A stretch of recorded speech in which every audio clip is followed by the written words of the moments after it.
Ah.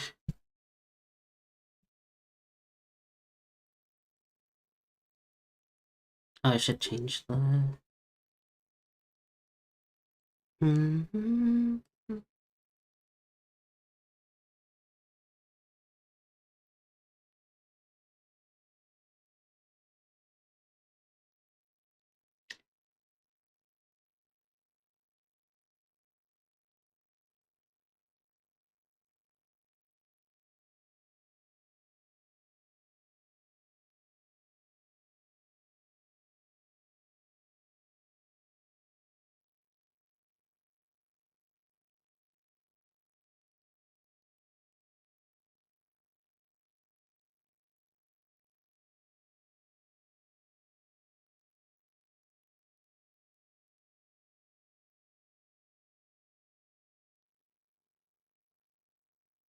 Ah.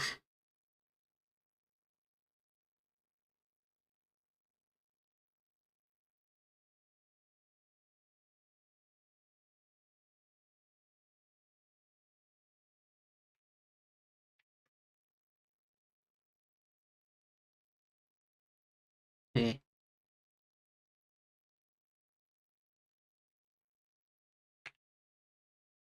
What?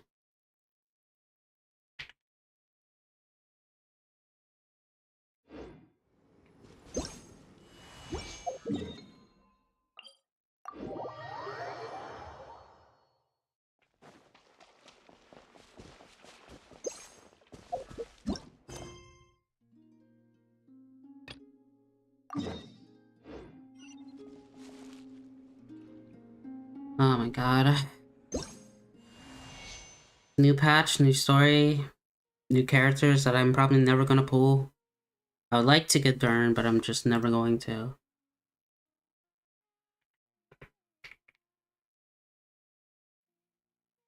Yippee. Alright.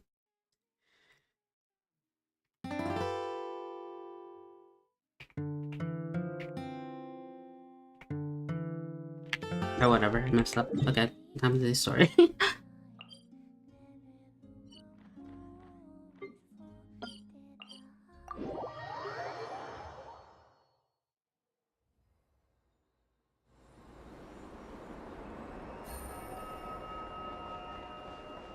Actually, I should wait a moment. That is 7 wishes. 24.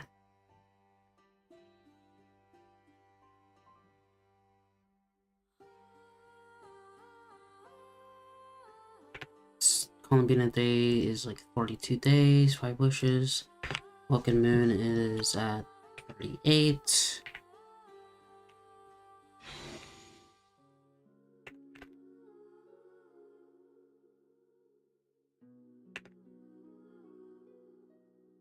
$306 wishes by the time Columbina comes.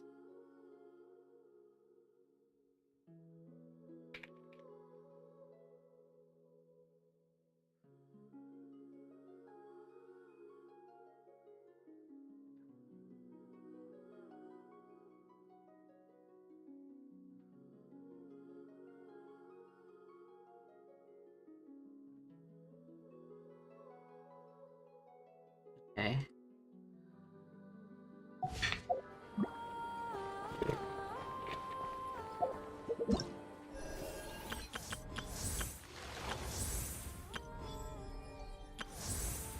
This is so funny. I have to do this though, because of the rewards plus whatever 5 calendar days to do this quest. Actually insane for quests like that. And then the invite character. I can either get C1 official, get C6 Sucrose to get more wishes. I think Fishel's more better to go for.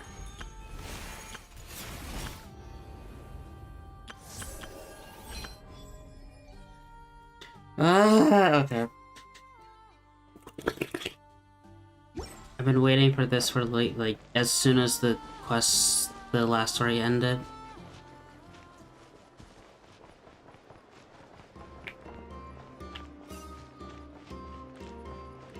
Alright, is there anybody near there? I don't see Catherine. Nope, she's there. Okay, she just pops in. Alright.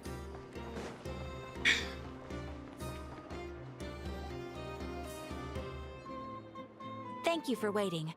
I finished checking your adventurer handbook. Here are your commission rewards. We have no other urgent commissions on the books at present. Thank you for all your hard work lately. Perhaps you two could consider taking a vacation. Amazing! Paimon never thought we'd end up having downtime and not cry. Things were pretty hectic when we first got here. Everywhere you looked, it was either the wild hunt causing chaos or the Fatui stirring up trouble. It felt like this whole region was one giant slime in a barrel, ready to go boom at any moment. That's right! Another win for Tibet's top duo! Ah, yes. Are you two aware that the Moon Prayer Night is soon to take place? Oh yeah! Lama told us that was coming up soon. Wait, why do you mention it though? Do people in Nasha Town celebrate it too? Paimon thought it was just for moon goddess worshippers. You're partially right. Most people in Nasha Town just see the festival as an opportunity to do business. They do not concern themselves with the religious element. The festival was first celebrated by the Frost Moon Scions. On this day, they would wear moon prayer blossoms and celebrate the birth of the moon goddess through song and dance. They would also prepare food and handicrafts and give them as gifts to others. Over time, it became Nodcry's most lively festival. Oh, sounds like fun! Great! Well, in the meantime, I'm probably not gonna Catherine talk as doesn't have much any commissions because for us. obviously I want to Let's focus on gather some personal business instead. as When much we first got information. here, you mentioned that this was where your spaceship landed? We didn't get to follow up on it at the time because we got wrapped up in that whole rare situation, but now we can finally start investigating it properly. Well, there's a saying Paimon's heard around these parts, which goes, if you lift up a rock, you'll find something you weren't looking for. By that logic, you'll never find what you're looking for while you're searching, but the moment you stop looking, it'll jump right out at you. Could be worth a try though, right? Anyway, Paimon suggests we focus on other stuff we want to do for now, and just keep an ear out for spaceship-related intel as we go. What the hell? Also, yeah.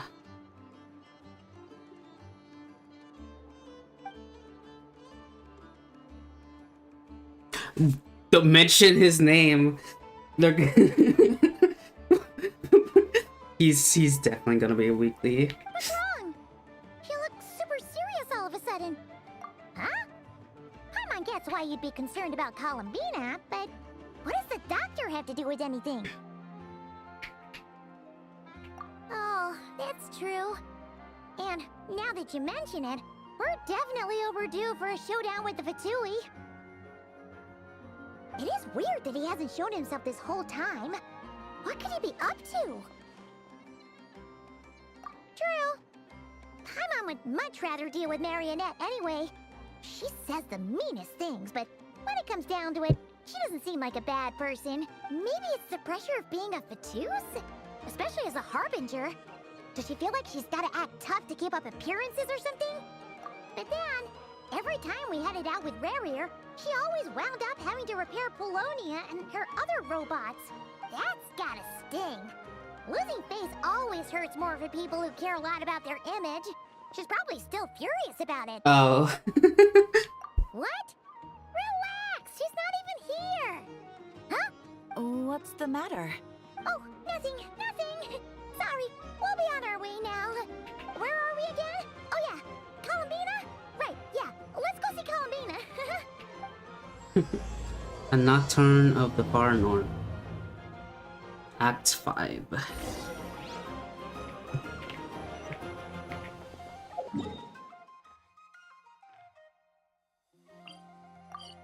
Eyesight.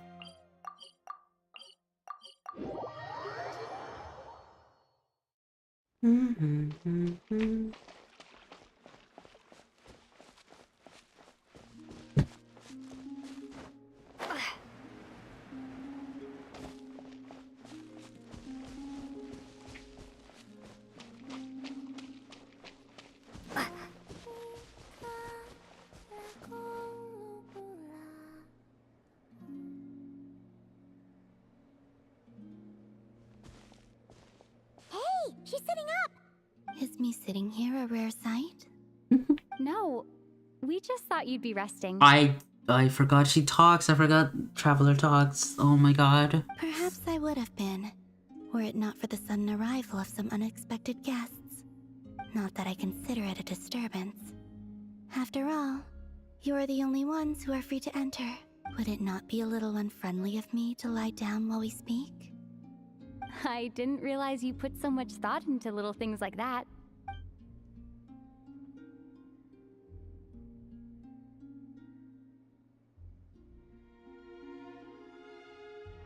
Only sometimes. There have been moments lately where I think about you and your companions. They are warm, mysterious, and cozy memories. Very few of my past memories are anything like that. They say that travelers return home bearing bags full of souvenirs. But my luggage was empty, and I believed it would stay that way. Return home? So, you're still planning on returning to the moon? Yes. This planet continues to reject me, reminding me that I do not belong here. If I remain in Teyvat, there will come a day that I disintegrate. And I don't mean reduced to dust, or turned into food for the flowers. I mean, I will cease to exist entirely. Alright then. Well, we're sure gonna miss you. But it sounds like we'll have to say goodbye. How do you intend to return? The moon prayer night is soon to arrive. On that day, the moon will be closest to Teyvat. The Kuvaki in this land will reach its peak at that time. I merely need to grasp the tide, and with relatively little effort. Oh, Paimon gets it! It'll work like a slingshot! You make it sound like she's gonna get blasted up to the moon. If I did that, I suspect I would crash into the false sky. I will be using a much gentler approach. But I do like the analogy. It's fun. You see? She gets Paimon's sense of humor. In the blink of an eye, the time has come to part ways. It does feel that way, doesn't it? Time seems to fly fastest when you are enjoying it. I have always thought of myself as a wanderer on this earth, and it has never expressed any desire to keep me here. Yet, just as I plan to depart, it tugs at my arm. Is this a gesture of affection? Or is the world mocking me? Oh, Also, if you have any questions for anything, hoping I can I can try to answer that? answer. If possible. Yes, you are a traveler, so you must have a lot of experience in this area.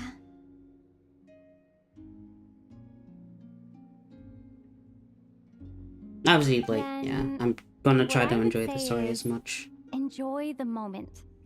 That's right! Don't overthink it! Happiness is happiness and joy is joy! The point is to enjoy it, not analyze it! I see. Then what I would say is, even though I am very tired right now, I am still happy. I can't tell from the tone of your voice. Oh, really? Yeah, You don't think I sound happy? I will say, I mean, I'm not even like, excuse me, for me, I've been in the lore so much, and they're answering so much of my questions, so it's not like a lot of things are a surprise, but I mean, like, when we were earlier, like, the dawn, like, there's a lot of things that also are surprising, kidding. sorry. I could tell you were in a good mood today from the moment we saw you. Ah, a joke. Albeit not a funny one. Anyway, I assume you're here about you-know-what. Give me your hand. Actually, it's not that. There's something else we wanted to discuss with you. Oh, then do you still want to give me your hand? Or not? Sure.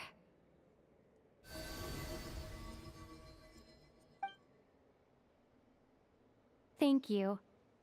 So, I've heard that in the moon prayer nights of the past, people here would hold celebrations in the moon goddess's honor. Since That's you so helped nice. so This much is in so our weird fight hearing her against the talk more Ruth than here like at Solnari, 2 words. I think you deserve a farewell party before you return home. I haven't asked everyone else for their opinions on this yet, but I'd like to invite you to join the upcoming Moon Prayer Night. I've never joined a moon prayer night before.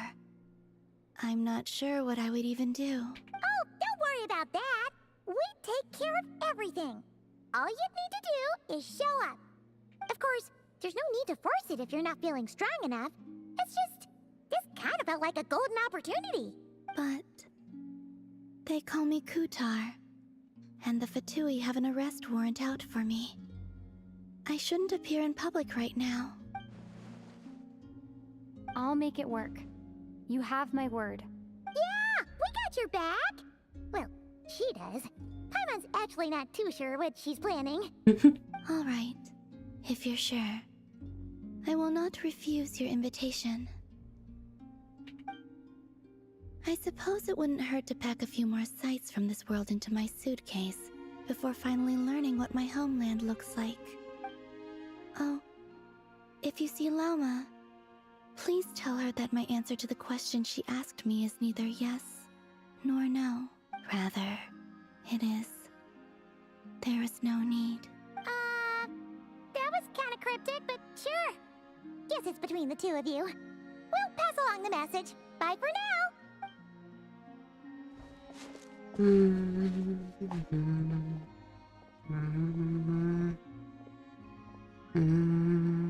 Oh.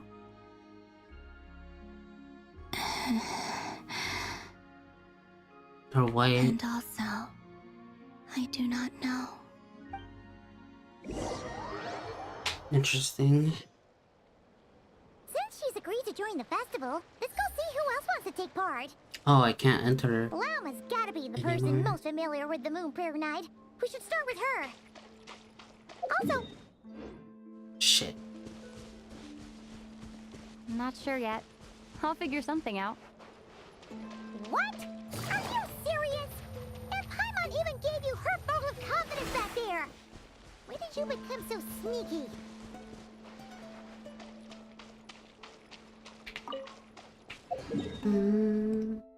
I fucked up the dialogue. I wish I could go back, but I unfortunately cannot, so... But I got the gist. Take it easy. I should actually swap to... my other team.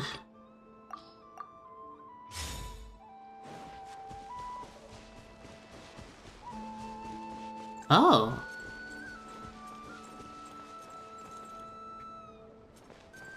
Baraka and Llama. Hey, Lauma, it's us. Huh? Varka? What are you doing here? Beats me. I had a bit too much to drink last night, and when I woke up, I was on Hisi Island. Mr. Varka is helping to oversee Nasha Town's preparations for Moon Prayer Night. He is here to go over some details regarding the decorations and custom cloth designs. Right, yeah, that too. What do you mean, that too? Yes, celebrating this festival is a long-held tradition here in Nodcry. On this day, the crescent moon at the top branches of the verdant crest turns into a full moon, and the moon prayer blossoms bloom with a special radiance. Our people take these to be blessed omens.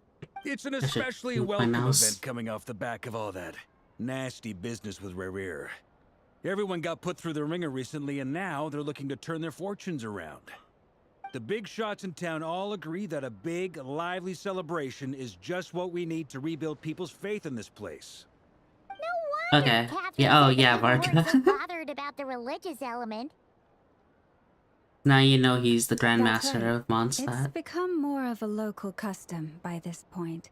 The A very celebrations important have person. little to do with whether the religious stories behind this event are true or not. Even the Frost Moon Scions are eagerly awaiting the coming of Moon Prayer Night, despite now knowing that their past beliefs were founded on a falsehood. That's fair. It's a bit like the lantern ride in Liyue. It's a chance for people to enjoy themselves, not debate the existence of the Adepti. Oh, one other anything. We just went to see Columbina. We went ahead and invited her to take part in the festival this time. Hope it's okay. Wait, so... you mean she agreed to it? Huh. That's quite a surprise. Then I see the Yankee. suppose that she intends to return to the moon on that day. Oh, yeah. It's kind of a complicated process, but basically, it's like a slingshot. I understand. In truth, I had a feeling that she might make such a decision. Well, if Kutar has decided to participate in the festival, we should prepare accordingly. Yeah, exactly. She was saying how it could be risky for her to show her face in public. We were wondering if there was any way we could hide her. Unfortunately, the people who carved the statues did an excellent job of capturing her likeness. It will be very challenging to hide a goddess whose face everyone is so familiar with. Darn! We may have bitten off more than we can chew here. Nah, don't sweat the small stuff. We can handle that. Huh? Are you saying you have a plan? Not as such, no, but the most important thing with a festival is to keep the mood light and your spirits up. You can't go preparing for a festival with those long faces. You'll never convince anyone to enjoy themselves. The Mondstatter spirit is strong with this one. As it happens, I agree with Mr. Varka. Let's start by making our appreciation for Kutar the beating heart of the festive atmosphere. And who knows, once we get the ball rolling, perhaps everything will just fall into place. Hey! Did you catch that? Llama said the thing! Or close enough, at least. I'm looking forward to the Moon Prayer Night already. We have a festival in Mondstadt called Windbloom, and you can always tell which couples are celebrating it for their first time by the smiles on their faces. Big, beaming smiles like their whole face is glowing. And I have a feeling we'll get to see that same smile on the Moon Goddess's face at this festival. Not quite the same, surely. Anyway, I'll take care of business in the city, but I'll have to leave the decor up to you and the Frost Moon Scions. No one else can capture that traditional aesthetic quite like you guys. But lastly, there's the final key element that brings the festival to life. Companionship. Before you leave, let me show you something that we've been preparing. Mr. Varka had asked to see it already, so you may as well tag along. Also, I have some further questions about Kutar's decision.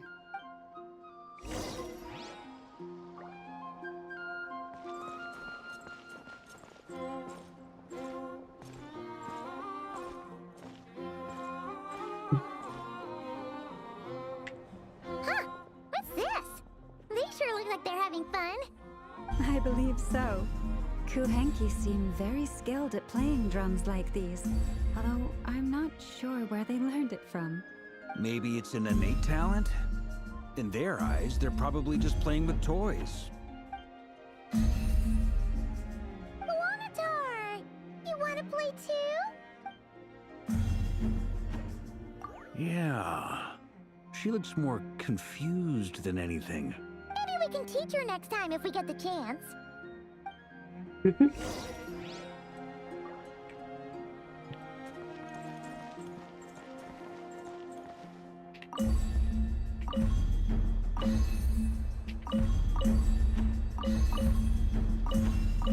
Ah. What are these floaty things? Moon veils. We hang them from buildings in the city during the festival. When you look at the sky through them, it creates a lovely misty effect.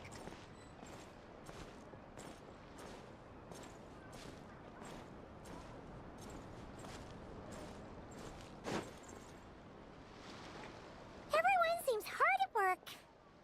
They are preparing items for Moon Prayer Night. For instance, the sculpture being made over here, Mr. Varka and I were just finalizing the details of where it will be placed. Ah, there she is. I didn't know the finished article would be so large. Not to worry, though. All the necessary arrangements have been made. Just let me know once Also, it's how ready, far are you and in I'll the get some story of people to ship it Samara? over. You have my thanks. And over here, we are preparing a very traditional confection.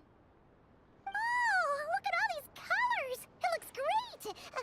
Can Paimon try one? Of course. I have a feeling you'll like it a lot. You bet! Sweets and treats are Paimon's favorite!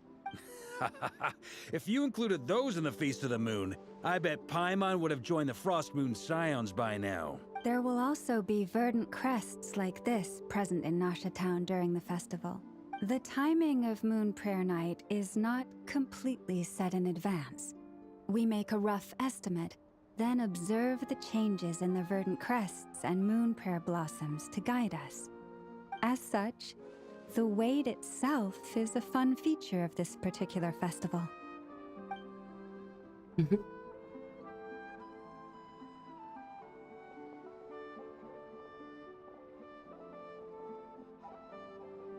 Of course, take your time. Let's talk here. To tell the truth, I am very surprised to hear that Kutar is willing to participate in the festival. I once asked her if she'd be willing to stay with the Frost Moon Scions. I could introduce her to everyone, and we could be a family to one another. She did not answer, but she has not appeared here since.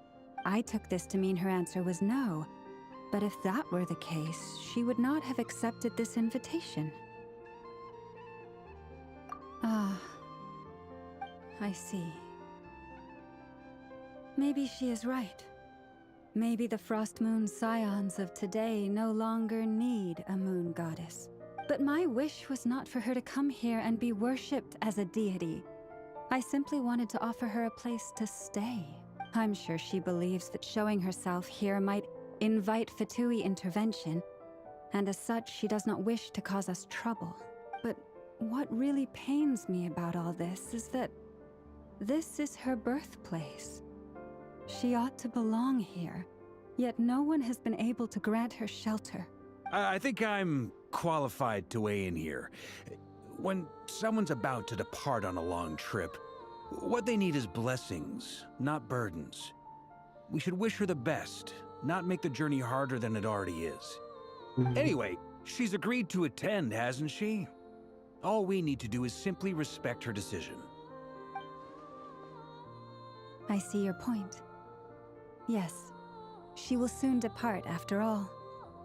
Our job is to leave her with some happy memories. Besides, who's to say her journey to the moon is a one-way trip? It's not like she can't come back and visit if she wants, right? Paimon agrees wholeheartedly.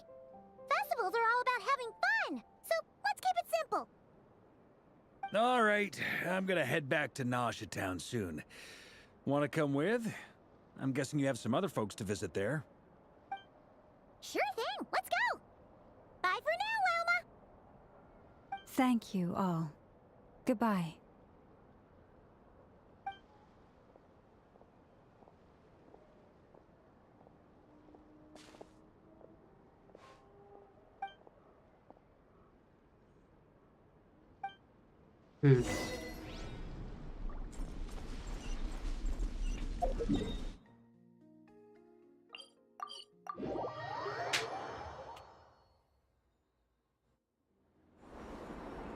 Well done.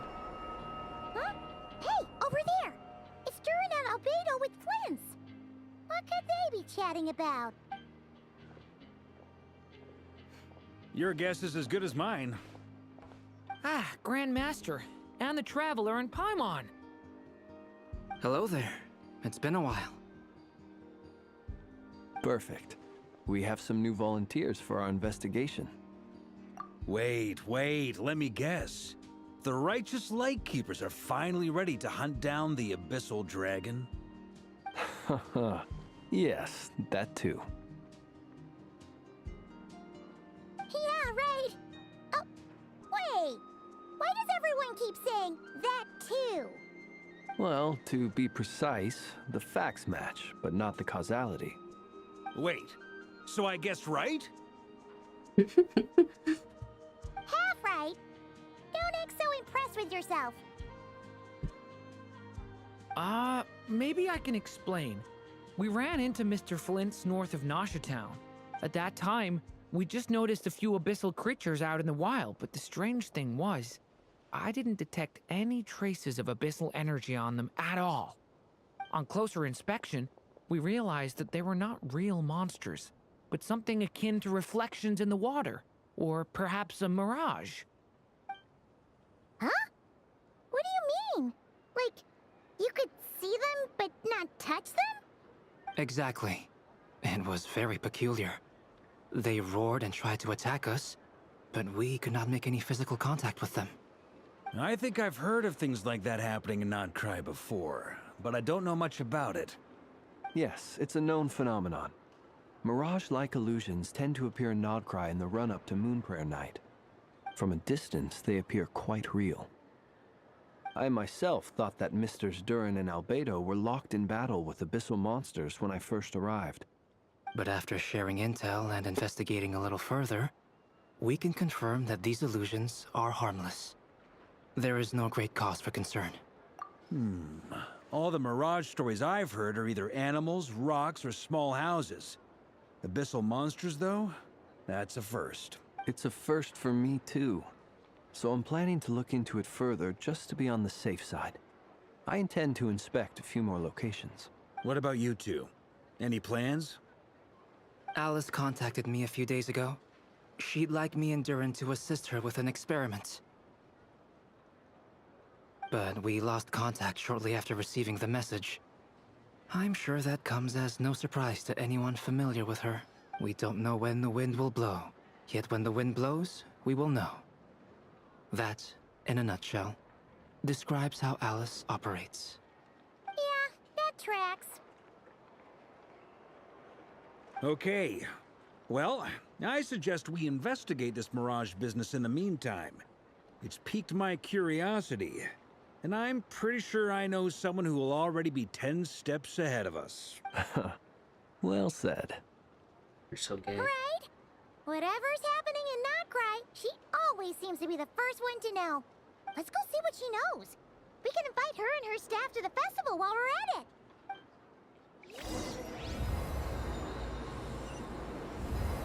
Oh?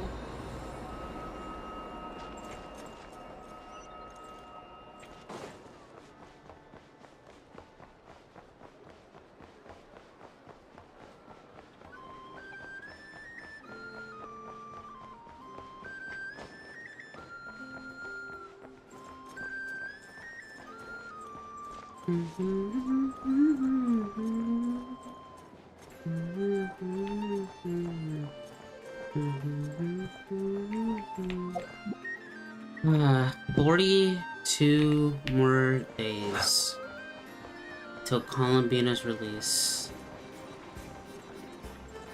I'm so excited. I need her.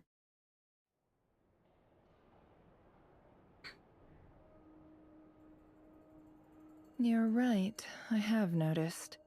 There's certainly something a little fishy about this situation. Only a little, though.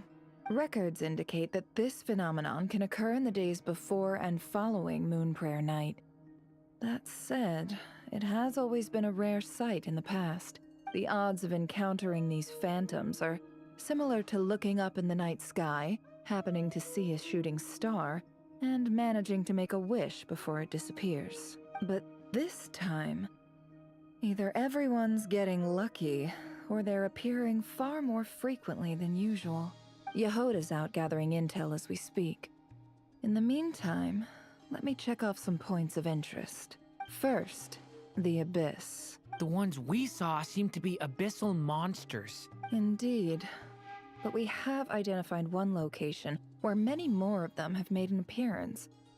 And not just monsters, but human phantoms too. Given the scale and nature of the phantoms, it's almost as if someone's last memories are coming to life. Or perhaps the memories of multiple people. Oh. So you mean the phantom monsters are hunting down the phantom humans? Exactly. The phantoms can interact with each other, but we have no means of intervening. In addition, Some of the human phantoms would seem to be from the very distant past. This is clear both from the clothing they wear and the stories they tell. They claim to be from Hyperborea, a name which I've heard from Lauma before. If this is true, it means they must be from 6,000 years ago. That's Did Paimon hear that right? 6,000 years? technically... That should be... It That's... sounds like this merits further exploration. That's longer That'd than be a big Conria. help. I'll leave it with you, Albedo. My knowledge Yeah, of it's ancient longer than history is Conria, longer non-existent. than... I used to doze off every any time the Archon. pre-Knights of Favonius era came up in What? class. It's quite a miracle that you were able to understand these phantoms' speech, given how long ago they lived. I suppose you're right. But I'll leave the archaeologists to ruminate over that conundrum. As an intelligence broker, my sole interest is in the value of the information I gather. Which, in this case, hopefully means earning myself some good favor with our dear Lady Moonchanter. You're so fucking gay. So calculating. Whew, this intel broker logic always catches Paimon by surprise. Sounds to me like we could split the work up. I think the abyssal phenomenon is best left to Albedo, Flints, and me. Agreed. It coincides with my duty as a lightkeeper. For my part, I'd like to understand the abyss better. Listen, Even a she's little talking about her knowledge would go a wife, long way. like... This is That's certainly so- a rare opportunity to study the abyss. But even rarer, perhaps, is the chance to make contact with the ancients. The Curatorium will take the lead on investigating the Hyperboreans. We put in the work to learn what we know so far. Not as It much. seems only Well, fair maybe that we get Columbina. some Never mind. quantity of exclusive intel. That just leaves our trusty team of 2 unassigned. Since you became an honorary knight, of course. This was part of my grand plan all along. Ha ha ha! Oh yeah, by the way, we managed to convince Columbina to come to the Moon Prayer Night celebrations. Would you and Yehoda like to join too? She agreed to that? Huh. Quite an achievement. Never underestimate the traveler, I guess. I'd be happy to join. No point shutting myself inside when the streets are all decked out. I doubt any clients will be visiting during the festival in any case. And Yehoda loves a party. So I'm sure she'll jump at the opportunity. No. No. No. No. No. No. No. No. No. Way to contradict me in front of... Wait. No, that's not what I have bad news, boss. So many people. All right, everyone inside, quick. Oh. This is gonna sound crazy, but hear me out. I saw one of those phantoms at Star Sand Shoal, and it was some sort of flying ship. Like a spaceship? That's gotta be the one you came to Tibet in. You said you saw the same thing through the moon marrow, right? Huh? You already know about it? Ugh, I thought I was gonna blow people's minds. Turns out I'm the last to find out. Wait, back up. You came here in a spaceship? Now my mind is blown! What's it like on the inside? Was it like flying through space? I want to know everything! Yep, exactly. Huge discovery. You're the best, second best intel broker in the world. After your boss, of course. Wow. Really? Well, I don't know if I'm all that, but... I guess that decides where we're heading next. Come on, don't look at me like that. I know the spaceship doesn't have anything to do with me, but you don't want to leave me as the only one twiddling my thumbs, do you? Please? Fair enough. You can tag along. In that case, let's meet back here to discuss our findings once we're done. I wish everyone a productive investigation. You too.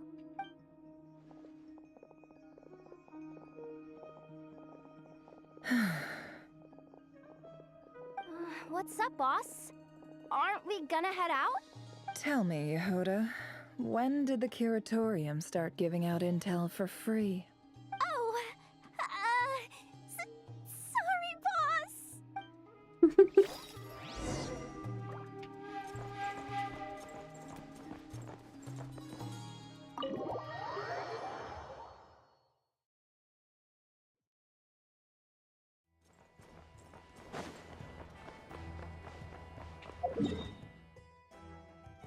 Okay, well, spaceship time. Yippee! Yay! I love spaceships.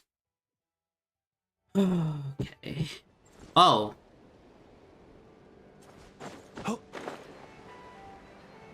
Well, yeah. Oh. Okay. I see the phantoms they were talking about.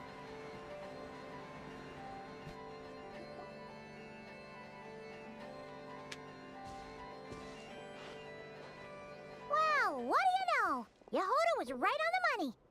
This phantom really is your spaceship. But that's so weird. Why would it show up here? Is it some kind of projection? Or a ghost? Like, maybe it no longer exists. But somehow it left an afterimage? Ah, you're already here. Miss Lauma, what a surprise. I thought you were busy with festival preparations. I was, until one of our people informed me that a strange sight had appeared at Star Sand Shoal.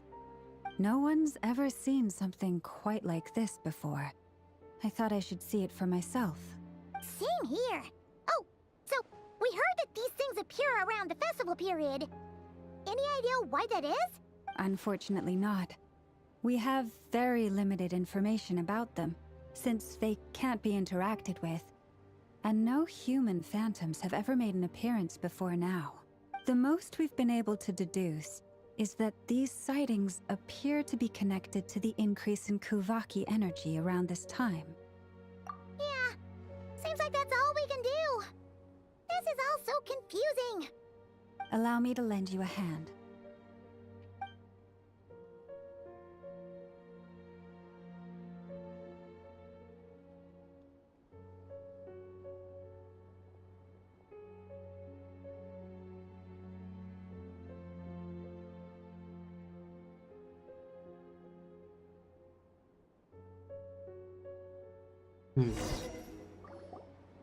Everyone, our friend here should be able to provide us with some information. Is that a phantom Rhymehorn deer? I've heard about how the Frost Moon Scions live in harmony with the animals and can even communicate with them. That's coming in handy now, for sure. Okay. Yes, I understand. Then how about this?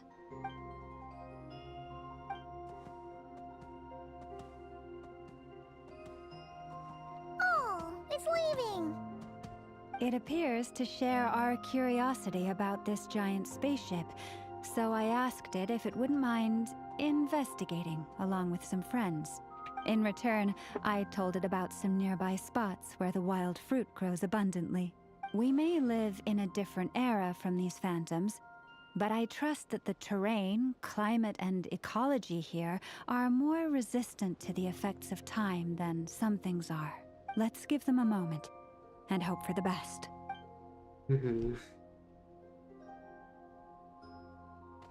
All back together? Must have been a lot of fruit. Indeed. Now let me ask them some questions. Yeah. Yeah. It did find a lot of wild fruit, enough for them to feast for a long while. This puffin circled in the air several times, but didn't spot anything out of the ordinary. Certainly nothing to do with the spaceship. Huh. I mean, Excuse me. View.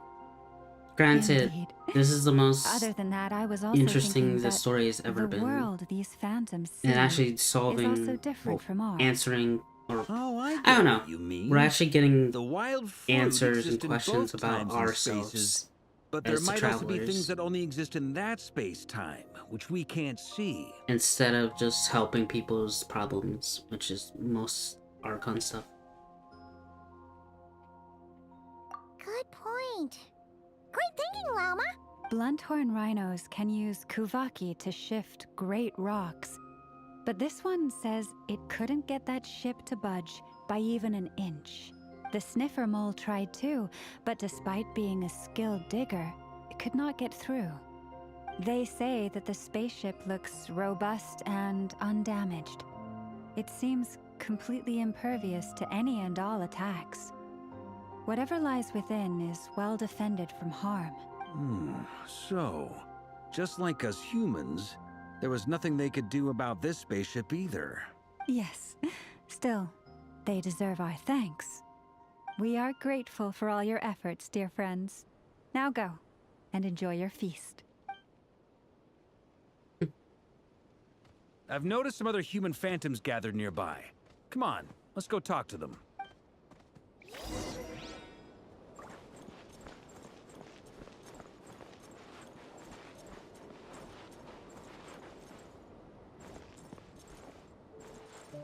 Weird. What is this thing? I've never seen it move, and there's no way to get inside. Goodness knows. My grandpa says it's been sitting here at least since his grandpa was still alive. What about his grandpa? Did he say anything to your grandpa's grandpa about it? Huh? I don't know. In all likelihood, it was here back then too. Hard to imagine something this huge could move. So if this is... Guess that means that as far as they're concerned, this ship's been around a long time.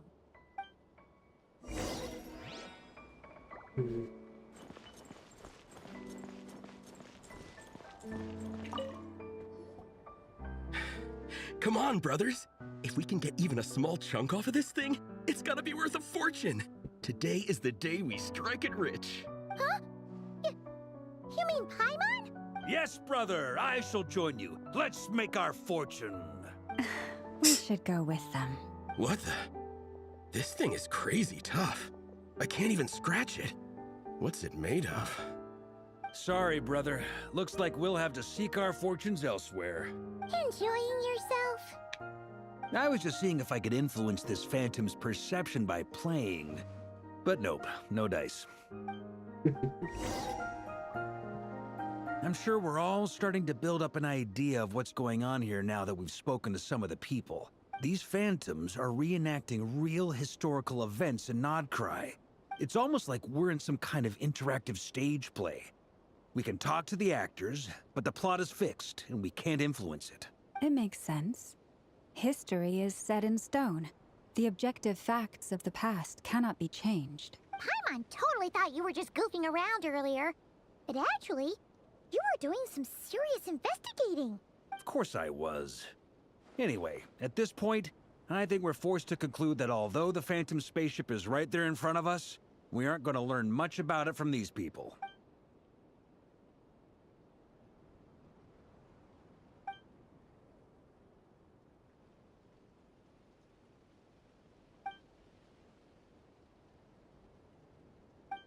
Don't be discouraged.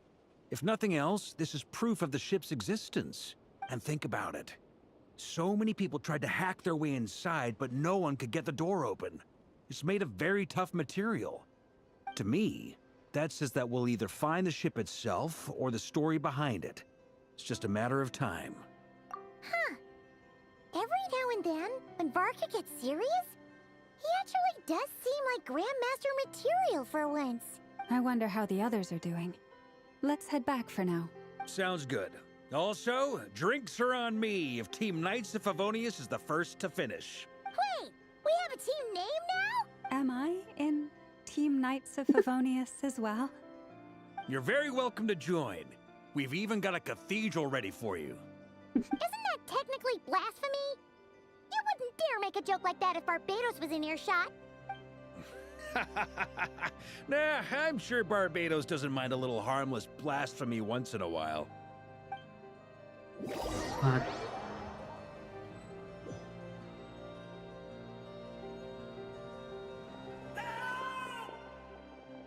That's a Conrian. Oh, no! Get away! Oh.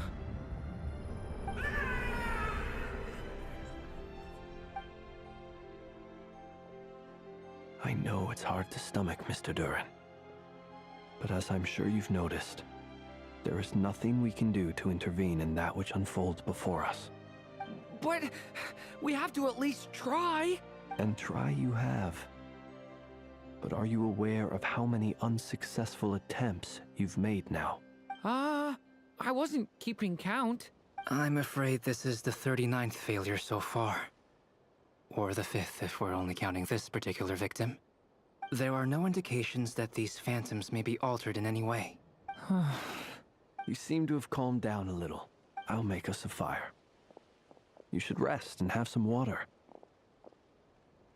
Feeling any better now, Mr. Duran? May I ask a few questions? Be my guest. What exactly are we witnessing here? What happened to those people? My guess would be that we are seeing Nodcry during the Conrian Cataclysm. Would that be accurate? Conria. That is correct. As you know, once the Abyss senses even the tiniest crack, it floods in and spreads like wildfire. There was a time in the distant past when it permeated all of Nodcry, causing immeasurable harm. The people paid a terrible price to heal this land.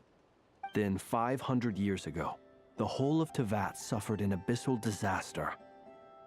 Once more, Nodcry was dealt a devastating blow. I see. In the face of the abyssal onslaught, all were like grains of sand tossed around by a tidal wave. Be they human, fae, or god. The moment you witnessed is but one drop in a whole ocean of catastrophe. All right. I guess that answers my second question, too. I wanted to know why there's nothing I could do to help them, and that's because what we are seeing is history. That would be my guess as well. As I understand it, history and fate are not all that dissimilar. The latter may be unseen to us, but both are immutable. Yes. Fate was determined long, long ago. I still have a couple of other questions for you, Mr. Flint's. You mentioned more than one abyssal disaster that has struck this land in the past. How can you be sure that what we're seeing is from the Conrian incident? And also, how are you able to stay so calm when you're talking about these events? From everything I know about you, you're not cold or ruthless, and you're not indifferent to the suffering of others. Alas, I am forced to show my 600 and age. 700 years old. Okay. I must be 600 or 700 years old by human measure. So Wait, he's older than Archons. So you...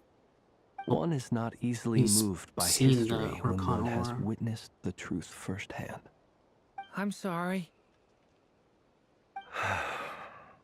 You needn't apologize. Your passion is a good thing to have. Treasure it, because someday you may find it in terribly short supply. Now, at the risk of offending you, I have a question in return. Your curiosity toward the Abyss, is it born from hatred or because you sense its call? I only ask because I kept a fragment of Rarir's body in my lantern for a short time. Specifically, his heart. So I know what a burden it can be to carry the Abyss with you. And I hear its power growling from somewhere within you. In my eyes, your mere existence is a miracle. My honest answer is... I don't know. I don't think I have the confidence to say for certain. What I will say is the Abyss is not the only issue that haunts me. Even before I became who I am today, the question dogged me constantly. Should I even exist at all? My doubts remain unresolved. But when we fought Rarir, something became a little clearer to me. Sometimes it is the darkness within us that allows us to achieve the impossible. I certainly got the sense from your 39 attempts that you were trying to achieve the impossible. It sounds like you've resolved to see the truth for yourself. Absolutely. In that sense, he and I are quite similar. Then I wish you every success. I look forward to the day of your transcension. Well, if everyone's caught their breath, I suppose we should head back.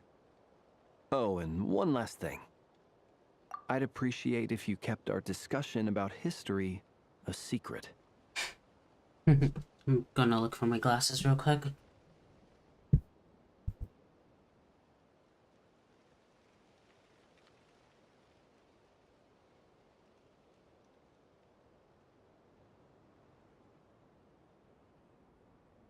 I don't know. I just don't wake up and wait for them. I got them though.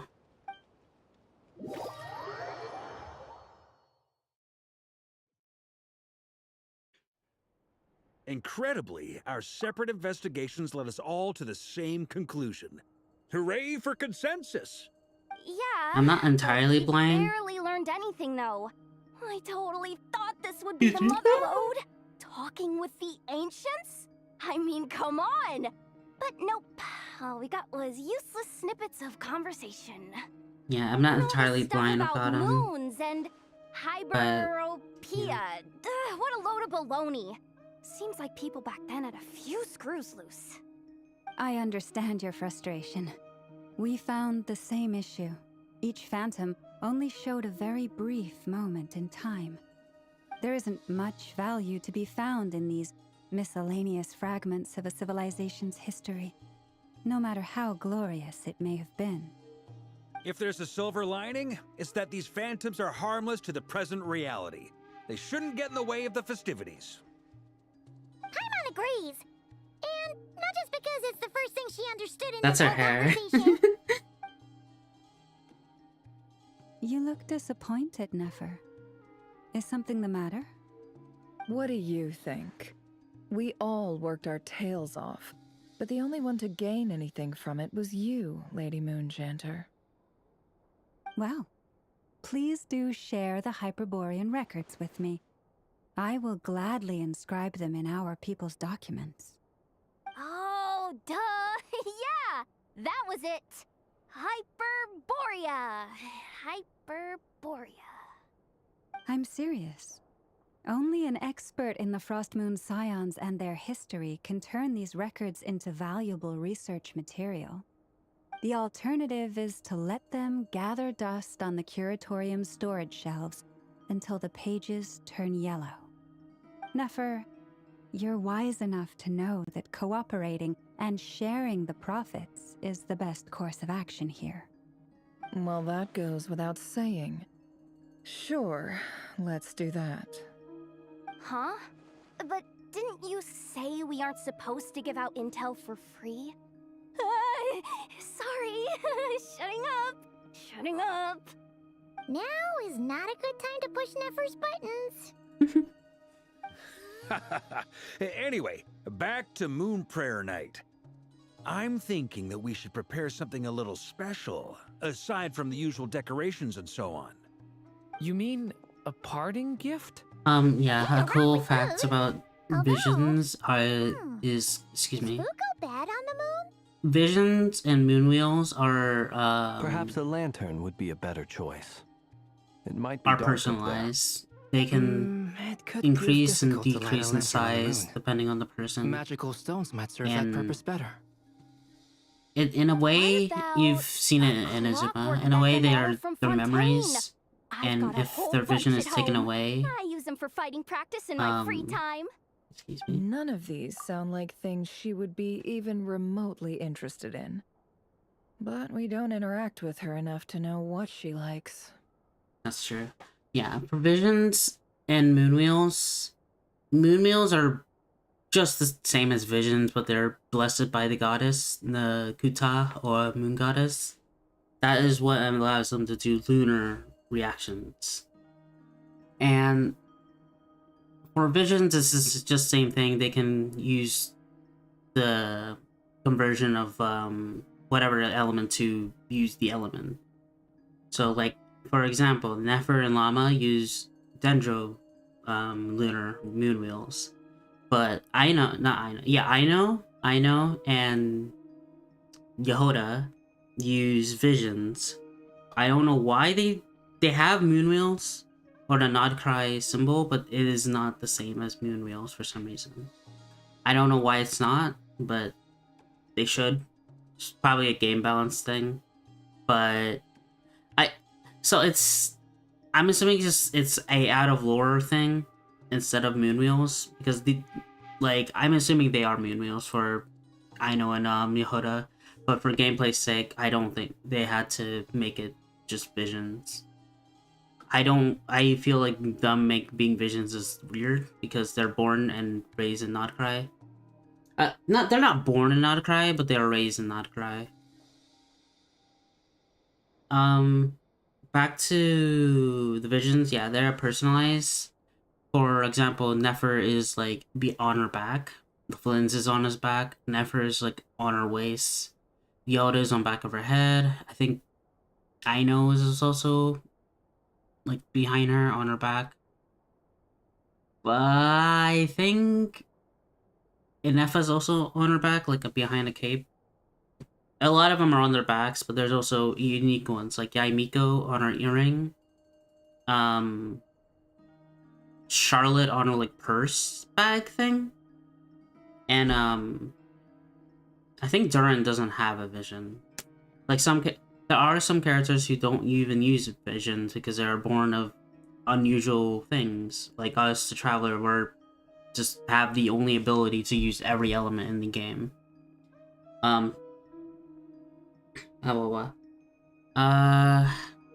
Skirk, you haven't met her yet, so I'm not gonna explain her thing yet. Durin uses both Abyssal Flame from the Durin from Dragonspine and something else. I don't remember the oh, he uses the like fire magic from the Imaginarium, not Imaginarium, from like End's magic. So he's like a weird mix of elements. But yeah, that's just a small little history of visions. Varka has an Anima one right there. Guesswork if someone could find out what she's into.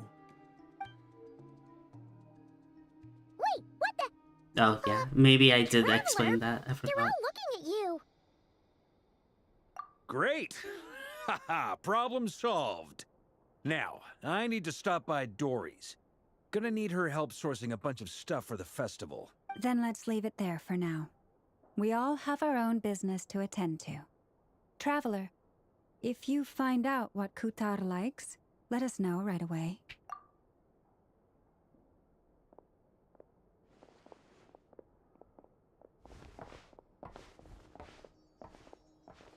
Is something the matter? I'm fine. It's just... I'm still feeling a little rattled after witnessing the horrors of the Abyss. But it's okay. That's a given. She doesn't have a vision. Through. I'll be alright. Thanks for your concern. It's a general basis. If you ever feel like something's wrong, if a character does not have a vision, they are either a god not from this world or made by unique circumstances. Which is not a lot. There's only like the Archons and like Durin and Skirk. Come on. Stop treating me like a kid.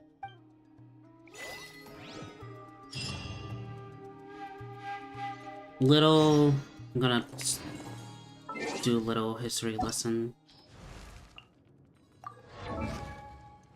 Never mind, I lied. Durin does have a vision. My bad. Durin is actually... I'm stupid. Durin does have one.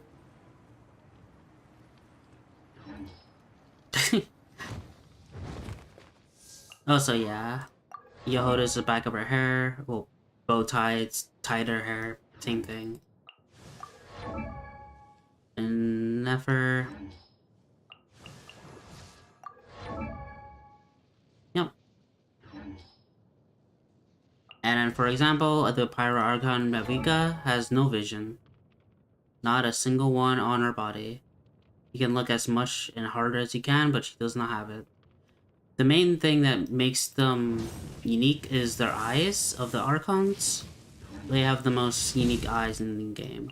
There are characters like Mizuki with swirls, but their eyes are... I don't know. Their eyes are very unique. Like, for example, Nahida. Her eyes are like the blessing. There's also the leaf. There's like no vision on her. Farina and Venti I can't say about Farina because that is a story spoiler. For Venti, he has a vision, but that is a fake vision. Because you can tell, because his fake, the visions do not work properly. Like for Venti, like you can tell it's fake because it doesn't even glow compared to like a Albedo or something. Not Albedo. Let me find character who has a vision. Oh yeah, Adepti don't have visions, do they? Nope, they do. He does. He has one on his arm. And you have to find a better one. Sayu has it on her thigh. It's weird. I think she has it on a Dodoko. Yeah, backpack. Child has it on his waist. Arlecchino is I think, a unique case for Arlecchino because she does not have a vision. But she... No, she does. Okay, never mind. Yeah. Alright, back to story. Visions are very cool. I don't know. I don't know what vision I would have to begin with, because visions are personalized. Most vision for cryo units are people who have lost something, or are devoid of... not life. They are devoid of something. I don't remember the full details of cryo. Hydro are... I don't know about Hydro. Animo... No. Animo is the one who lost family or something. Electro is usually, like, a sense of justice. Has a strong sense of justice. Hydro... I'm sorry, hold on.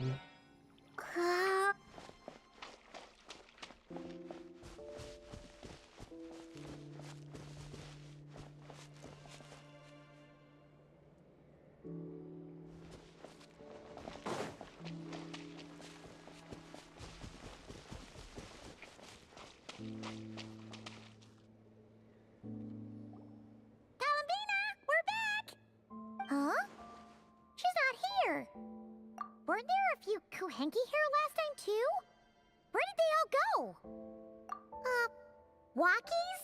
For Kuhenki? You're not pets, you know. Oh, well. Looks like we just came at a bad time. Let's try again tomorrow. There's still a few days until Moon Prayer Night, so we're in no rush. Besides, she needs time to rest anyway.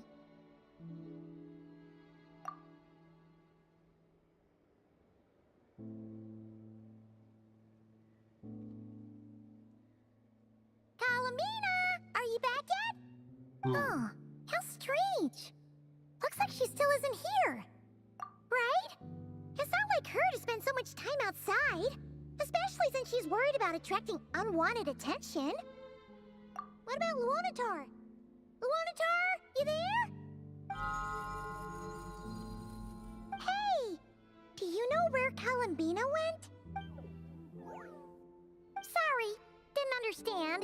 But if you know where she is, could you take us to her? Yeah, that's even stranger. What about him? Oh, that's not good news. They change color when Kalambina gets weaker, right? And they look super pale right now. Good idea. She might know what's happening.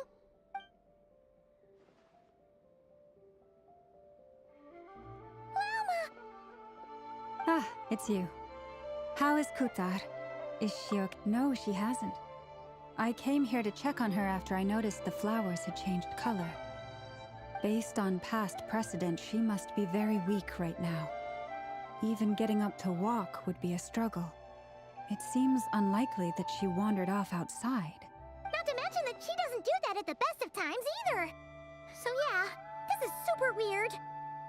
No. Very few people are in the know about Kutar's whereabouts. And if anyone suspicious had visited, they'd have left some sort of evidence.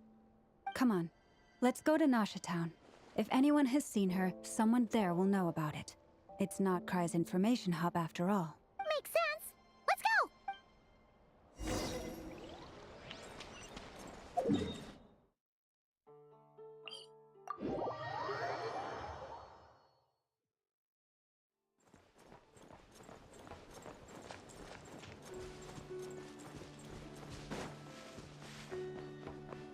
Sorry for shutting up. It's Alice. There's Alice.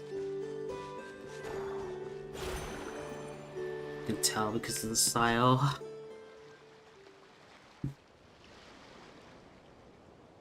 a moment. Is it just Paimon, or is this stall kind of suspicious? It's never been here before, right? No, I don't recognize it.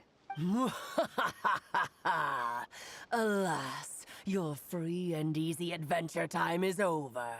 Now, prepare to face the final boss of Nod Cry. Whoa! Where'd that voice come from?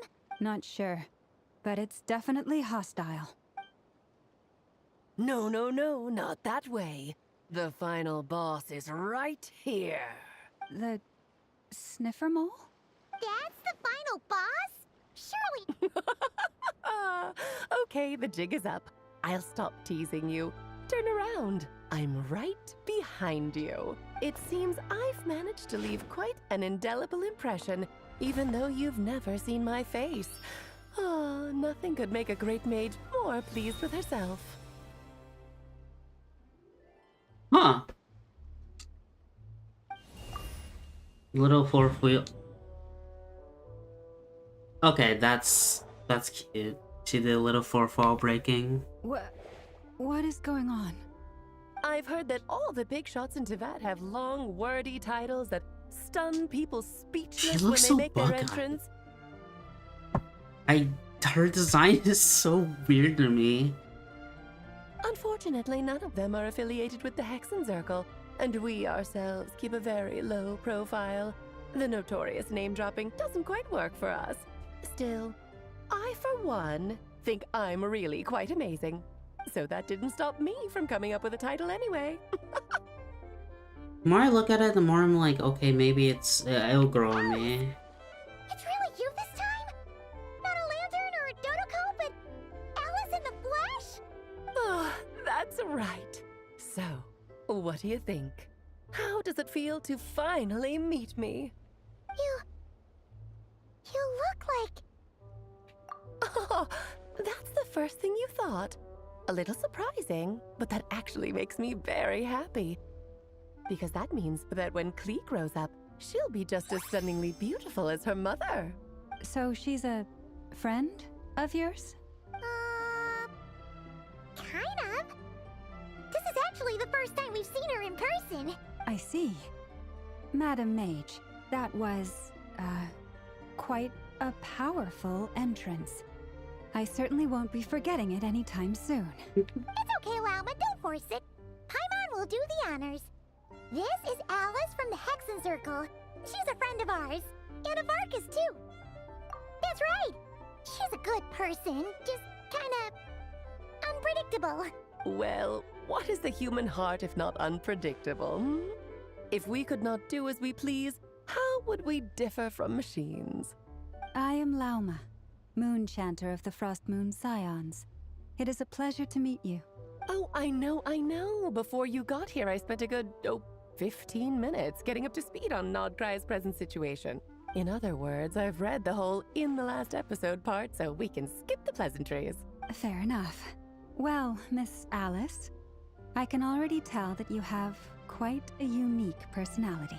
You'll get used to it. Paimon sure is. So anyway, what are you doing in Nodcry, Alice? Oh, I thought I told you already. This time, I'm the final boss. And what a formidable foe I shall be. Powerful, confident, decisive, and good luck finding my weak spot. You will never succeed. Oh, drat! My one weakness, and you found it in an instant. Fate has been dealt a devastating blow. Thus falls the great Dodo King. Why are you playing along with this nonsense? I don't know because I Funsies, of can't. course. I'm forced to. What's wrong, Paimon? Are you disappointed in me? Am I a gigantic letdown? No, it's just... you seem like a busy lady. And this is the one time you've shown up in person. Paimon figured it would be for something more high stakes than just goofing around. You're quite right. I'm here in Nodcry because something big happened. Something big enough it caught the attention of the Hexenzirkel. It concerns the 3 moons, Tevat's borders, and of course, the moon goddess you are currently searching for. Kind of. Why don't we discuss this over a pot of tea? My main reason for coming on this trip to Tevat was, of course, to have some fun. But I do technically have a job to do as well, namely, maintaining the stability of Tevat's borders. I'll skip over the complicated parts, but to sum it up, abyssal energies are all that lie beyond Tevat's border. We'd find ourselves in a real pickle if they ever made it through. And the phantoms you've been seeing are a sign that the border has been disturbed. Ah, no wonder they tend to show up around Moon Prayer Night. Is it because the real moon is now so close to us that its power can cross the border? In part, but only a negligible amount passes through. Just enough to influence the verdant crests and so on. And as you've noticed, there has been an unprecedented number of phantoms appearing this year. The influence of the moon beyond the border cannot explain this. No. There is another far greater factor at play. The trilunar syzygy.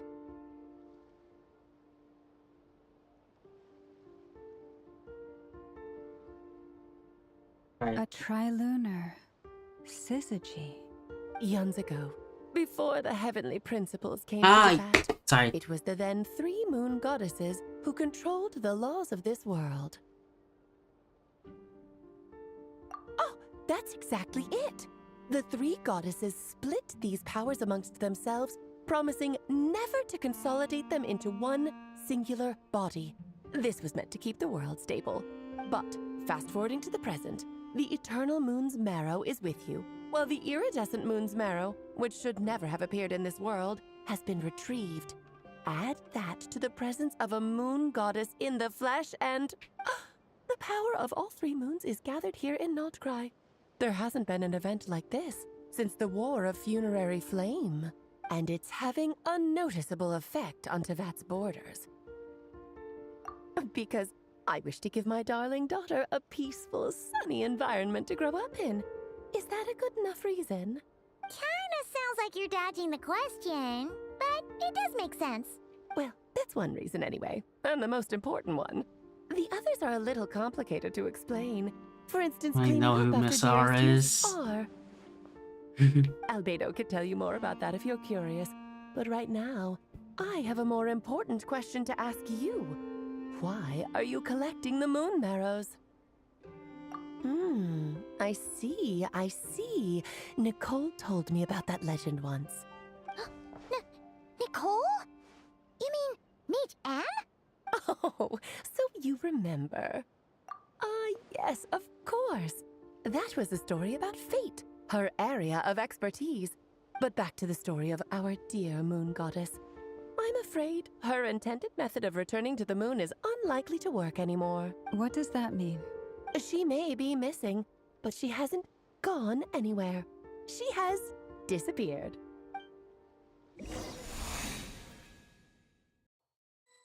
Uh-huh.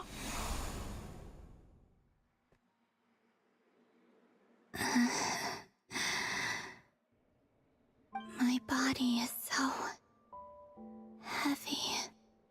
Wait, no. It's my mind that's heavy. My arms and legs are as light as a feather. What's happening to me? I feel drowsy, like I've been asleep for too long. Is it daytime or nighttime? Is the moon out? I think I'll go for a walk.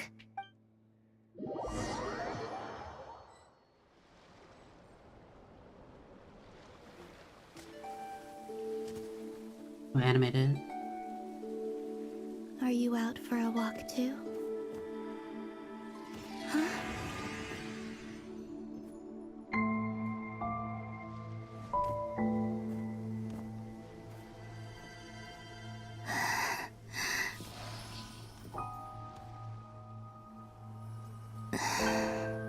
The day has come at last.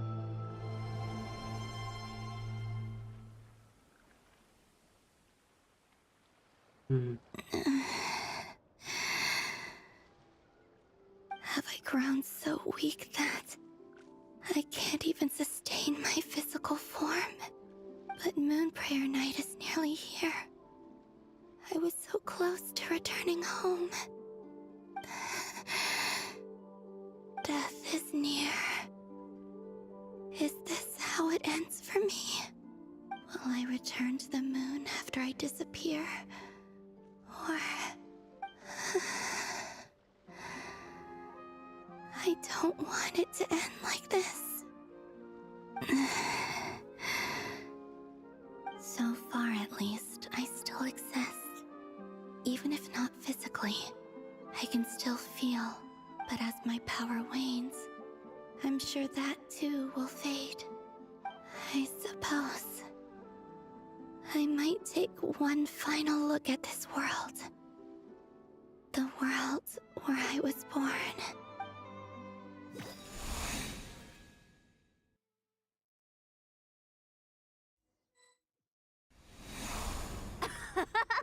Come on, come on!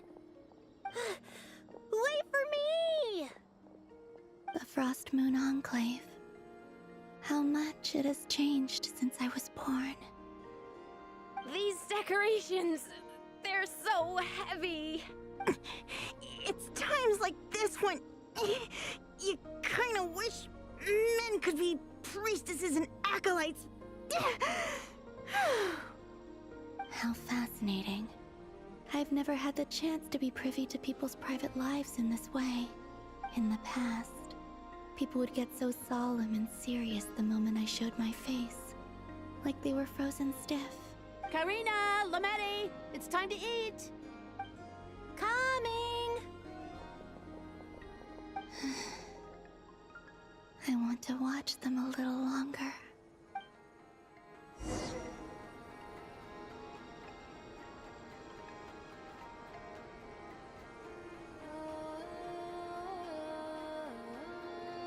Sorry, I...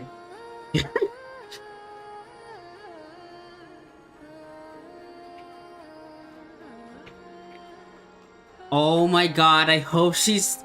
I hope this is in the game. I hope she plays like this. Oh my god, I want her to play like this.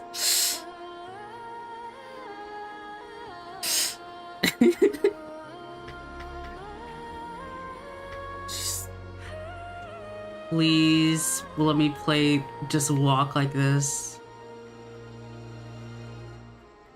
Yep. No, no, she has to play. There's no way there's a shift jump. Why would there be a shift jump? She literally has to play it like this.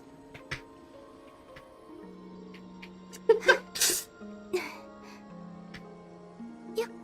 Wait, does she double jump? No, that's just bunny hopping.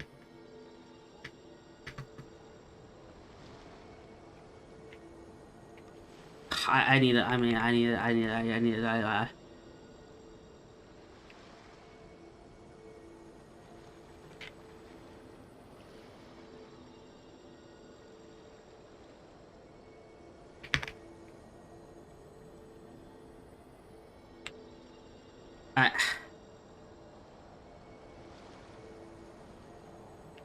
just hope, like, I can't. I can't go into photo mode.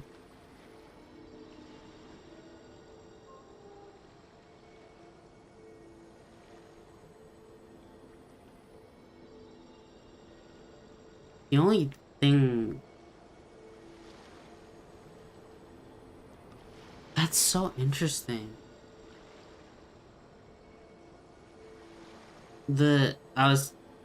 Don't call me like whatever, but I'm looking at her feet because she has those like those water balls on her feet. Whenever you start moving, they go away until you stop completely still.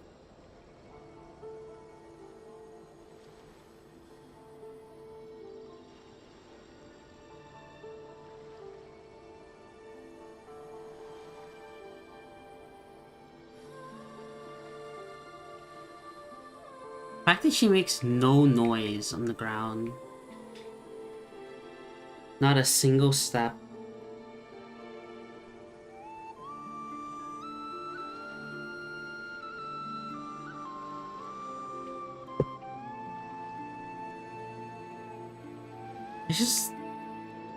I don't want to go.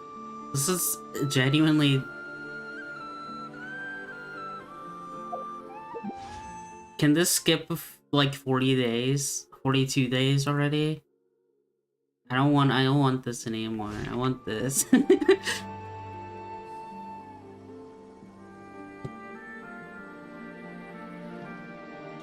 Her hair, the movement of the hair,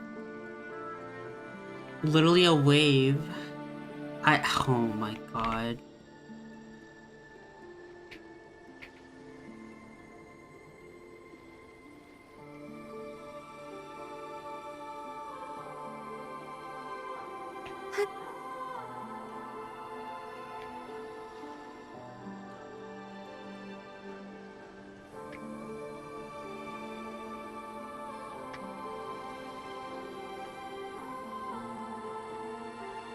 He uses like the Kubaki moon whenever she jumps.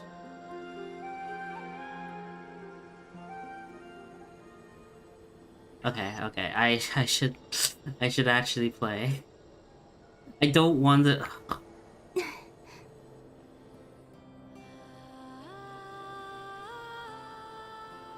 So just fill these balloons with air, right? Yep. Try a couple now to test things out. The rest can wait till Moon Prayer night.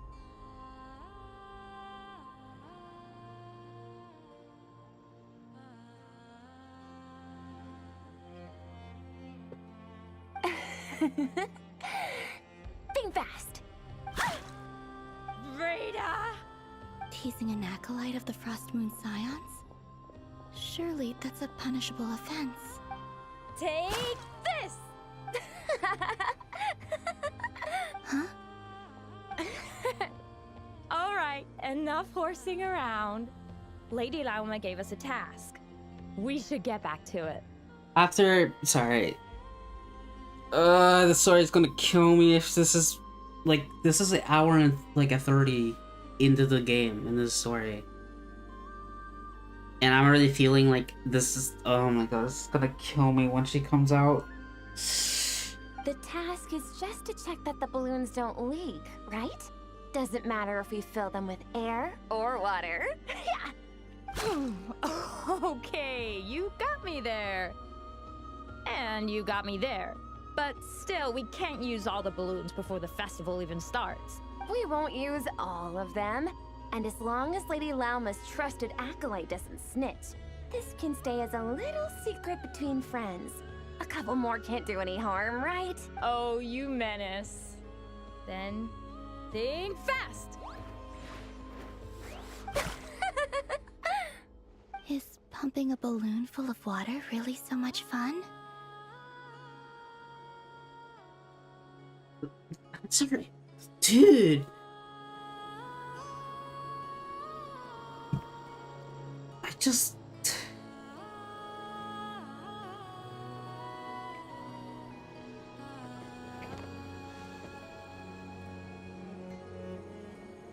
Sorry, she started climbing up and I'm like, yeah, this has to be her gameplay. Because we haven't... Why do they have a stopping animation for this? And her dash has a unique animation. Like, I'm sorry, before, there was another playable NPC character that we used, like, in Sumeru. You'll eventually get to it. It did, like, they weren't obviously, like, NPC. They walked and moved very slow and it was very clunky, and I mean, like, it was very NPC. Like, this is as fluid as the game, like how normal Genshin works. And her dash sounds, the way they jump is very odd because it's very floaty, which no other character has. Like, this floatiness of a jump. Like, if I was a normal character and I like did a normal jump like that, I would like land here or maybe here. But I don't know. Also, the physics on the wings.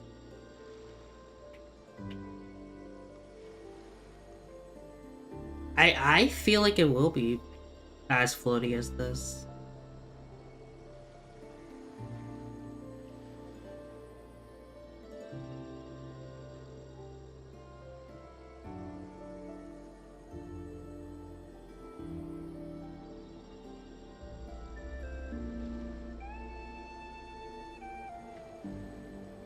Didn't jump animation.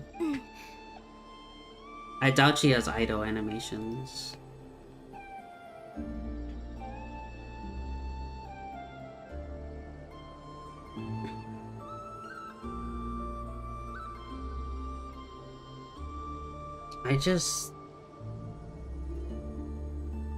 I'm getting distracted. I should really do the party.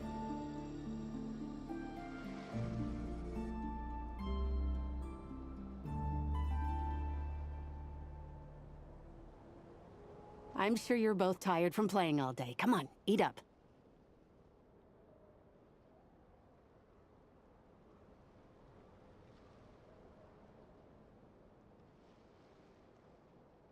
A plain, humble meal. That has always been the way of the Frost Moon Scions. Huh? How come Lamatti got a midsummer berry dessert? Oh, I always get Lockaberry.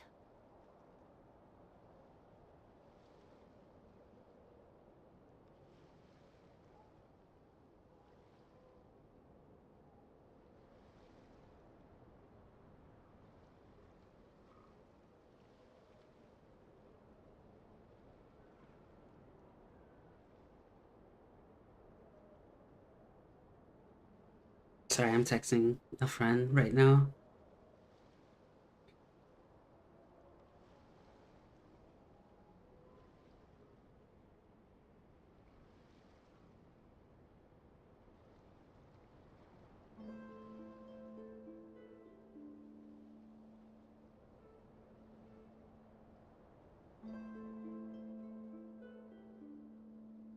Alright.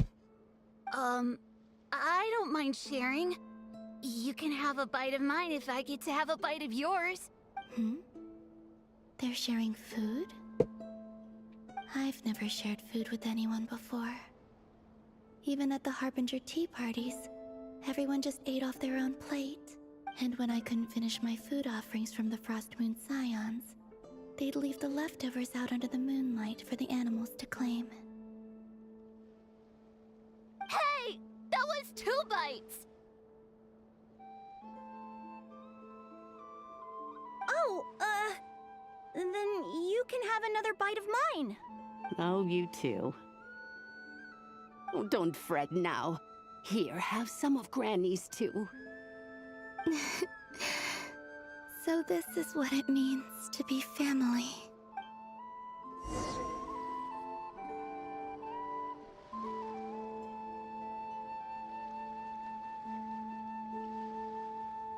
I'm seeing so much that I'd never usually get to see.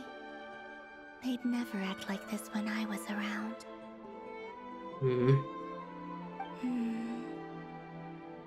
It's nice, being able to just watch people in peace in these final moments. What a rare opportunity. I think I'll go take a look around Nasha Town, too. Maybe the Traveler will be there.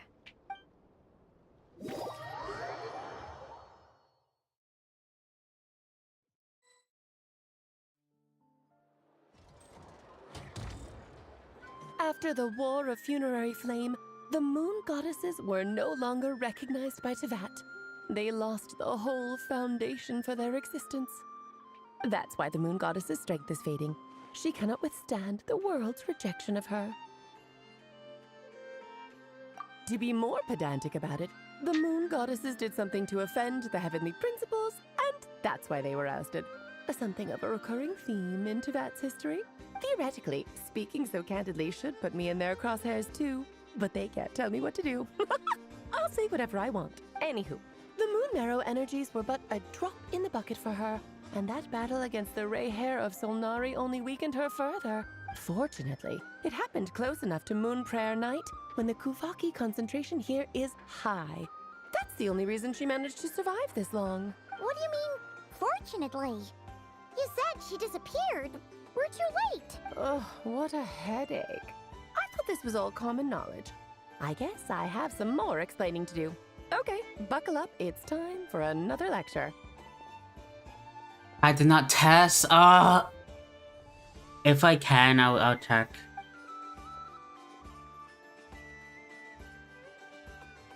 Now, I said earlier that the moon goddess I feel like lost that's not the last foundation time for we're their going existence. to play her. The reason for that has to do with the natural order. Basically, the rationale for their existence in Teyvat was lost. The same logic applies to the present moon goddess too. Consider her existence so far. Her comrades in the Fatui called her Damselette, and she was worshipped as Kutar by the Frost Moon Scions. But these connections have now been severed, whether by her hand or yours. So, the rationale that once sustained her existence is now gone. Wait, we did that to her? Oh, well, strictly speaking, yes. But let's not start pointing fingers, shall we? I'll only end up as the big bad villain, and that's not the kind of final boss I want to be. Of course I do. I'm only the greatest mage in the whole entire world. Now, if you wish to find your moon goddess, there are two problems we need to solve. Firstly, we'll need to strengthen the connection between her and Teyvat, at least enough to sustain her until Moon Prayer Night. Strengthen her connection. But does that mean I'll have to rally all the Frost Moon faithful behind this? Wait, oh my god. Okay. That's why she's fading and no one's... Because she's technically an Archon or whatever. And Archon strengths supply or... Their strength is gauged by the belief of others. But if no one believes in Kuta, that's probably why she's been weakening, especially the severance of the world of the moons. I'm afraid a bygone faith and a former home won't be of any help to her now. Yeah. Do you know her name? Her name? Oh, yes. Names are very important things. A name is a fundamental concept that anchors one's entire existence. She doesn't even know her name. Then your first job is to find it. As a moon goddess, I'm sure she must have a name she identifies with. Neither Columbina nor Kutar is her true name, and she's never really accepted either of them. So, finding out her real name is enough to sustain her existence? Yes, I know it sounds like a small step, but every journey begins that way. So for now, that's all we need to focus on. The second problem is with her plan to use the moon marrows to return to the moon. Unfortunately, piercing through the false sky will take an enormous amount of power. Given her current condition, she won't be able to provide anywhere near enough power, even if she recovers her physical form. But no need to fret. Nicole's the expert in this field, and I'm sure she'll figure something out. Wait, Mage N is going to help us out too? That means we've got 2 Hexen Circle mages on the case. This is turning into a pretty big deal. Actually, this is more of a side quest for me. Like you said, I'm a busy lady, so I can't stay for too long. I'll have to return to Teyvat's border soon. That's the upside you get for looking out for my little Klee. Hopefully that will incentivize you to carry on keeping her company in the future.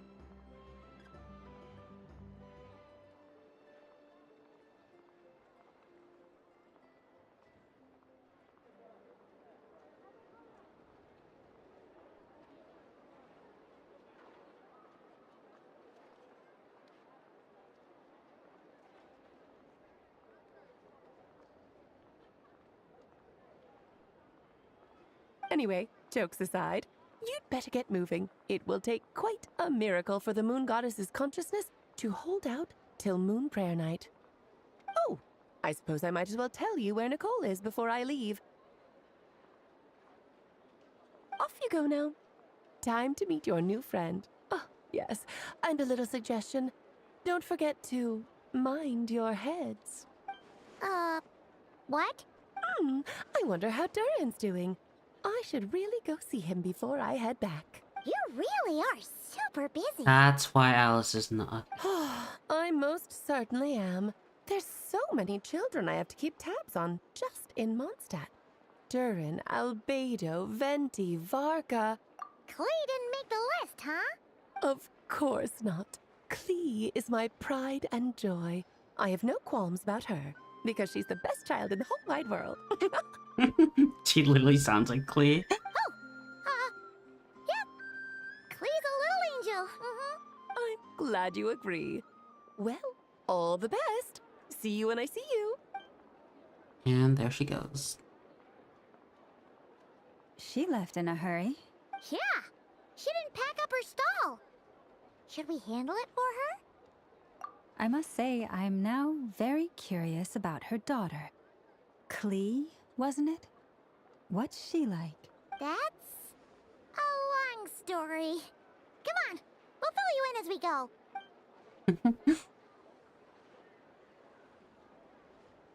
I mean, she literally... Oh, okay. Back to... I love the icon.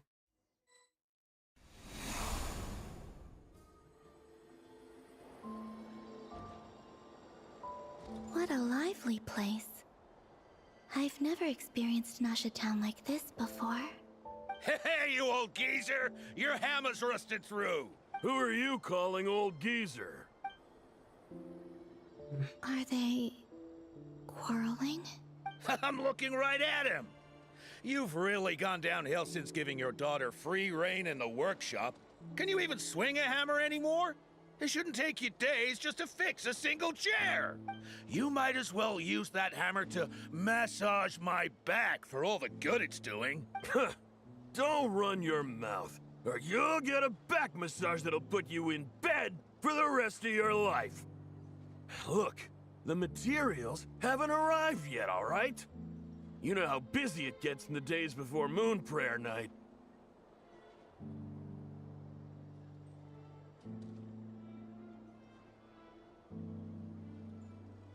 I'll bet you send all the materials to your little princess. Blood's always thicker than water, huh?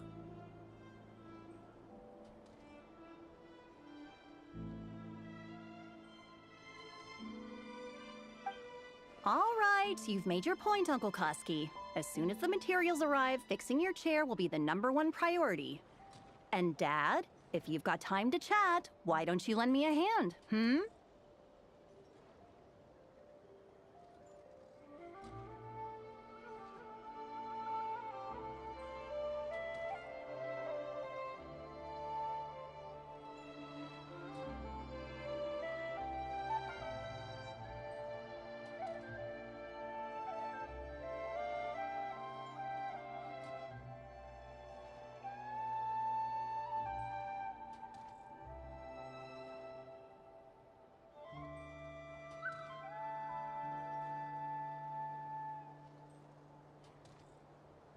Sorry.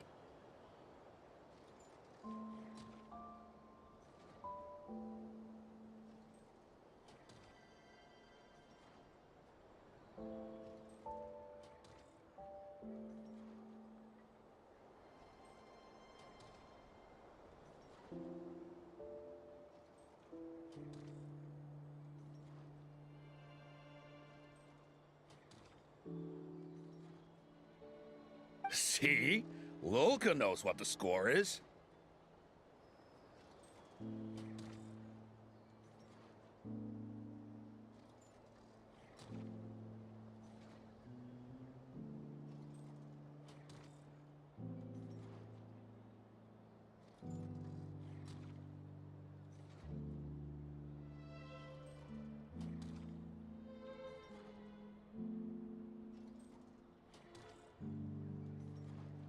I guess they're... friends. But the way they spoke to each other was so ugly. Then again, it wouldn't be the first time I've seen something like this. Columbina!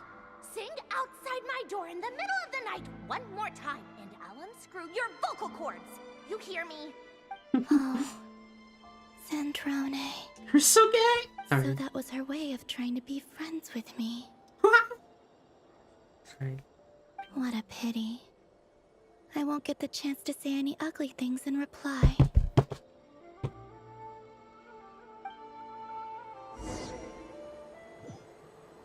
It's okay. Oh my...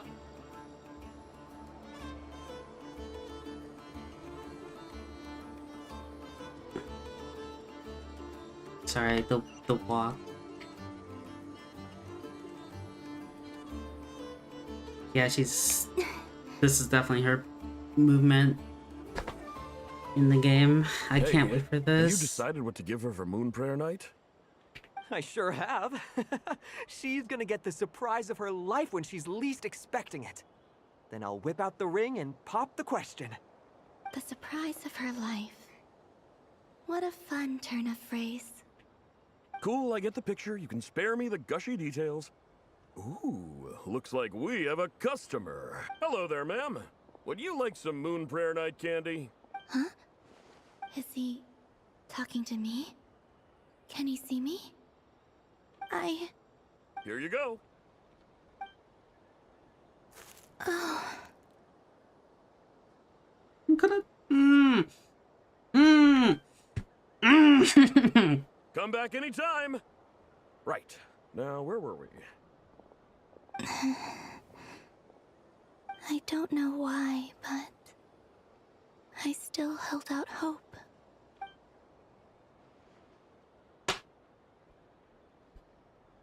The most important thing right now is to find that mage. This name thing seems super important too, but where do we even start looking? I'd better go pay the Fatui a visit.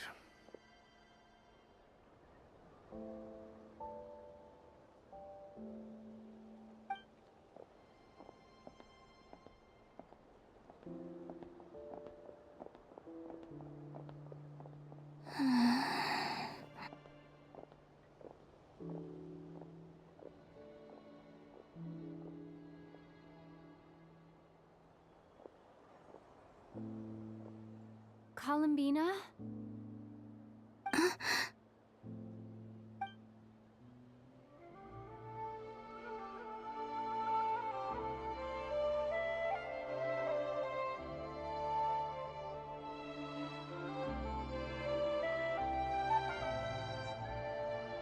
Traveler?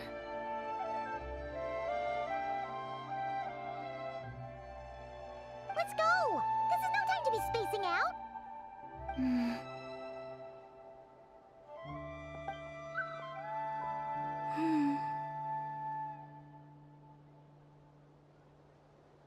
That gay ass smile. Oh!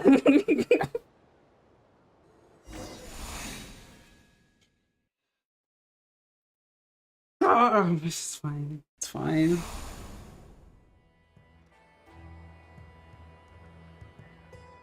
Oh my fucking god.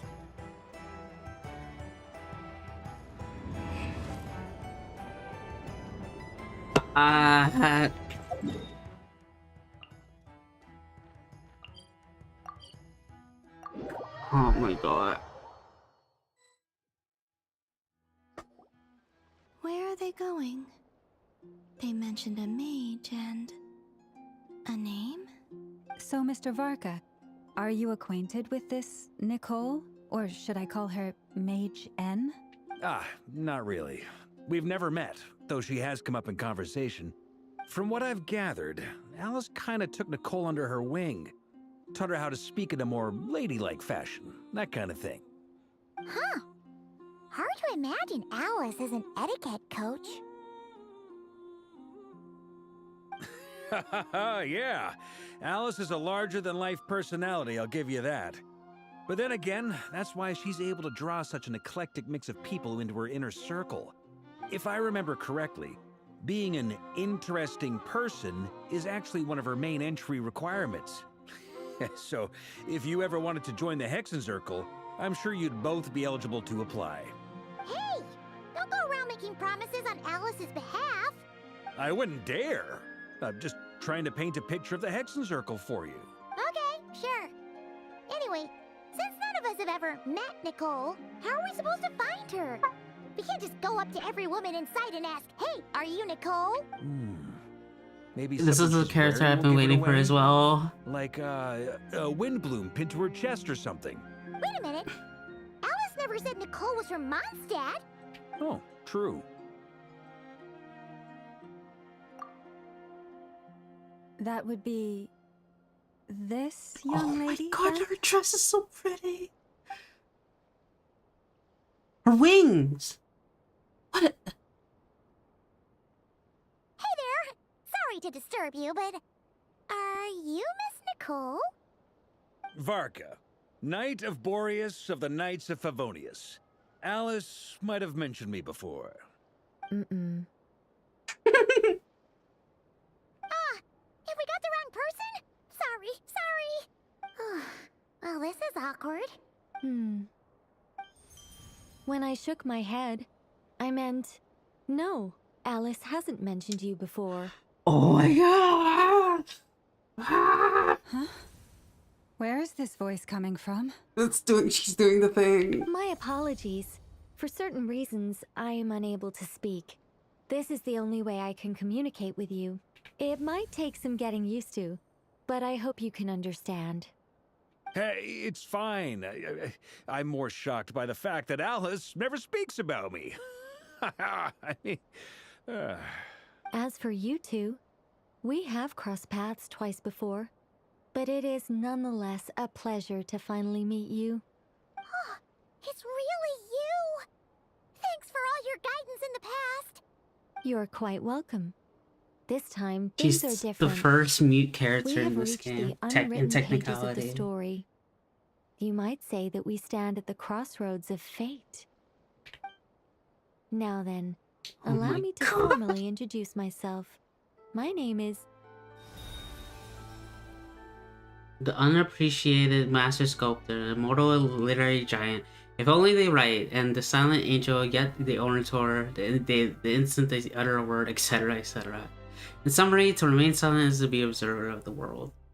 She is so pretty. Oh my god. I don't think I have enough wishes for any of my characters. I want Nicole, I want Columbina, I want Whitehorse, and I want Centrone.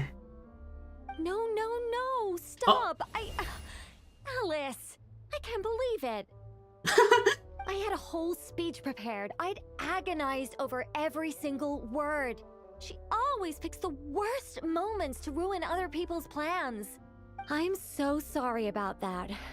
Alice took the liberty of devising some bespoke self-introduction magic for each member of the Hexen Circle. But I could have sworn I deleted all of the triggering conditions for it. How did it bypass everything? Oh gosh, this is so embarrassing. This is a very different side of Nicole than what we're used to.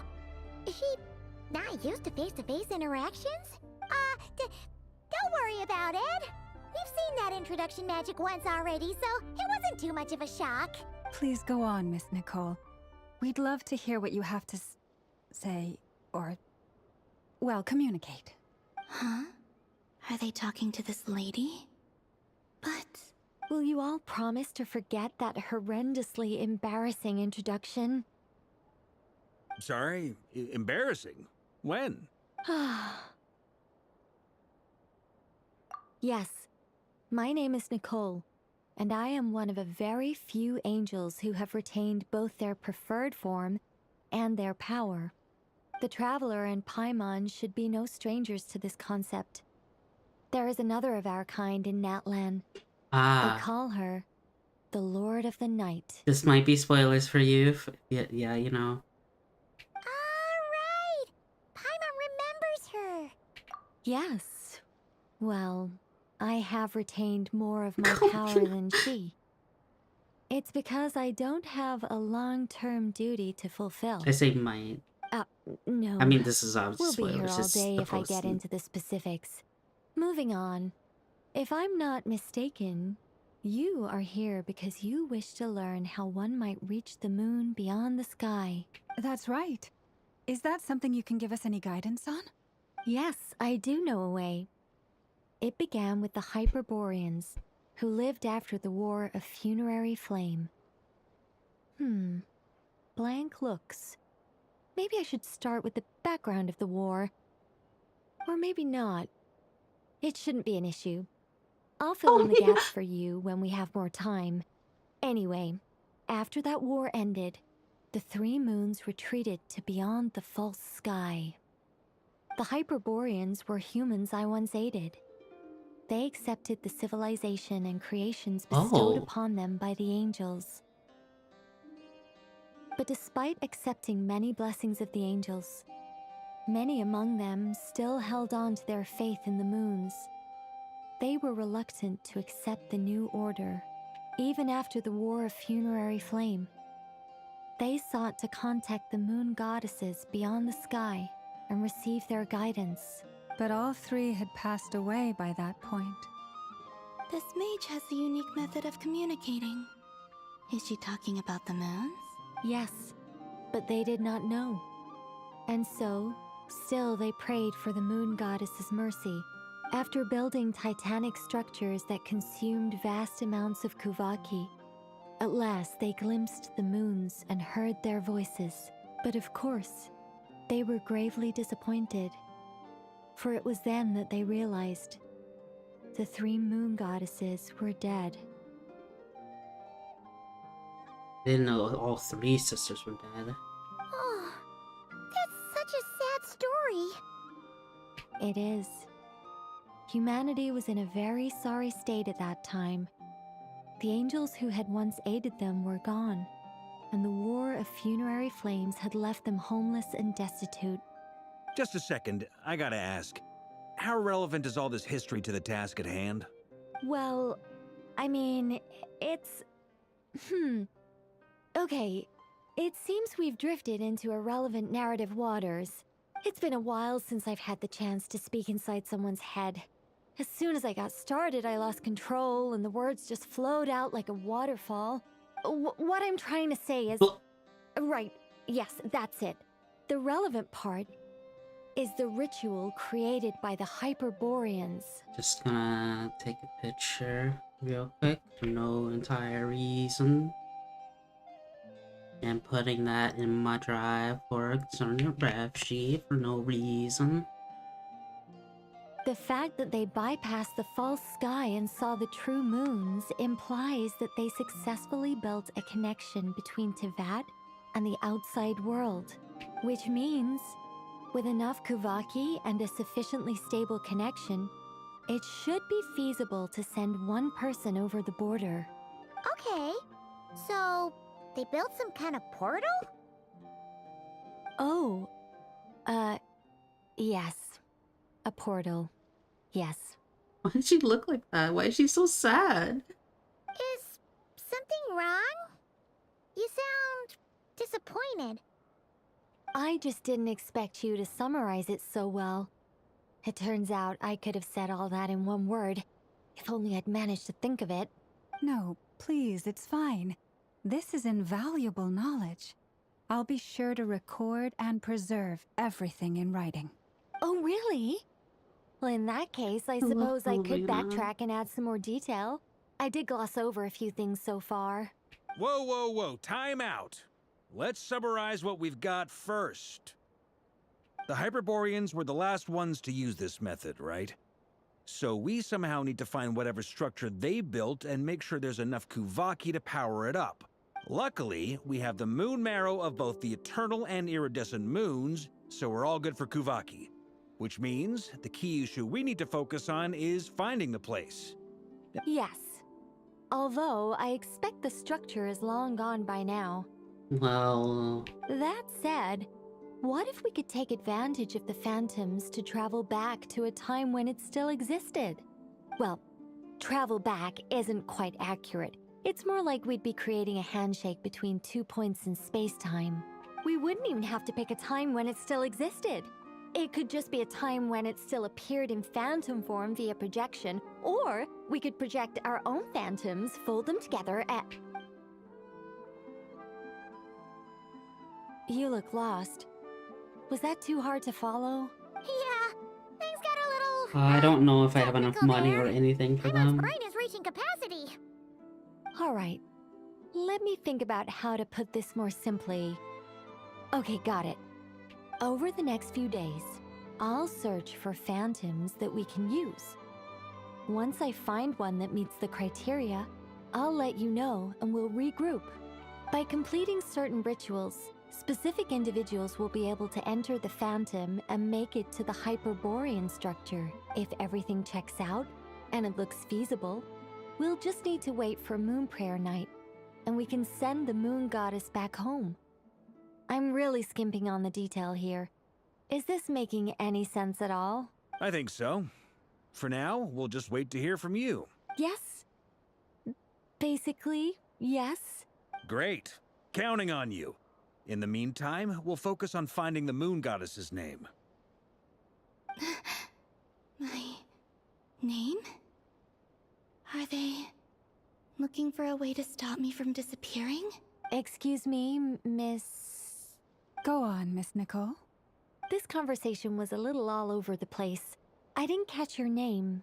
I am Lauma, of the Frost Moon Scions. Ah, I did wonder. I noticed that you listened very intently when I spoke about Hyperborea and the moon's history. If you'd be interested, I'd love to visit you this evening and go through it again in greater detail. Also, if you were serious about making a record, it would be too risky to simply write down the raw details as is. I would suggest some tweaks. Maybe rewrite the stories as fairy tales or fables, perhaps even prayers. Anyway, we can cross that bridge when we come to it. Interesting. So, see you later then? Oh, and no need to prepare anything. Just a cup of tea will do. See ya!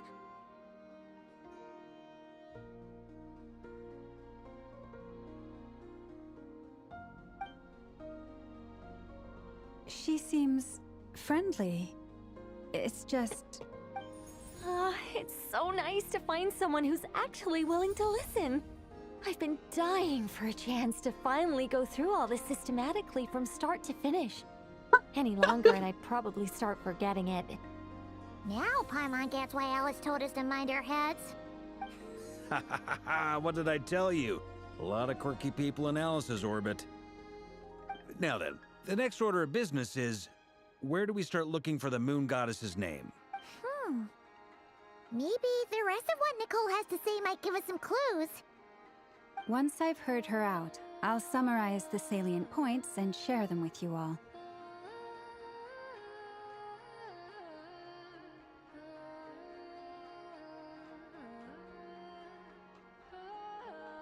I'm also inclined to review our other documents.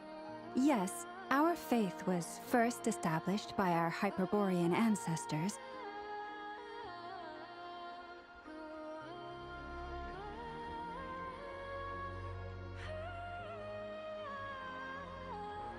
but many of the more factually accurate records are from after Kutar's birth. Sounds like we're gonna follow Columbina's journey through Devat, huh? In that case, we'll start by heading to the Frost Moon Enclave. Sounds like a plan. Take this with you. I'll see about getting in touch with the Fatui. It'll probably just be Arlecchino and Sandroni again.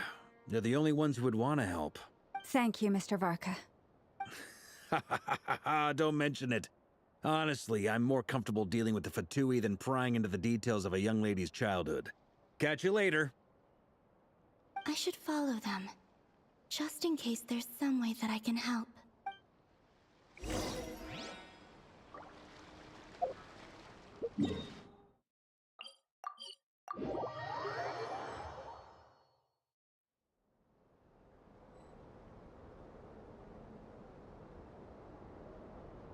He who wishes to peer into the abyss needs simply to wander through Nodcry on a misty night. The march of the Wild Hunt will be sure to drag him into the darkness. A while ago, I took the time to organize all documents in our possession that pertain to Kutar. What you see here is the material I consider reliable. You're saying there's unreliable material too? Yes.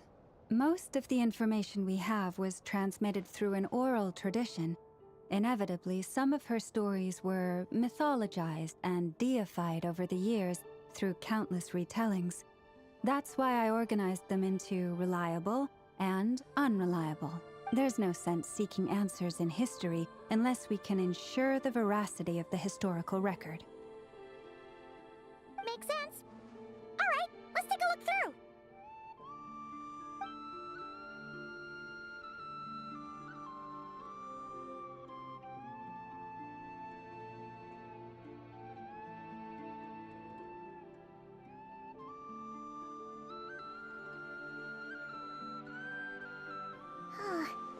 Almost all these records refer to Kutar instead of Columbina. Although neither of those is her real name. Paimon's not sure what point she's trying to make. What we can gather from these records is that the Frostmoon Scions worshipped her as a god, placing impossible expectations upon her. I cannot fault them for their earnest faith, but for all their devotion, worshipping her day in, day out changed nothing. I imagine that none of it resonated with Columbina. It wouldn't surprise me if, even back then, she had already begun to reject the name Kutar and everything it represented. Lama speaks the truth. That's another one I'm going to try to draw them another time.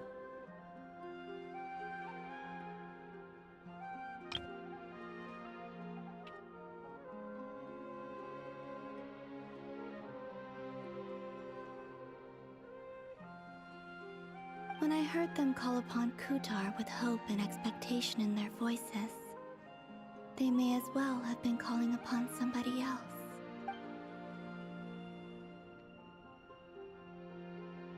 Well, that's a bit complicated. I looked at the level of detail, perceived authenticity, prose style, and how realistic their portrayal of Kutar seemed to be. Amongst the Frostmoon Scions of today, only I know of her existence, and I alone have spoken to her face to face. As such, I know that there are certain things she simply would never do. That being said, I have sensed some changes in her lately. Changes? Me?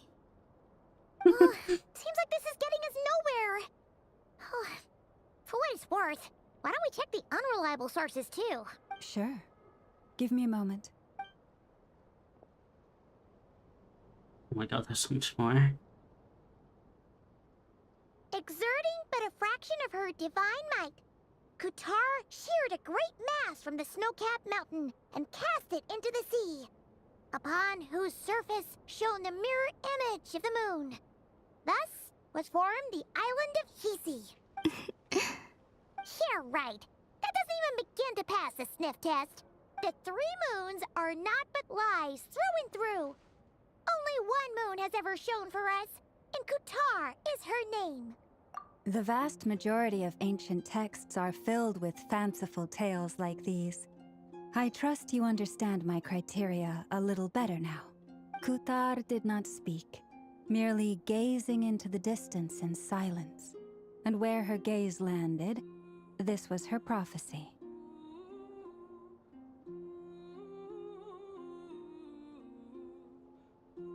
Clearly, whoever wrote this text never even met Kutar. Otherwise, they'd know that her eyes are always closed.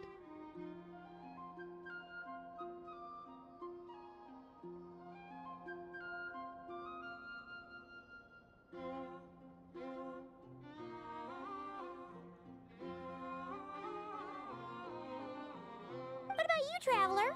What are you reading? Come on, let Paimon see. The child wished to build a wooden nest with which to shield a fledgling bird from the cold. But being so young and lacking in strength, the child could not snap the branches from the trees. Kutar was passing by. Upon seeing the child, she summoned forth the Kuhenki, who built a beautiful nest for the child. I remember that. Not knowing the meaning of Kutar's divine intervention, the child dared not to respond, and thus ran home to call their parents. But Kutar was gone. The Moonchanter declared the event a miracle and took the nest as a relic, placing it on high for all to see. The child was named as one favored by the goddess and was greatly respected amongst the people. Yet, no further miracles were bestowed. and this matter was forgotten in but a few years. Huh. Any thoughts after reading that? Yeah. Columbina probably just wanted to join the kid in making nests. Ah. I had originally considered this a fabrication, because Kutar did not perform any similar actions in subsequent records. But now that I think about it, it does seem like something Columbina would do. It's just that... She didn't know how other people would interpret her actions. She was probably worried about making things difficult for people. So, she gradually stopped joining in. Yes. Oh, that's so sad.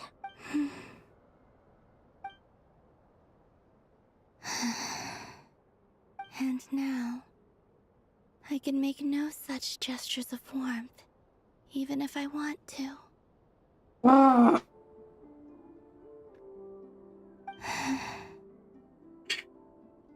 That's another screenshot again. God, they know how to do cinematography.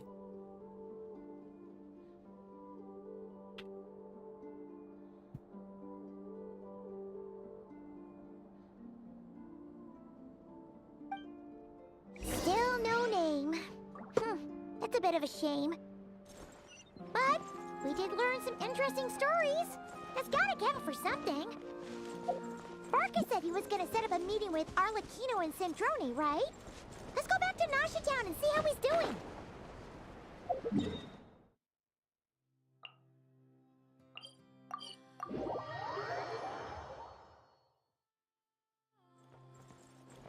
I mean, they've done this multiple times in other things, but because Nodcry is so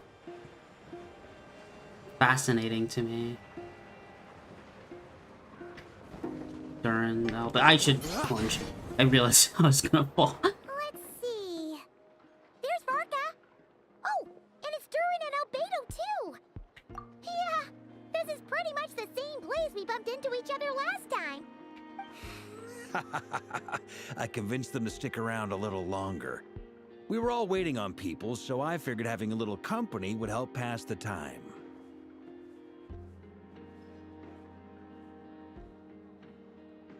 Excuse me, hold on.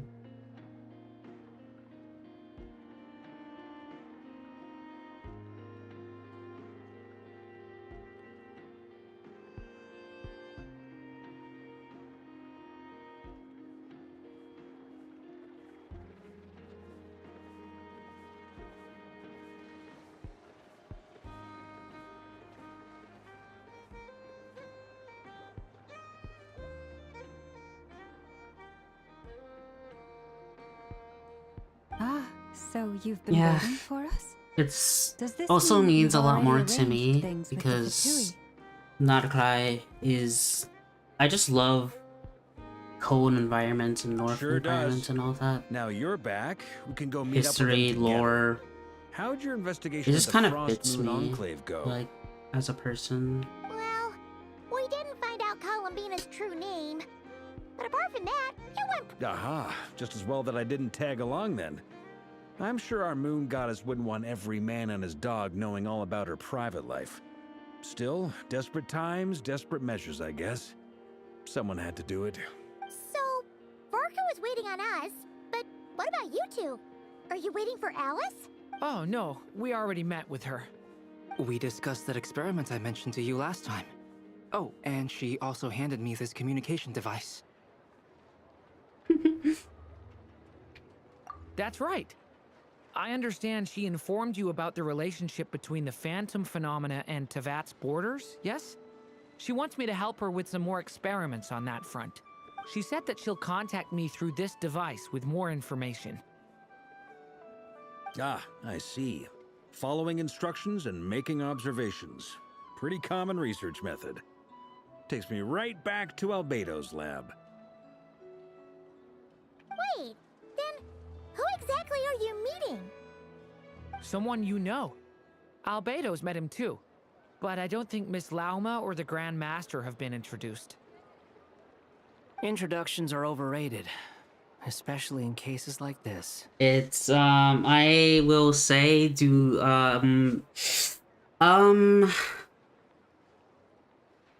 this is Wonder. It's you!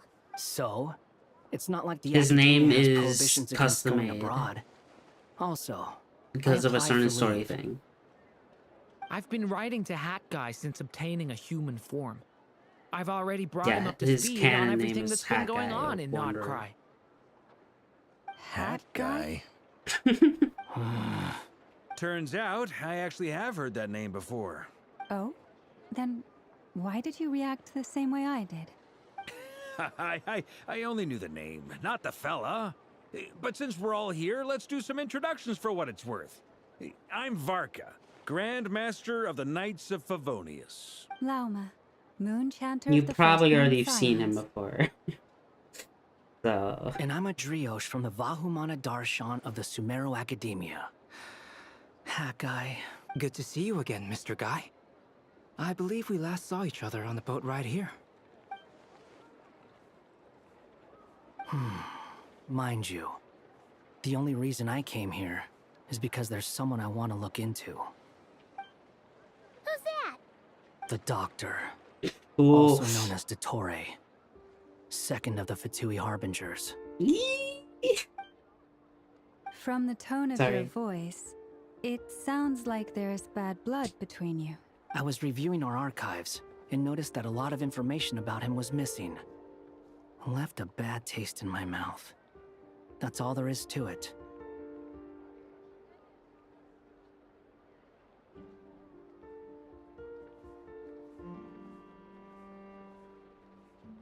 sorry, hold on.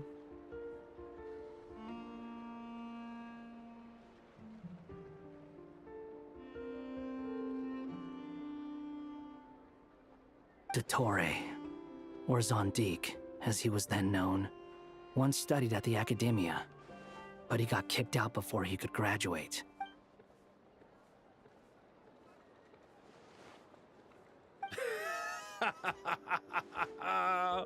So the Harbinger's #2 man is a college dropout? How embarrassing for them. Last we heard, he was planning something. We actually heard that a few times before, even coming to Nodcry. But we haven't seen a trace of him since we got here.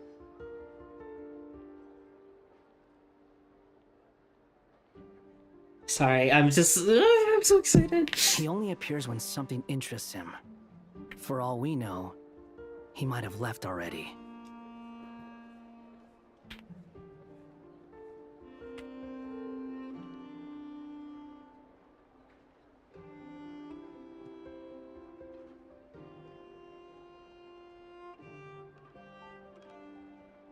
But the fact he did something here at all is worth noting. It'll fill a couple extra lines in his file. Why does it sound less like a file you're writing and more like a criminal record? Anyway, we were just about to meet 2 of the other Harbingers. Want to come along? I You can might learn a thing or explain two about the him there. things because it's not actually shown in excuse me. I can explain what the Dottore did because it is not shown in anything outside of like lore, like tiny loose lore snippets and the event that was earlier. So Dottore, the second whatever, he is a horrible person. When Varco was like, oh, it sounds like you're talking about criminals or whatever. Yeah, he is a criminal. He killed children and experimented on children. The House of the Hearth, or Lucino's domain, or whatever, she adopts, like, children who have been abandoned or just orphaned or other things. Basically, and children can be varied by, like ages, like, 3 to freaking, like, 27 or more. It doesn't, they say children of the hearth, but it can literally range anything. And Dottore asked Arlecchino, hey, can I use your children, like, to experiment or something? Main thing. I don't remember the full details about it, but yeah, Dottore took the children, killed them, or experimented on just because he wanted to feel like it. he always experiments on things, and some of the enemies we fight are kind of experiment. I don't remember if it was. Like cutting out. My mic is absolutely cutting out. Wander is a very important character for that said experiment. It's at the tail end of Sumeru, so you'll definitely see it and understand why why you should hate Dottore. So yeah, Dottore is a think of him as Emmett Silk with no morals.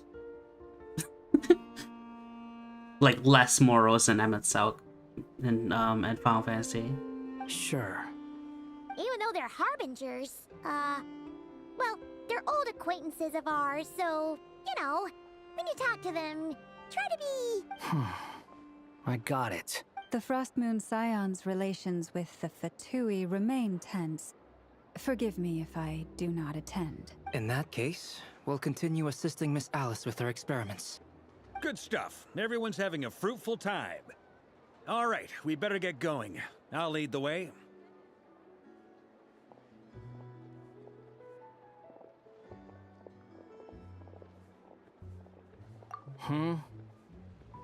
Well, yeah. That's obviously part of it. But I'm not the only one who has a score to settle with him. Neither you, nor Lesser Lord Kusanali, nor I want to see him meddling with things again. What's the hurry? Don't worry. Pigeons always know which way home is. Wait, what, huh? I got mail or something. Sorry. Wait, her sitting on the... Who is this? I knew it, they don't know. Oh my... A scholar from Sumeru. They call him Hat Guy. He's an old friend of the Travelers. Wait, this is the academia representative you wrote about? He doesn't exactly look the part. I believe this will prove my identity. You'll notice it bears the seal of the Sanctuary of Surasthana. Well, what do you know? So it does. All right then. My mistake. It's fine. I expected as much. What? Oh, I wish he did Sumeru Story. I want you to do Sumeru Story. So as I mentioned in my letter, the Academia's got its eyes on Dottore, but this matter remains top secret. Apart from those assisting in the investigation, I'm trying not to the fewer say people who things know, about him. the better. Because you're anyone already asks, so close. I'm here in Nodcry to pursue my personal academic interests. Gotta say, Marka, you did pretty well to keep all this under wraps for so long. Sounds like you got in touch with the Academia about this way back. you flatter me. Where do I even start? Remember that time we fought Rerir at Star Sand Shoal? He sure let me have it then, didn't he? I'll bet Dottore had that all sketched out, with me as his convenient little pawn. He could not care less about us if he tried, but hey! The feeling's mutual. Does Dottore really strike you as the sort who values his relationships with his colleagues? Fair point. Definitely not. Which is why I always keep my guard up whenever he starts making suspicious moves. To that extent, our motivations align. On top of which, I consider you trustworthy people. Now, back on topic. In the wake of the Reikir of Solnari episode, Sandrone and I grew suspicious about Dottore's complete inaction during the entire affair. So we tried to find out what he'd been up to, but unfortunately to no avail. He never lets anyone in on his plans. The more he cares about something, the more secretive he gets. Indeed. Perhaps he believes that by keeping a low profile, he can avoid trouble. But that trick isn't going to work on his colleagues. Yeah, I mean, he's been researching the ancient moon's remnants. And he's been trying to get his paws on the moon marrows. Only an idiot would believe he doesn't have something more planned. With this in mind, I returned to Snezhnaya and relayed my thoughts to Her Majesty the Tsaritsa, entreating her to have him recalled. That's pretty direct.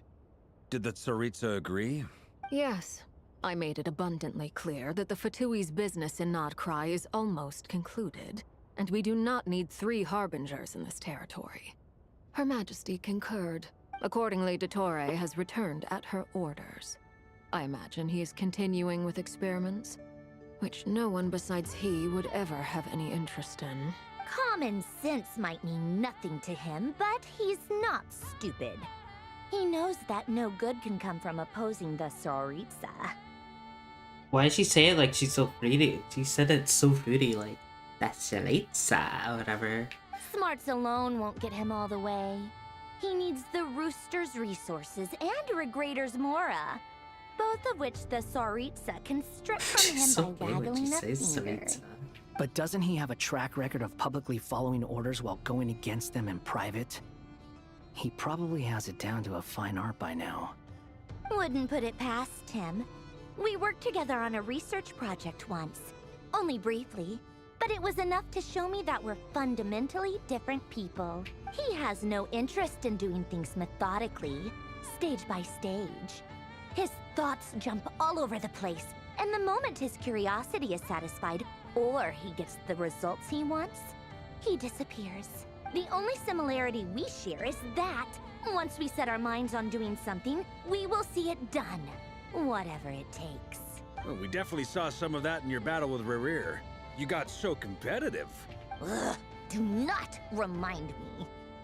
Then I believe we all concur. Dottore will not simply give up.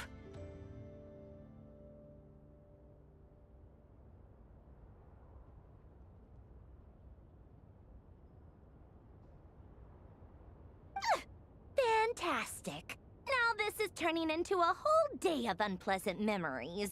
Ugh. Are you talking about the moon marrow stuff? I'm sorry. He also strikes me as the kind of person to disregard experimental regulations, ruin all the equipment, and go way over budget. Then leave the first person he can find to deal with the fallout. Exactly.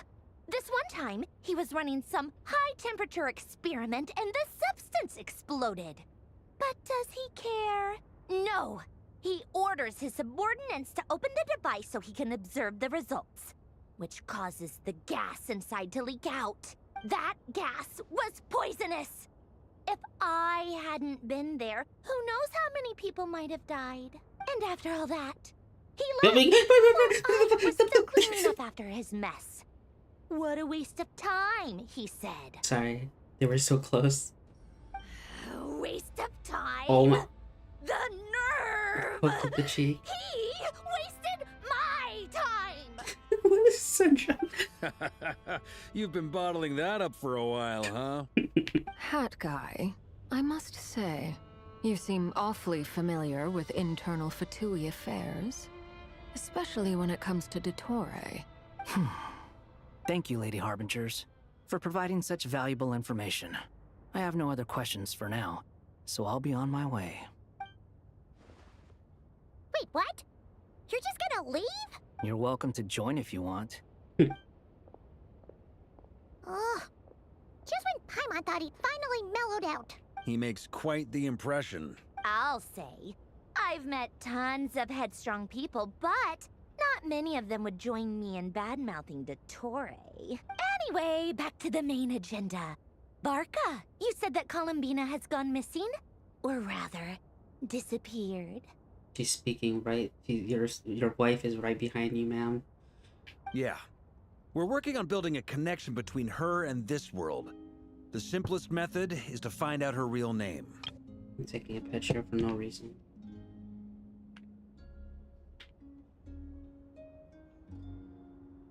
For no reason.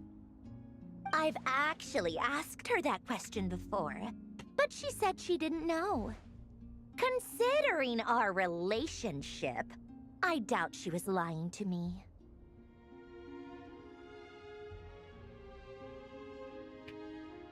As far as I recall, she was never dispatched by Her Majesty to claim a gnosis or anything like that. The Tsaritsa's plans had long contained a place specifically for her. I always thought that was weird. What could could she do that the rest of us couldn't? Knowing what we do now, it's probably something related to Kavaki, right? More than likely. When she first arrived, Columbina would often go to Her Majesty and ask when she could start the task assigned to her. But Her Majesty always gave the same reply. The time has not yet come. So she spent her days in Snezhnaya doing basically nothing. The Tsaritsa has summoned a beautiful blind maiden to be a harbinger, giving her the third seat by virtue only of her enchanting voice. It was a dumb and stupid rumor, but the reality of the situation made it hard to refute. If Sandrane knew Columbina was right there, she wouldn't even know. And what happened after that? I imagine she stopped caring. She no longer seemed to care why she had been recruited, and Her Majesty never gave her any missions. So she just continued to sing in the flower garden. For my part, I was busy. So busy, in fact, that watching someone be that idol had me fuming. But still, I got the sense that she had long been used to a life of other people claiming she was needed when she wasn't. I just felt that having a place to stay would cost me something eventually. And so I waited quietly for the day that I would have to pay the price. And on the other end of that spectrum, you had me. Someone once told me that I had the lousiest work and the toughest luck. That's a good way of putting it. I forget who said it, but those words have always stuck with me. I know who said it.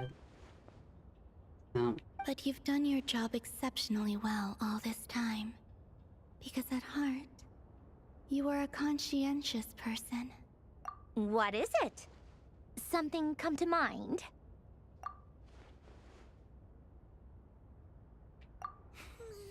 That makes sense. Nothing screams you are needed like your name shouted from across the town. Well, good luck with it. But if you ask me, Columbina is still the most shoutable name. I'm just so used to it now. After all the arguments we've had, I can't be bothered trying to remember another name for her. Nor I. Sandrone. Harlequino.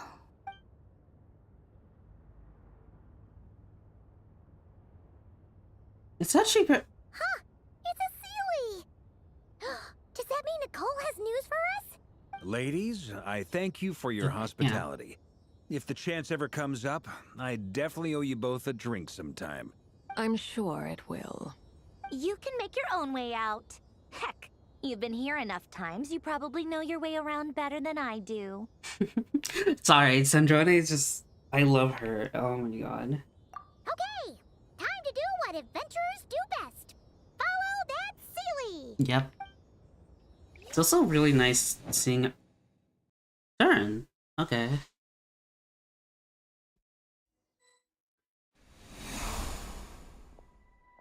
Here you are.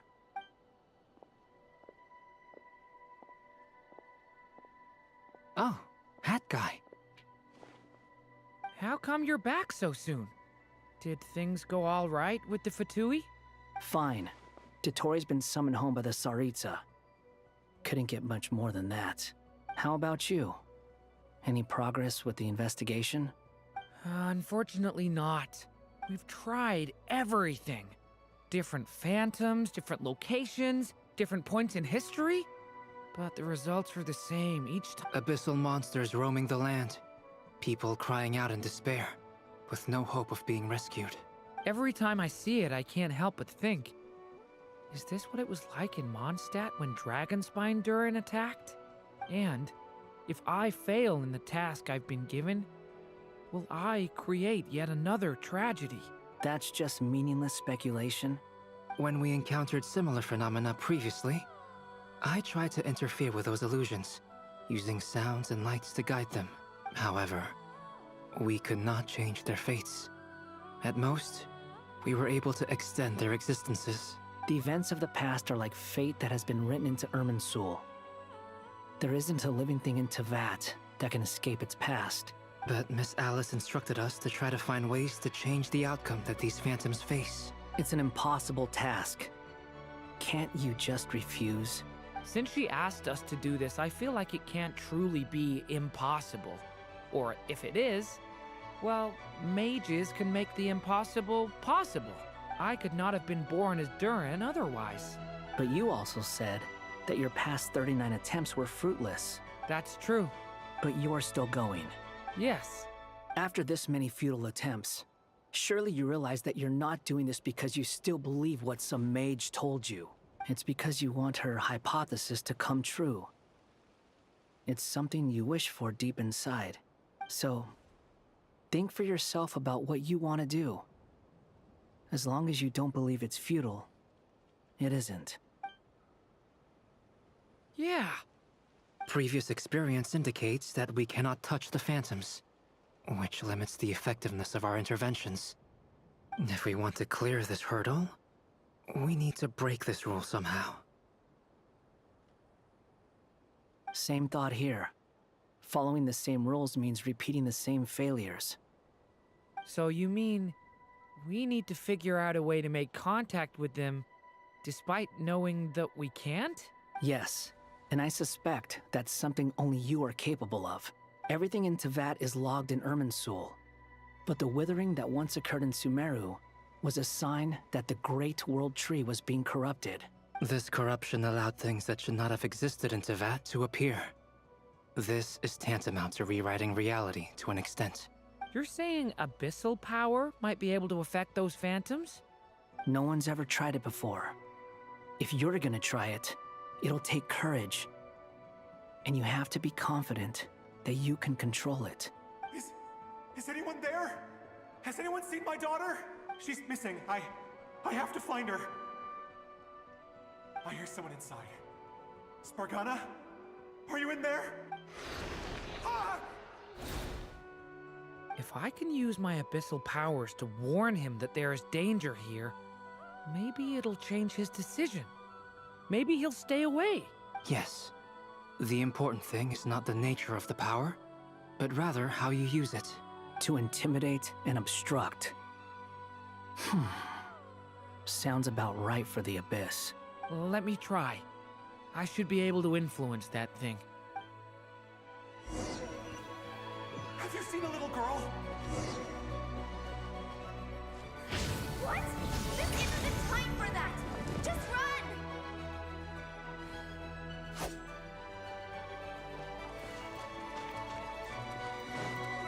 I hear someone inside. Spargana? Are you in there?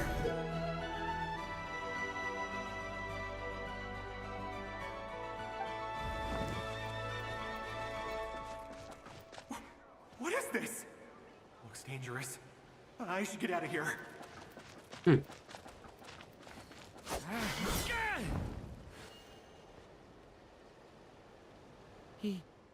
He really left. Ha! We did it! Don't celebrate too soon. Follow him. See what he does next. Monsters approaching from the front. You need to stop them and create an opportunity for him to hide.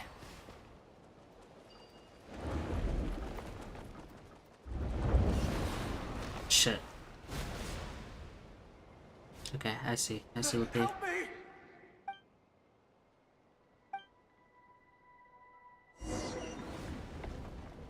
Monsters approaching from the front. You need to stop them and create an opportunity for him to hide.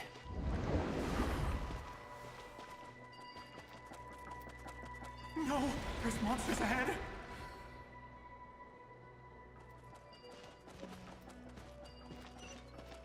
Wait, is that the barrier I saw earlier? Why is it appearing now? It's as if someone's controlling it.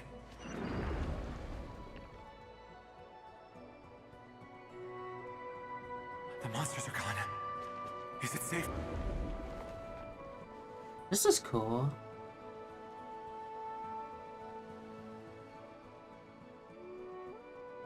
The barrier's gone too. How odd. Anyway, I guess I'll keep going. Quickly, let's keep up.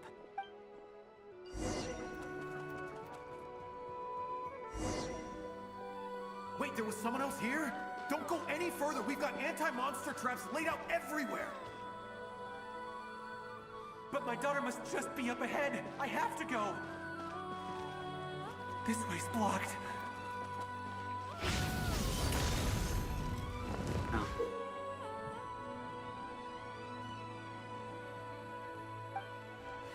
We might be able to use the explosives over there, but we need to take care not to hurt him.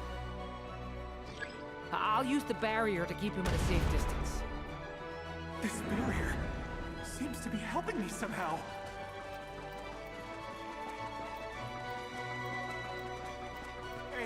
Hey, wake up!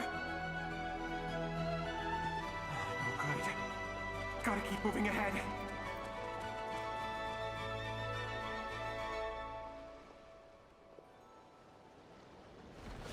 So many monsters! There's still a chance, Durin. Use the traps.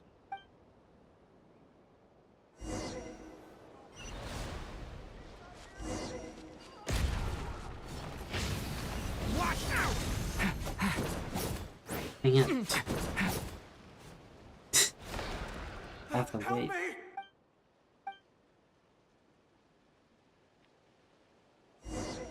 The little gimmicky.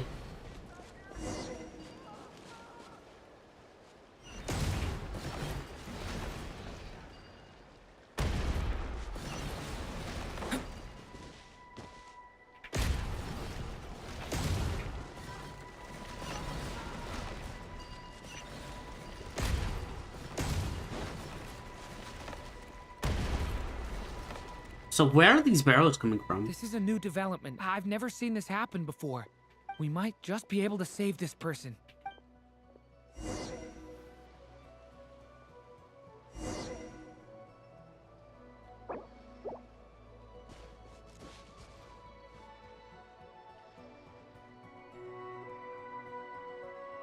Hello there. Have you seen my daughter? Spargana's her name.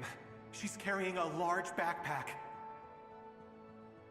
Get out while you still can, you fool. You won't find any survivors here. But I can't just leave her here. She must be so scared right now.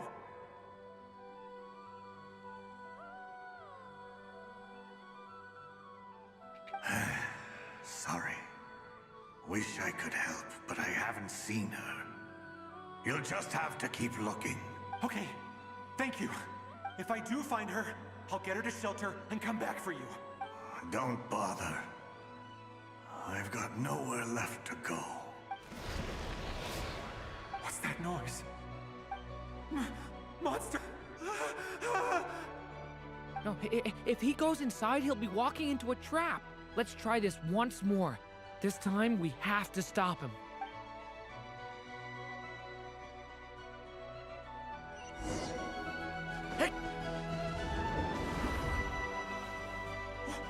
Why? How will I know where Spargana's gone like this? You know what? I'll trust this strange barrier. It's gotten me this far after all.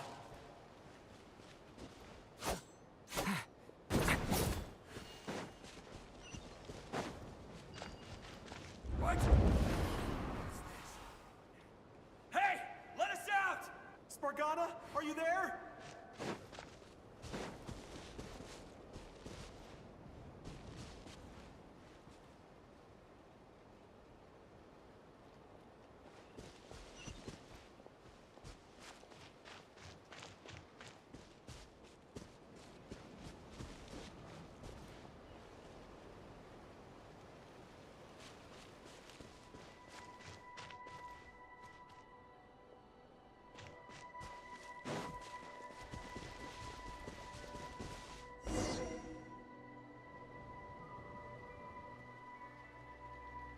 Huh? That looks like one of my daughter's books. Thank you. Thank you. Yes, it's one of hers for sure. That's her name on it right there. She left her backpack here. Durin, just like last time. Use the explosives.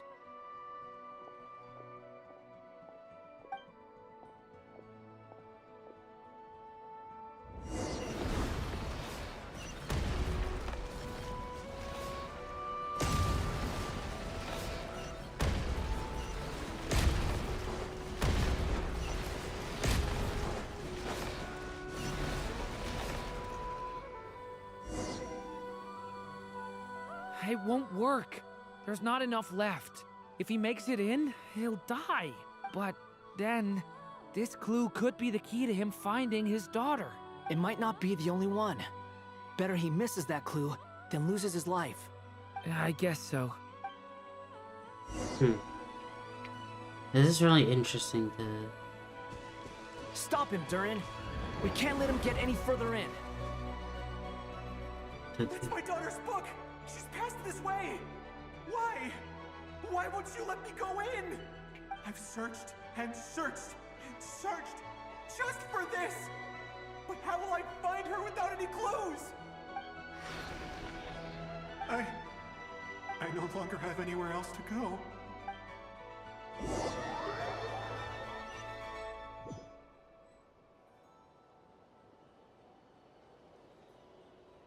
I'm sorry.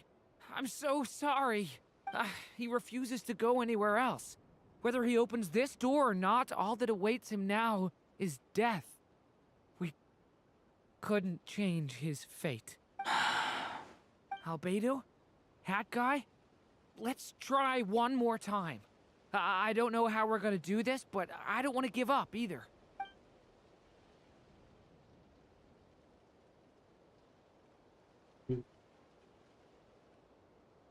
Why am I here? What's going on? All these scenes running through my head. Where are they from? Huh? What's going on?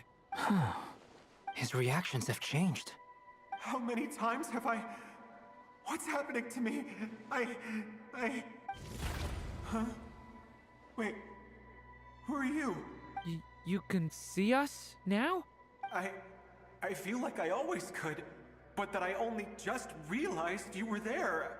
I'm sorry, I don't know how to describe what I'm feeling, but you were the ones guiding me using that marked barrier, right?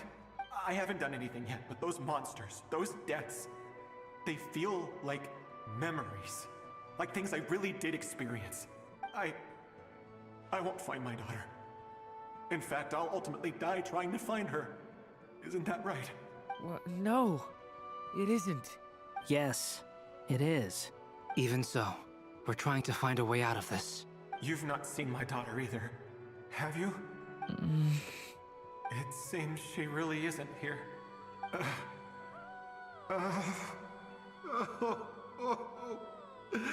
I'm sorry we couldn't help you. I'm just tired. Maybe this is destiny. Maybe it doesn't matter how hard I search. How long do I have left? Experience says 15 to 20 minutes.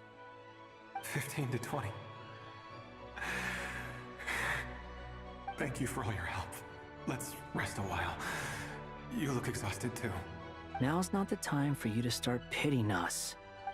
It's not pity. I'm just realizing that I've only got 10 or so minutes left. You know?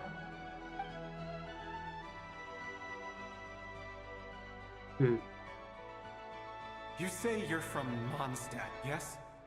A place with windmills, where people enjoy limitless freedom? And you're from Sumeru, where they've built an academy into a giant tree? Yes. It seems you've never heard of either place. Those names are unknown to me, I'm afraid, yes. Have you heard of Hyperborea? I have, but I heard that it was destroyed in the distant past. I see. That was where my ancestors once lived. What about Delphi Pytho? Was it later rebuilt? I've never heard that name. Then what about Sal Vindaknir? I have seen that name on stone tablets on Dragonspine. But I'm afraid the only things left of that place are its ruins. I see. Sure enough, there was no way to turn this around, huh? I'm sorry. I was the one who asked to chat, but it seems like we're too many ages apart. There's barely any common ground to start from. It's all right. We did hear something new, at least. From how you speak of your lives, things must be going all right for you, I guess. They are. Mondstadt is a place of freedom and happiness. There's a lot of good people in the church and the Knights of Favonius, and even outsiders find that it's an easy place to feel at home. We have festivals a few times a year. Everyone gets together to drink, sing, and be merry. Sumeru is a lot more uptight. Not really the kind of place where you can relax. It's a nation fraught with problems wherever you look. But if all you want in life is to seek knowledge, I guess it's pretty much paradise. That's wonderful. In other words, after this all-devouring black tide passed, humanity did not merely avoid extinction, but rose to build prosperous civilizations anew. I mean, I can see you all right now. That must mean the future isn't a total mess, right? That's true. Sort of. Well, time's almost up. Let's part ways, I think. Might be best if you don't waste too much time on me. The chances are slim, I know, but I'd like to spend these last few minutes looking for Spargana. If things work out, I'd love to tell her about what I've heard. May we meet again. Well, or not, most probably. In that case, may your wishes come true.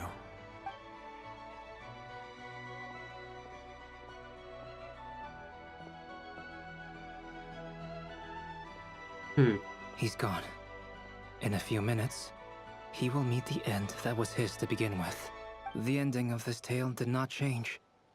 But I believe that we've just made the most progress we have yet. May your wishes come true. If only it were so simple. Hat guy, could I ask you a question? You've never talked about your past. It seems complicated, and it weighs heavily on you, too. Would you be willing to tell me about it? I mean, sometimes it's better to get things out in the open. Take that guy we try to help, for instance.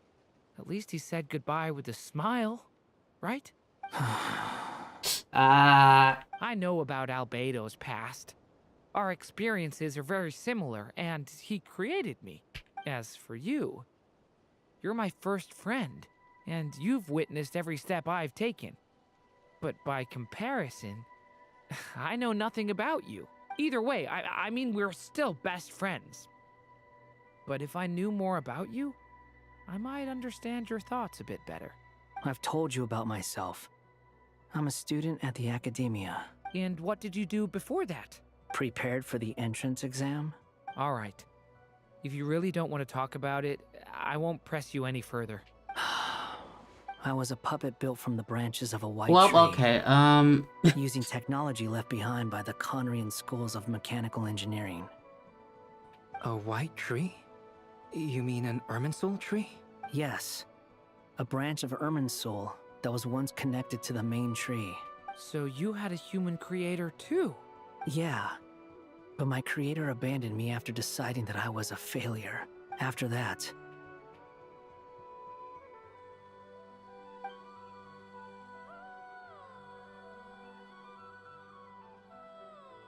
Durin. Resisting the influence of the Abyss, suppressing the urge to destroy, trying to do the right thing. None of these things are easy, but no matter how hard they are, trying to rewrite past wrongs is far harder. You asked me if you would create a new tragedy if you failed. I told you there was no point speculating about that, but the real answer is, yes, you absolutely will. That guy. But at least you've got people here to help steer you away from the wrong path. So, just keep aiming towards the light. I will. I promise. All right, break time's over. Hello? Durin speaking. That was a very interesting scene. For a character I don't really care for Durin, I really like that scene. Hello, friends, it's me. What have you been up to, I'm detecting some unmistakable fluctuations here at the border. The amplitude isn't particularly high, but they're completely different signals from the ones before, and the scale is comparable to those I've detected previously. Alice, we were unable to save that person. However, he appears to have retained a portion of the memories gained through that cycle, and was able to hold a conversation with us. I see. Well, that is rather odd indeed. It definitely merits further attention. Could I trouble you to keep trying the same approach? I need to gather some more data. Counting on you. I should probably have Nicole come and check this out as well. Oh, cool. That's Act 1 of the story.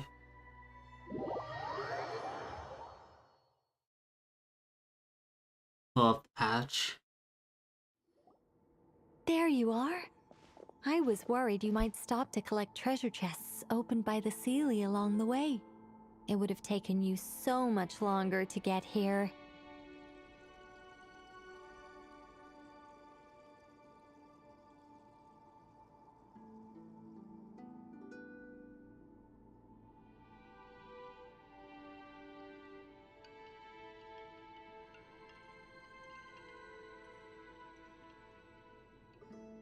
Sorry.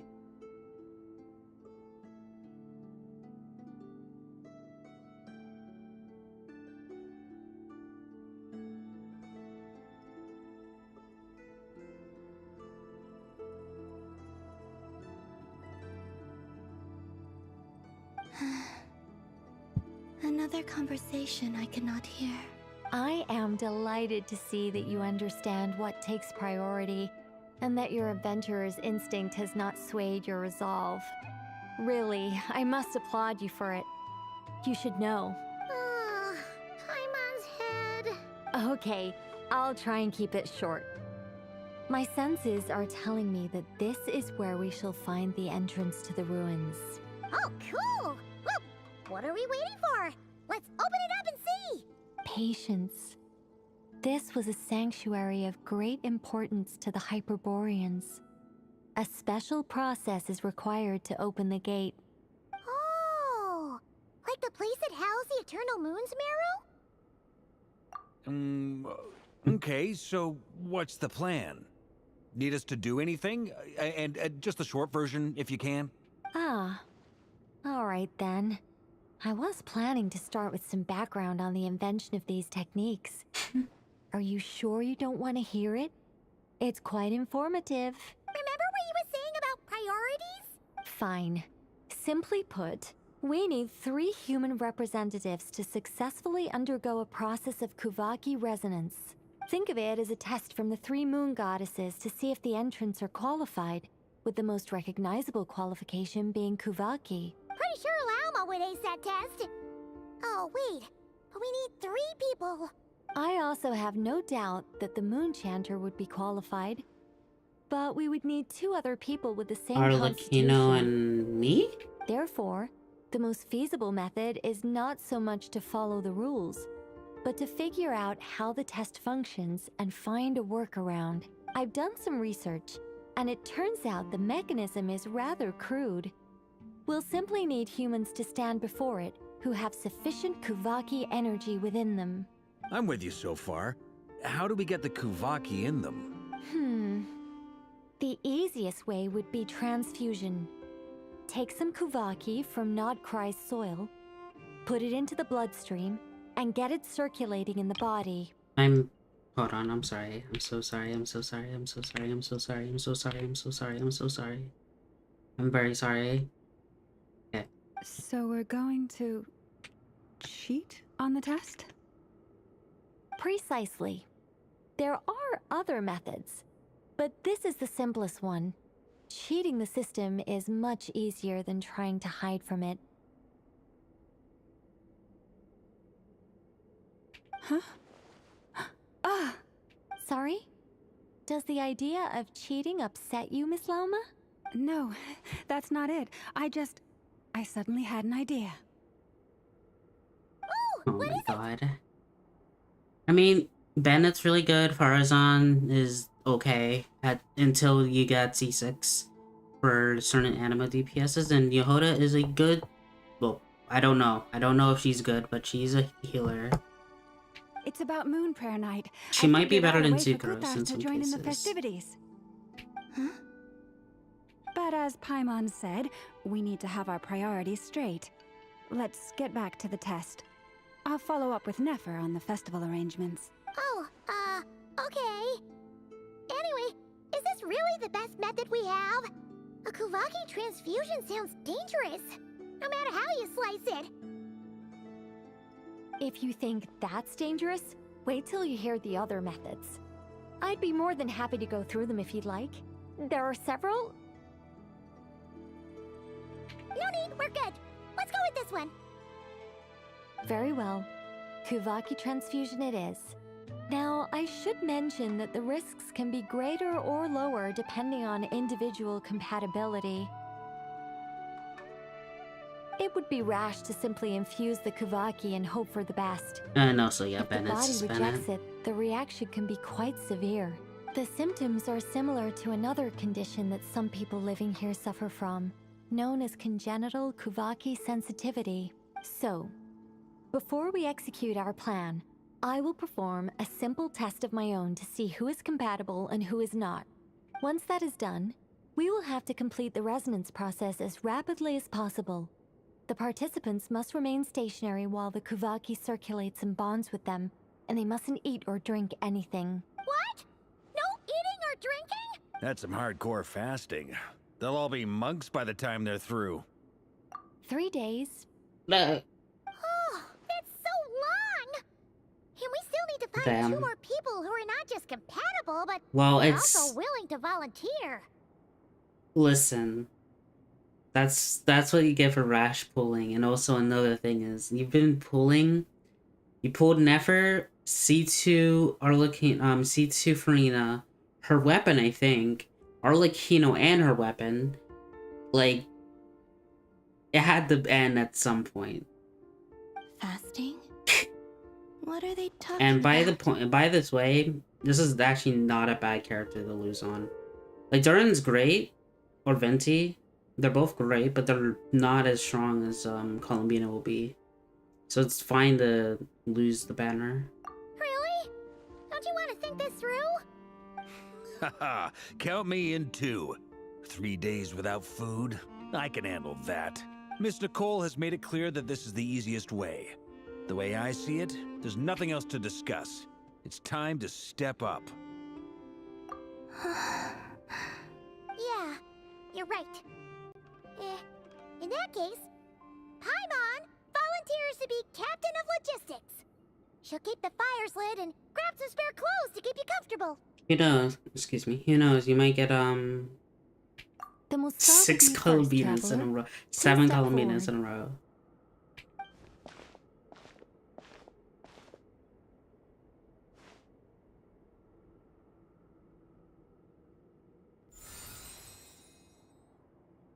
How's it going? Do you feel anything? I'm sorry. I'm so sorry.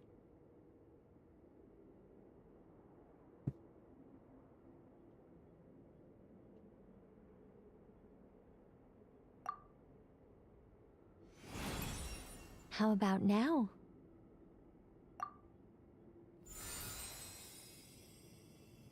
And now?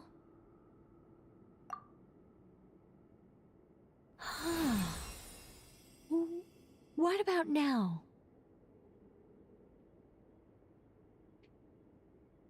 You guys, it's not a competition, you know.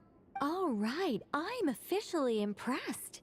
Even as a descender, you can withstand far more than I imagined. It's like I summoned a giant stone titan to arm wrestle you, and your arm hasn't even moved an inch.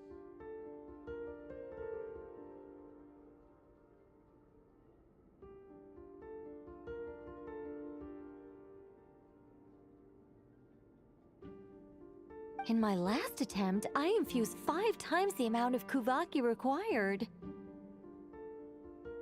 Yes, safe to say, compatibility won't be an issue for you. You're eligible to join. You're next, Mr. Varka. Sure, here goes nothing. Sorry.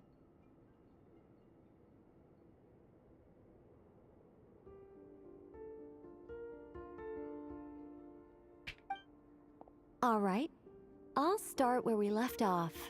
5 times the required Kuvaki dose.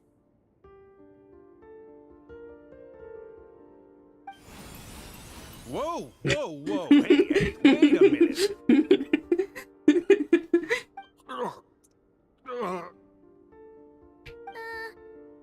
How's it going? Ooh, no, not great. I kind of want to puke. Feels like I've been drinking too much.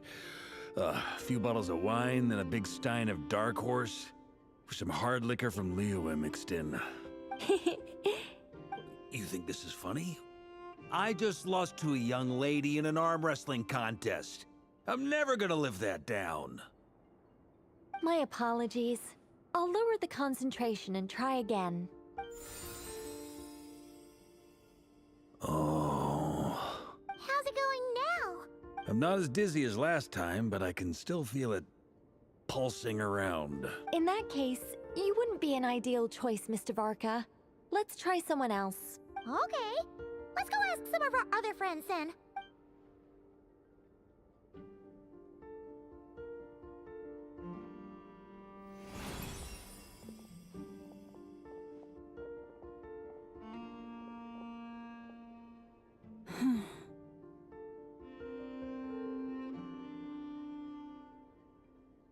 No surprises here, Miss Moonchanter. You're perfectly compatible. You may join. I mean, yeah, that's a given.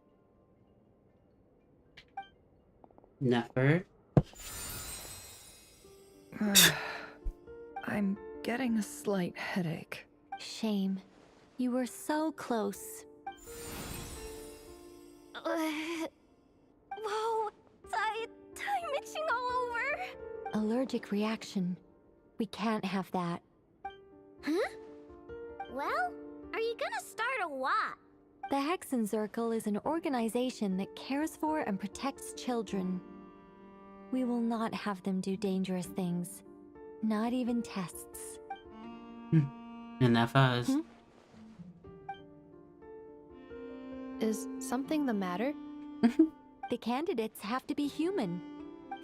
I guess that rules me out too. Huh. Everyone except the Moonchanter got beaten. Guess I don't need to feel so bad after all. I mean, looks like this isn't gonna be as easy as we thought.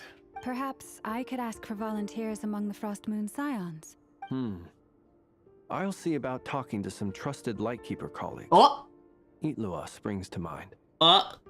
That's... In fact, I think I know we that had guy. some I know. Frost Moon Scions join our ranks recently.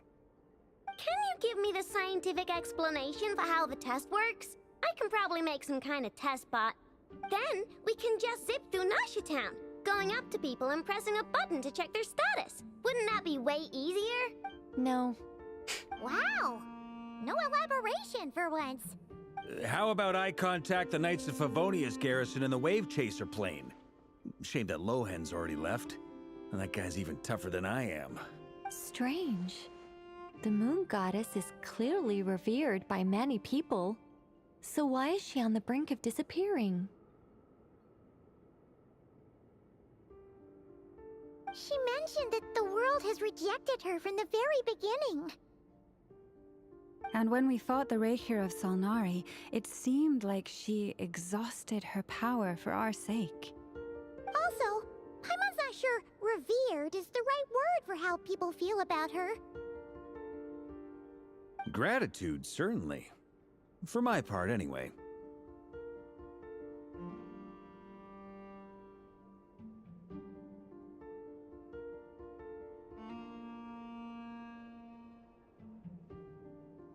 It's basic reciprocity. She helped us, so she deserves our help in return. Yeah. Even though she looked like she didn't care, she still saved a ton of people, including me. A review of the relevant data leads me to conclude that Miss Columbina is a good person. Yep, you bet! They really think so? I'm super surprised that Columbina isn't her actual name, though. I think it really suits her. It's light and graceful and...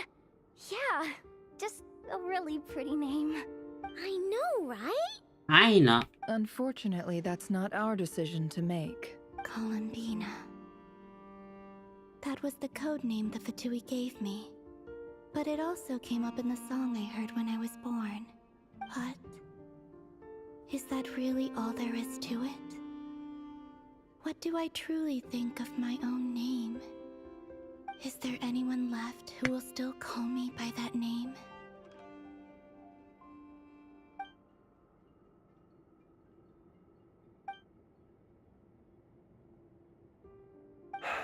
Moon Prayer Night is getting closer by the day. We're running out of time. We need to look for other candidates. Sorry. Then allow me to try. Huh? What are you doing here? She's here for her You wife. contacted your friends via the Her other Adventurers wife. Guild. Sandrone has been keeping an eye out for something like that, so she informed me. Since I have the ability to accommodate a moon marrow, I should prove to be a suitable candidate. Arlecchino. When can we begin? I see. We can begin right away.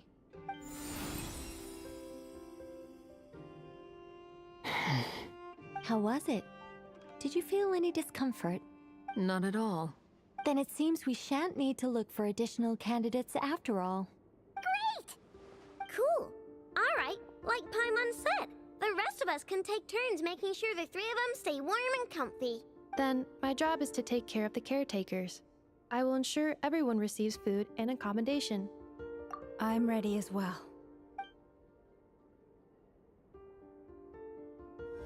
Oh my god. Ah!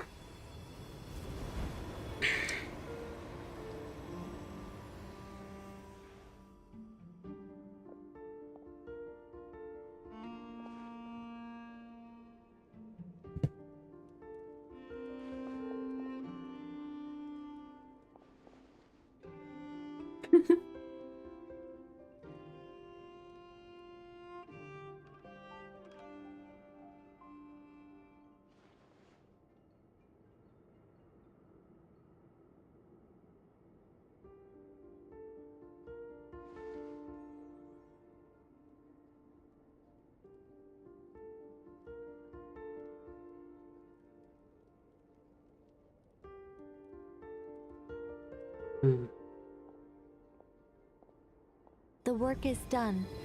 The sacred scroll shut. The stars grow dim, the people silent. The white sun sets, the silver moon rises. O path to the temple, appear now before us.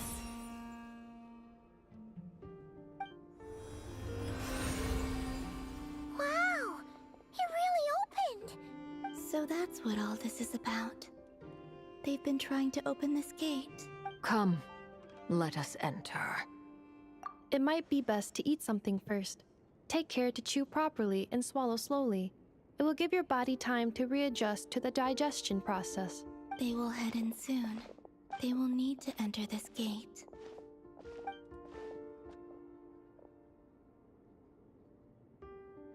Huh? I cannot pass through. Is it because I have no physical body? It has been 3 days. My strength has all but completely faded. Can I really hold on until Moon Prayer Night?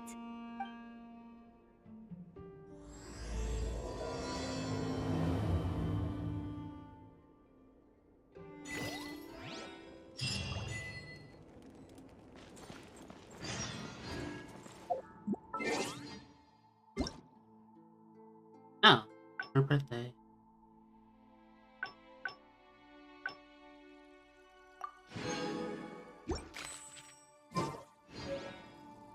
Drink 44455. Pyro. I wonder what team is going to be in this one.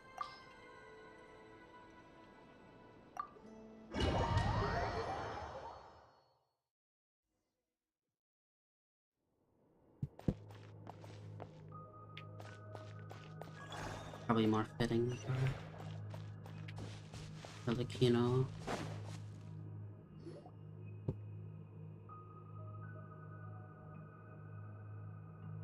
Are these people... Judging by their clothes, they appear to be phantom Hyperboreans from the distant past. That could mean they have some clues about the moon goddess's name, right?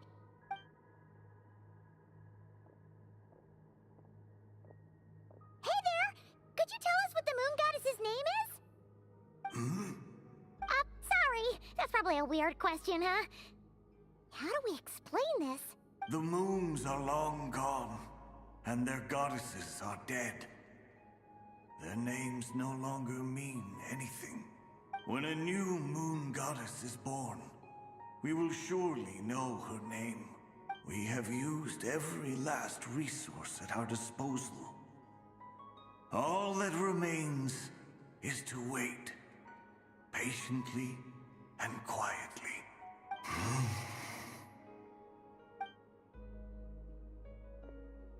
Were the people of the past all this devout? It looks like this phantom doesn't intend to converse with us any further. Surely the new moon goddess he speaks of must be Columbina. Alas, Kuthar's birth came long after the age in which he lived. But, maybe if we find a phantom from a more recent age, they might know Columbina's real name. True. Keep an eye out. We should be able to tell which era they're from by the clothes they wear. Yeah, you've been pretty talkative this whole time. What changed? Oh, nothing. I'm fine. You all make good points. When the Hyperboreans speak of moon goddesses, they mean the three from truly ancient times. I can't imagine they would know anything about our current moon goddess. There once was a time when the moon goddesses blessed them greatly and protected them from harm. So, when the war between the gods and dragons plunged the world into chaos, it seems they looked once more to the moons for help, praying for a new goddess to be born.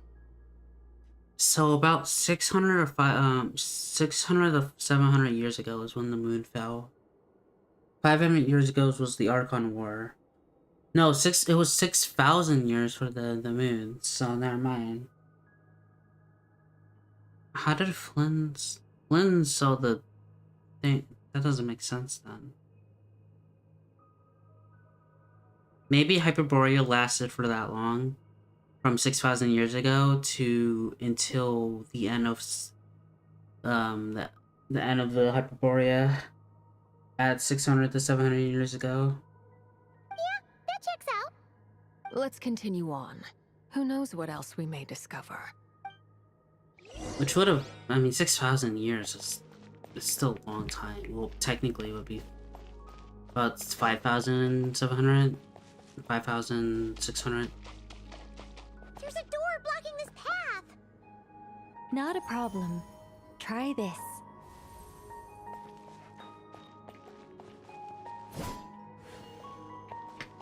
Hello? Why can't I...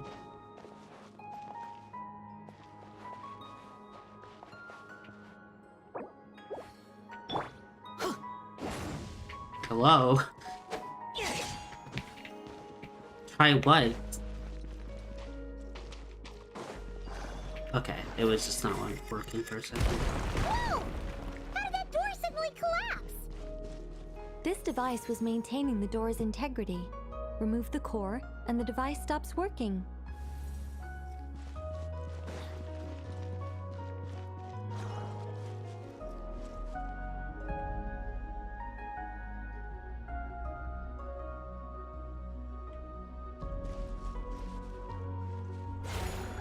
Is this our destination? Impressive. More precisely, this is a device that will help us reach our destination. Let's go. We still have a long distance to cover.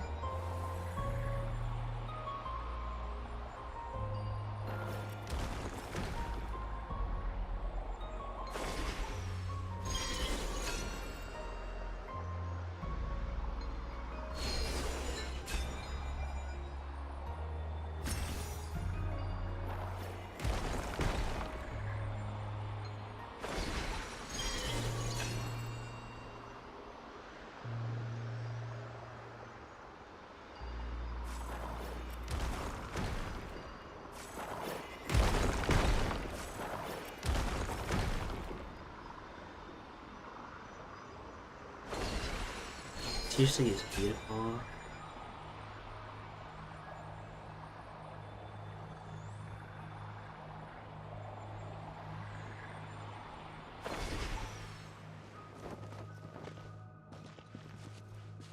Oh, I see that one. Off we go! The way ahead is blocked by broken Wait, why Let's am try I that here? device again. Remember the door from earlier? So it works in reverse too. Never mind. I guess it was just to open up the door instead of going through the door. Adventure time. The humans we see are all phantoms, but the monsters are real.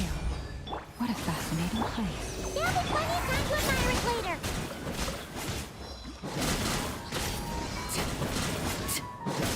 Witness my rise. Overrule. Let's light it up. Teamwork is you two. Time to end them.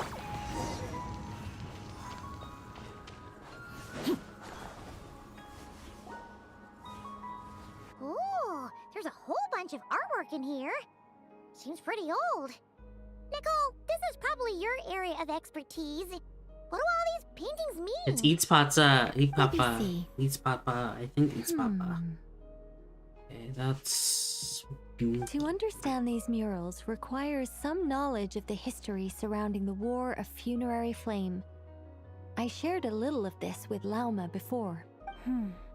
Yes. I think I follow.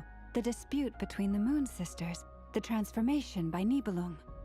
Oh no, it's no trouble. I'd be delighted to share the tale again. Alright then. Tevat's 3 moons and their goddesses were brought into being by the will of Nibelung, the then ruler of Tevat. But when the heavenly principles came, they changed the world completely, down to its very foundations. The moon goddesses were nowhere near strong enough to challenge this entity. But the heavenly principles did not view them as heretical entities that had to be removed. Essentially, the 3 moons existed to keep this planet alive and operational, which did not directly conflict with the heavenly principles' aims. Nevertheless, the inherent precariousness of this arrangement would soon be revealed. Nibelung returned. Yes.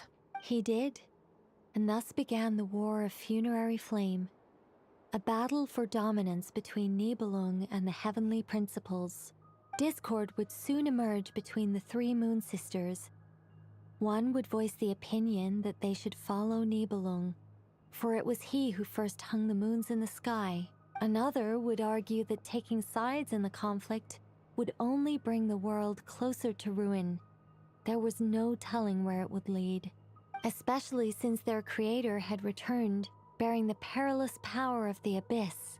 Nibelung would eventually discover their disloyalty. He had all 3 imprisoned before transforming the moons into weapons with which to fight against the heavenly principles. What? Weapons? Yes.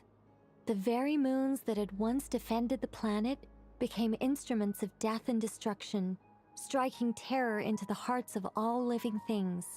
And although the heavenly principles and the 3 Moon Sisters had once been at peace, it now seemed that the moons posed an unacceptable threat to Tevat. It is possible that the heavenly principles did not know of the goddess's imprisonment. If so, the weaponization of the moons would surely have been viewed as an intentional breach of the peace agreement. Regardless of who knew what, when, the heavenly principles shattered 2 moons and flung the other beyond the skies. Whether the goddesses managed to escape Nibelung's captivity after his fall, nobody knows. But this much is certain.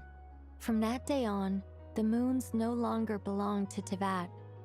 The rejections slowly drained their power until eventually they passed away. So that's the full story. You say the moons ceased belonging to Tevat from then on. Why then would Columbina be born here? That is perhaps due to the lingering connection between the Frost Moon, which was not shattered, and this world. You could see it as the 3 sisters' dying wish. They never desired war. All they ever wished for was to protect this land. I see. If the final fate of the 3 goddesses is as you say, then Columbina faces the same grave danger. Our investigation has yet to bear fruit. We must hurry. Yeah, you're right. Let's keep going.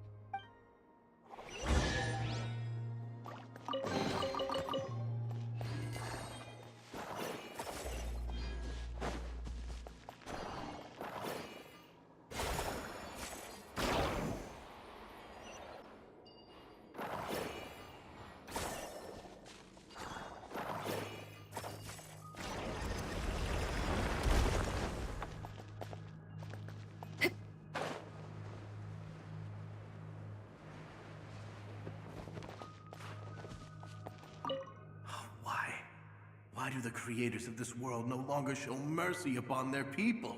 Remember his words. We must change our fate with our own hands.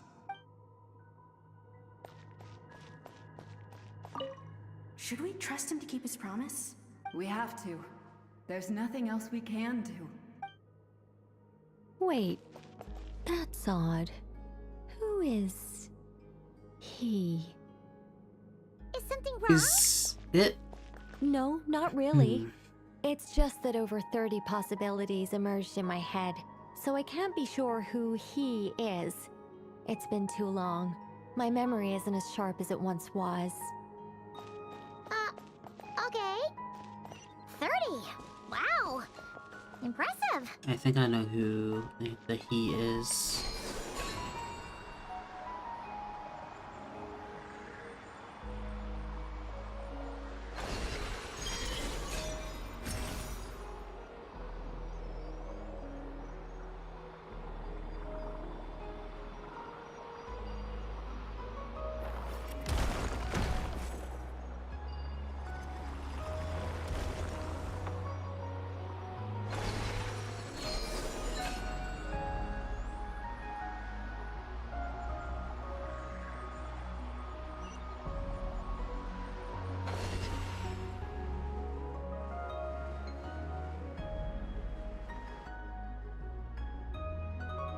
We're finally here.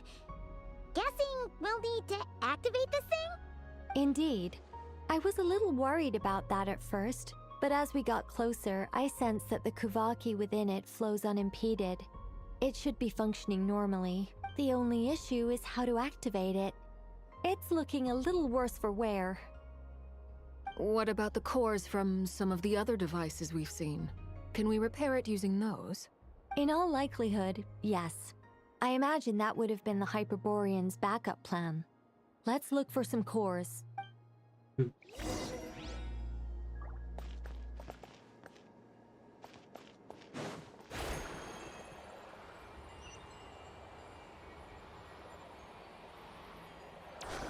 Well, that's one.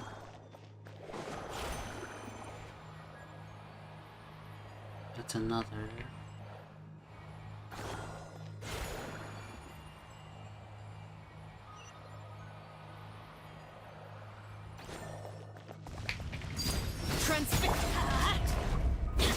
Going in!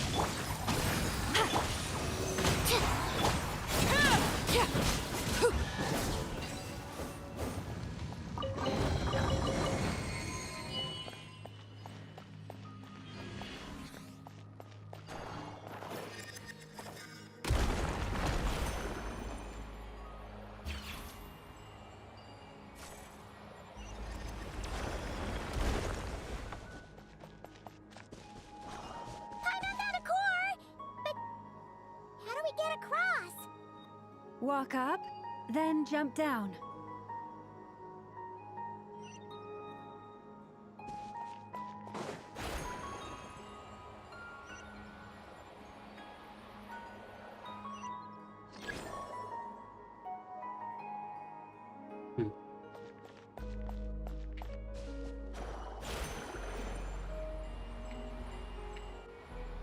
I see.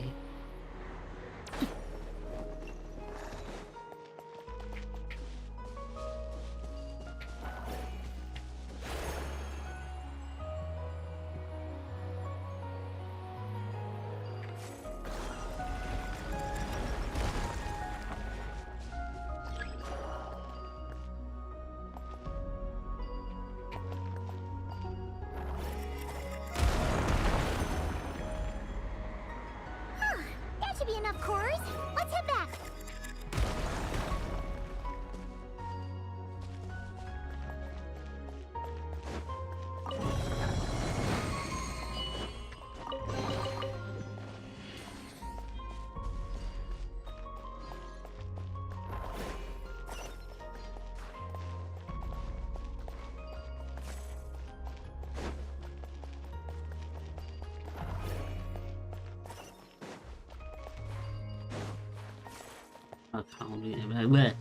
Like, you know. Oh. The device is up and running. It's hard to believe that the ancients were capable of constructing such things. Paimon sees our destination! It's right up ahead! Yes, let's go.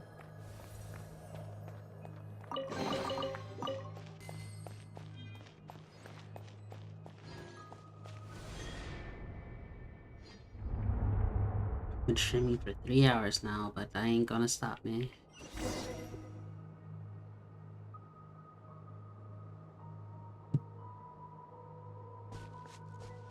This is the closest the moon has ever been.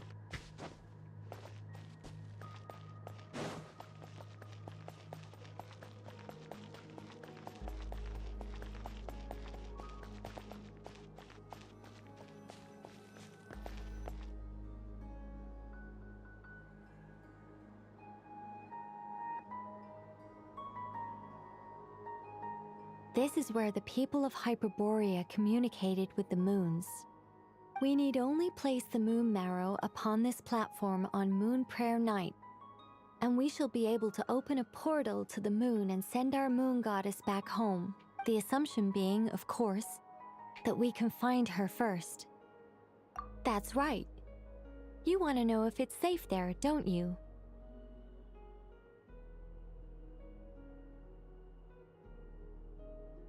And yet, she has no choice but to return. You know this. Oh, that's not the only issue here. This is the end of the line, right? We've explored everything we can. And despite looking at historical artwork and talking to people from Hyperborean times, we're still no closer to learning Columbina's name. If it's not too much trouble, could you tell me exactly what Alice said to you about finding her name? Oh, sure. What she said was...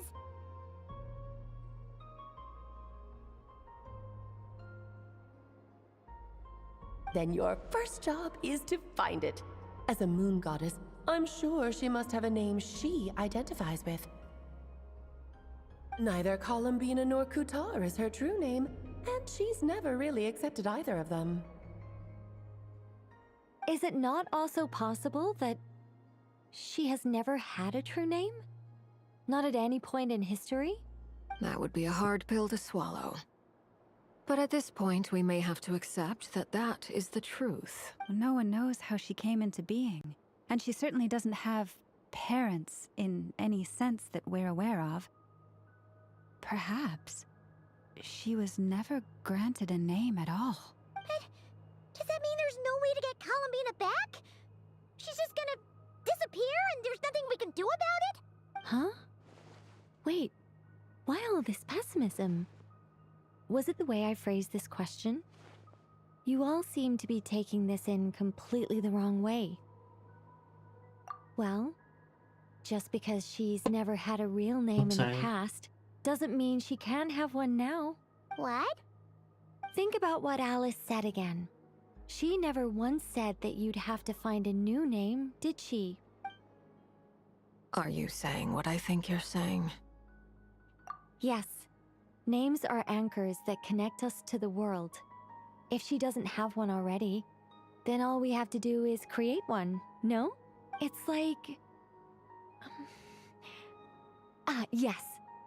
Traveler, when you first arrived in Teyvat, do you think you would have turned around if someone behind you shouted, "Hey, Tumaini"? But what about now? I understand what you mean. Life is a long journey. Even the friends and family by our side can change over time. When people call you by different names, what matters isn't so much the words themselves, but what they symbolize. And of course, whether that resonates with you. Ether. So, close your eyes and picture the moon goddess in your mind. If you were to call out to her in this moment, what would you say?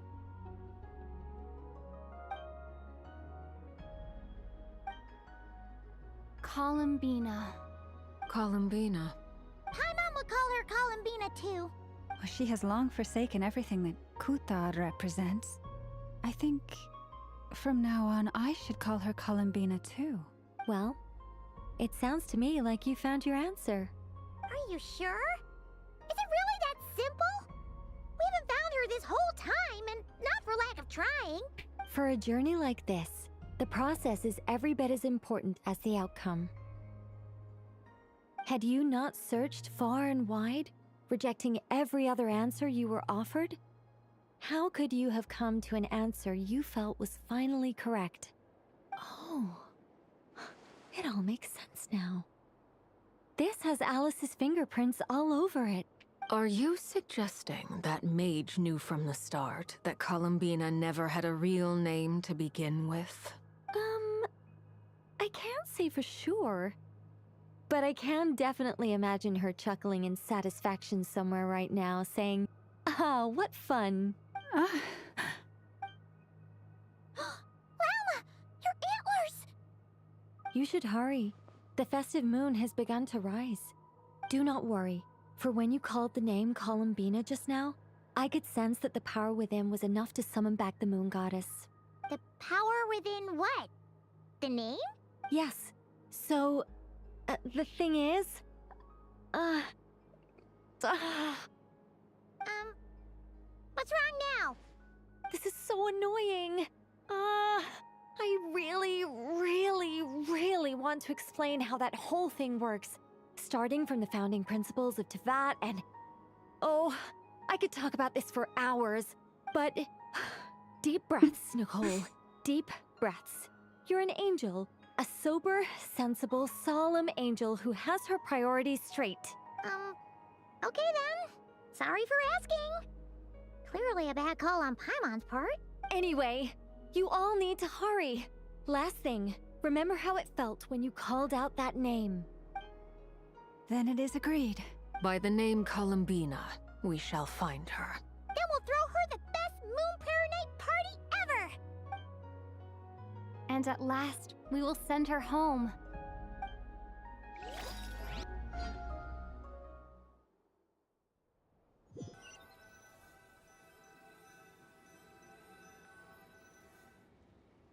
I can barely move anymore. My consciousness is fading away. Have they come back out? I'd love to see them one more time.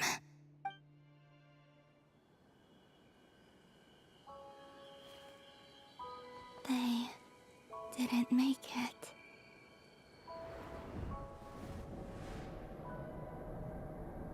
Could you tell me your name? My name is... Columbina!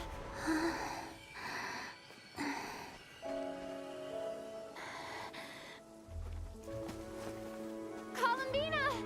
Are you here? Columbina! That's the name you gave when we first met. And it's what I've called you ever since. Columbina. It's a fine name. I have many fond memories of Columbina, and so do all of your friends.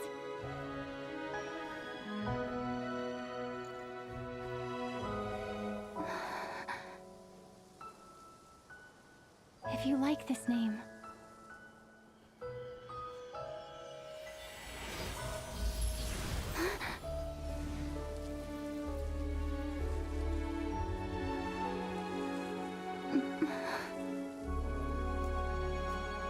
Looking for me?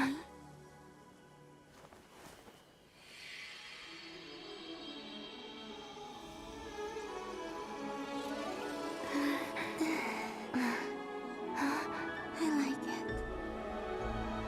You can carry on using it. My name is Columbina Hyposelenia.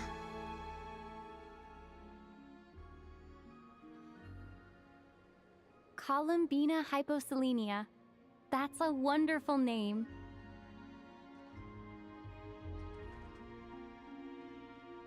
I never thought that Columbina would become my real name. Ah. But after I met you and my other friends, the things that this name stood for slowly began to change. It went from being a Fatui code name to something my friends call me.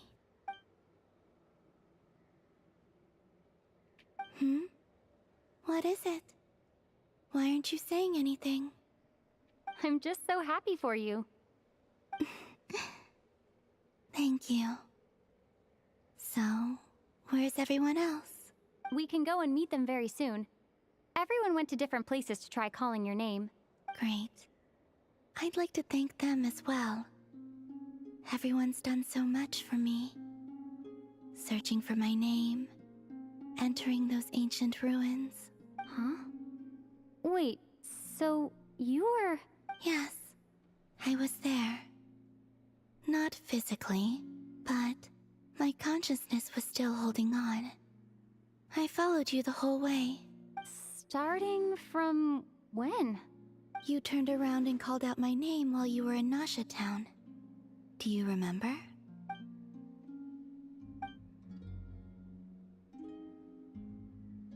Let's go. We don't want to keep them waiting. Sure. In that case, come with me. But... Before that, could you call my name one more time? Sure. Come with me, Columbina Hyposelenia.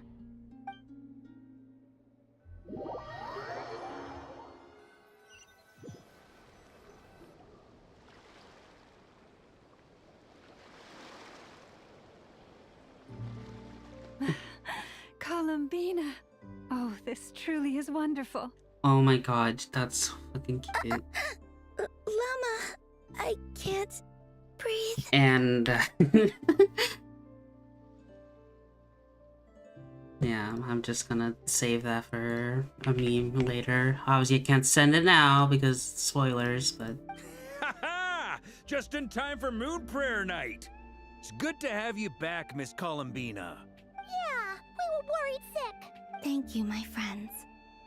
With your help, I now have a name that belongs to me. Columbina Hyposelenia. Where's the second half from? You added it yourself? That's right. It means... Born beneath the moon. Yes. And by extension, it can also mean born beneath this world. A fine name. Now, as much as it pains me to interrupt this beautiful reunion, I feel obliged to remind you that the Moon Prayer Night celebrations in Nasha Town have already begun. Don't you want to enjoy the festivities? There's so much to see and do. And some of the ambient lighting and entertainments were sponsored by the kind souls in the Hexenzirkel. Nicole? Why have you turned into Dodoko? So you're Miss Nicole. Thank you for helping us, and for helping me find my name. It's nice to finally hear your voice. You're quite welcome. Guiding lost people to hidden treasure is what we Seelie do. And if you ask me, spiritual treasures are far more precious than material ones. Chests are all well and good, but this was what it's all about. Ah, so satisfying. Anyway, I had to go help Alice. It seems like she ran into some trouble. That's why I couldn't be here in person. But don't worry, we're with you in spirit. We'll be celebrating right along with you. Keep an eye out for the Hexenzirkel's festive stalls in Nasha Town. I think you'll like what we came up with. Alice said she even managed to rope B in this time. The Frost Moon Scions have also prepared various attractions. I believe Aino, Ineffa, and their crew are setting things up as we speak. On that note, Nefer, about that request I made. It's all in hand. Yehoda is on site to ensure that everything goes off without a hitch. Wonderful. In that case, Traveler? Huh? Come on, Columbina. It's time to celebrate the best Moon Prayer Night ever.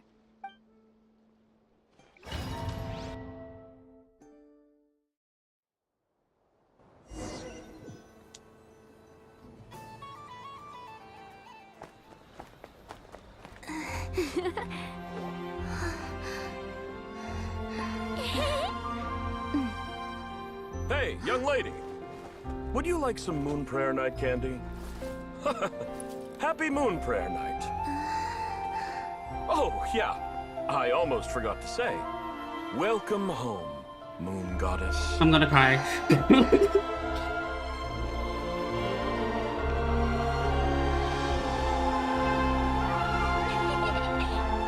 Oh, wings! Oh my god.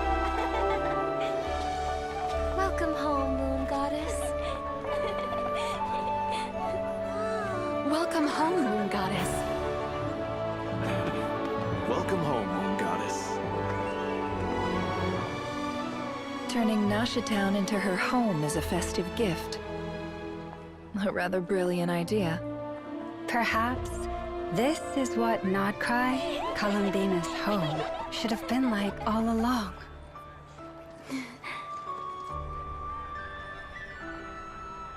Thank you for the gift. I like it a lot.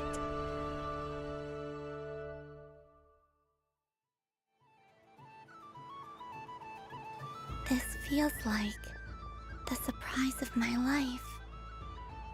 I do.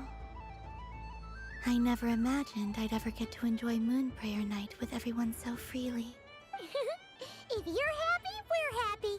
Quite a strategy you came up with. Hide the tree in the forest. It's not your usual style, Llama. Is there something about Moon Prayer Night that enhances what's in your head as well as the antlers on top? Apparently so. It even inspired a perennial penny pincher to use their resources for a greater cause. It truly... Yay. Yay. I see it now. This bickering is actually a sign of a strong relationship. Yay. Huh? What's everyone doing here? Oh! This is one of my Miss favorite tracks in the Columbina, you're game back. already, because I heard this in the trailer. And I already knew this song was actually gonna be peak, because... Yes, I'm fine now. I need to hear it in Thanks for full your concern. and not mute it. How's your progress with Alice's assignment?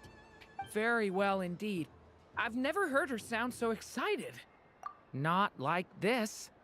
This time her excitement seems more serious. Seems like she's had a major breakthrough.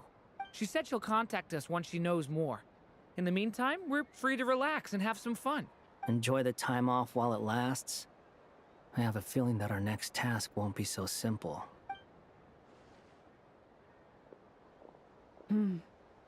I should go.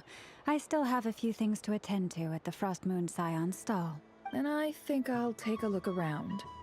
With any luck, this once-in-a-year festival will come with once-in-a-year opportunities. Hold up a second. Where's Varka? I believe he made a beeline for the flagship the moment he entered Nasha Town. Ah, that's Mondstadters for you. They Oh know my what god. they want when festivals roll around. Goodbye for now, Columbina. I hope you have a wonderful night. I will.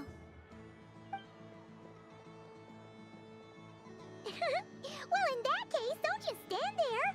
Get out there and have some fun. You'll definitely get a warm welcome at every stall. Oh, also, Are we take this playing? map with you. It's a guide to the festival. They want to give it. No, we're playing a.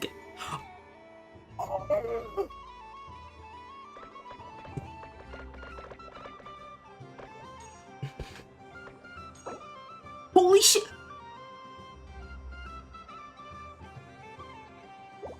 The Frostmoon Scion stall is over here. It's an actual event. Invited a whole bunch of cute animals to celebrate too.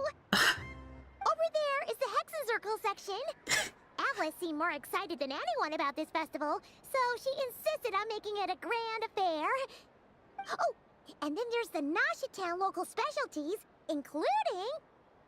Actually, forget that. Better if you go check them out for yourself. Thank you. It looks like a lot of fun. You're not coming with me? We'll be around. But don't you want to browse by yourself for a bit first? Yep. If you find something you like and want to try it out together, just give us a shout. We'll be right with you. Otherwise, just relax and enjoy yourself. There's so much on offer, so try to experience as much as you can. And don't forget to stuff yourself with all the delicious festival food. All right then. Off I go.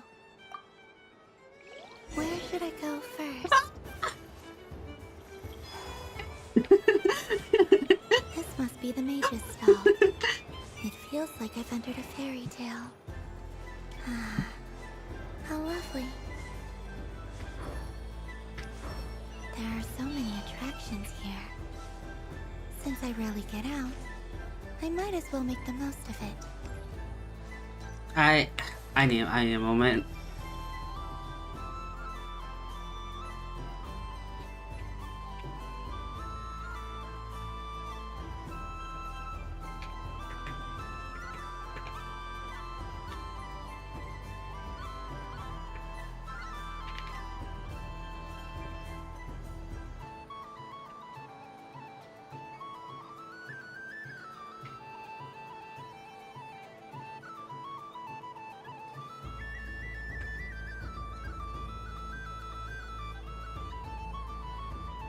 Oh my god.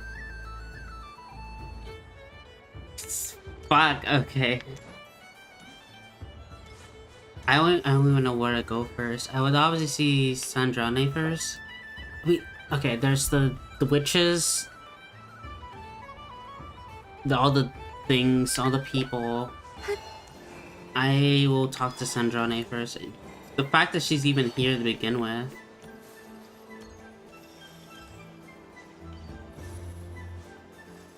Where's Sandrane?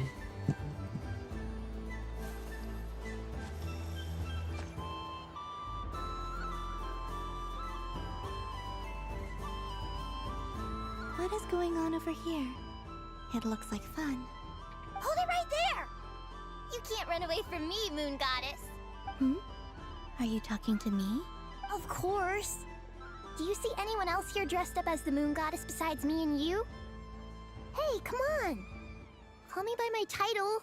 Happy Moon Prayer Night, Moon Goddess. And the same to you. Anyway, there's no time to waste. Get ready for the duel of a lifetime. Duel? Meet my partner, Stacko. Come on out, Stacko! Well, don't just stand there. Let's see your partner. Partner? Oh, Yehuda. Hmm? So I need to select a partner and command them in battle. Partner. I need a partner. You have Columbina. I mean, Sandrane.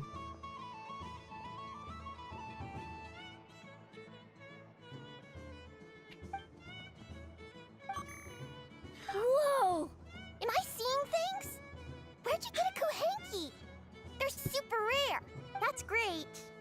But you can only bring one partner to battle against me and Stacko.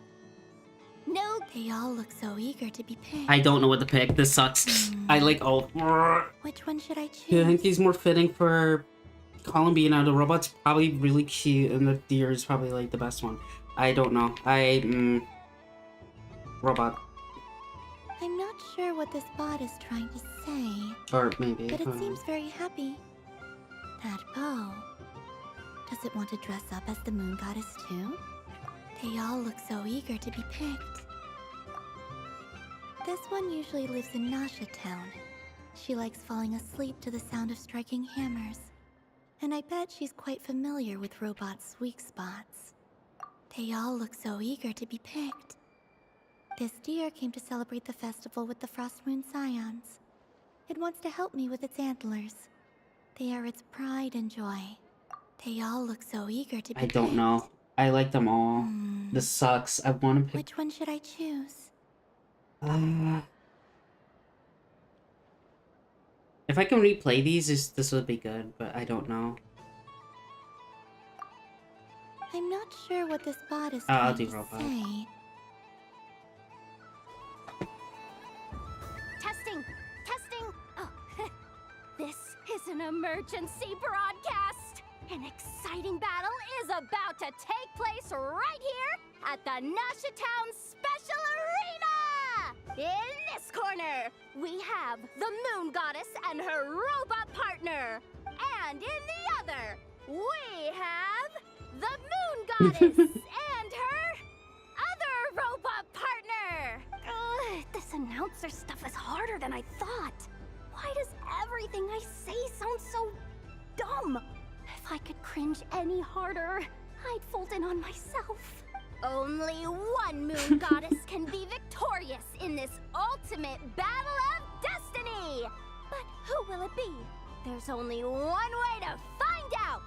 Now, without further ado, let the Battle of the Moons begin! I don't care who we're up against. Stacko and I ain't gonna lose. Let's strike first. Stacko, formation shift. Ho ho ho! The robot has kicked things off with a change of formation. But how will this affect the battle? Nobody knows. The other team throws out a lockaberry! Maybe a way of building rapport between teammates? Or something? This is supposed to be a duel, guys! Okay then. Stacko, maintain formation and enter your empowered state. Empowered state! There we go! Now we're talking!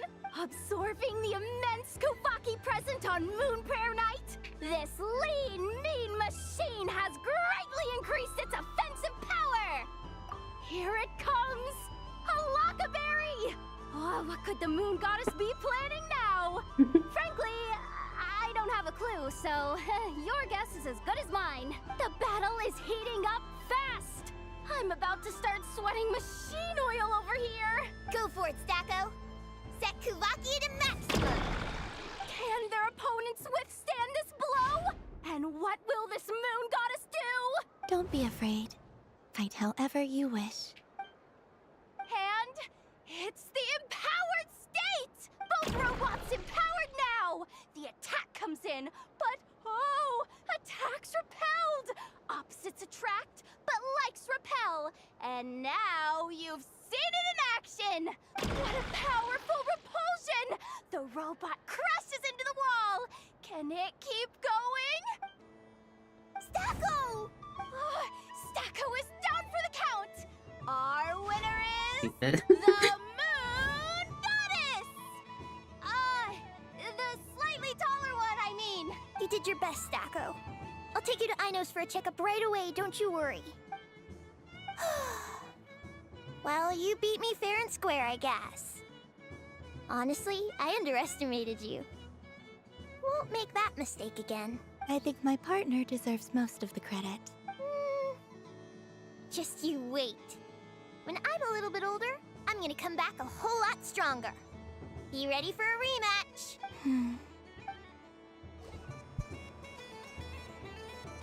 Oh, it gives you more up for winning. That's cool.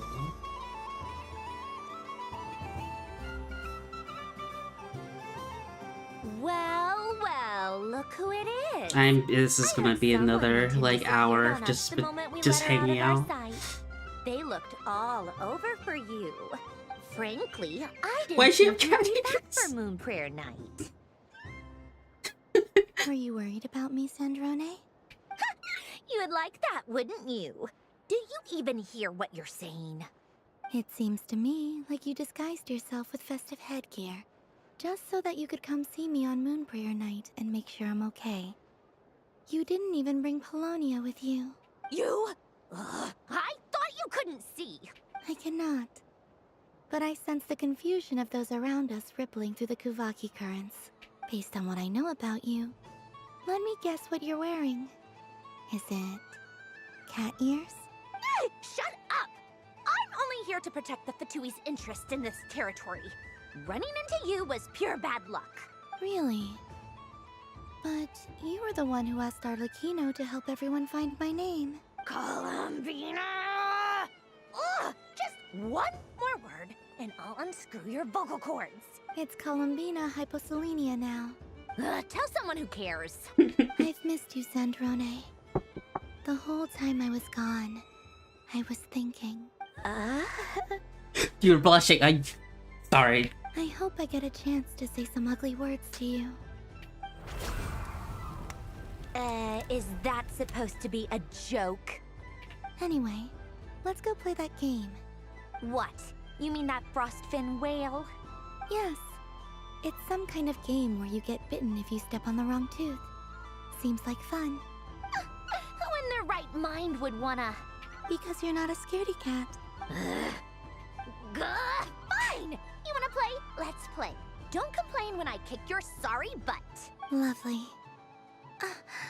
You old geezer! I'm gonna beat the pants off you! Just you watch! I almost forgot. What is it now? You'd better not lose, or I'm going to beat your head in. What?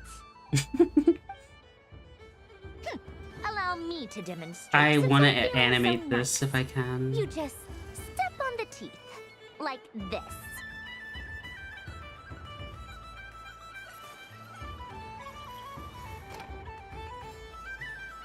I might lose. I'm very bad at these games. Which should I pick? I'm going to say back, left, right. Your turn, Sandrone. Okay.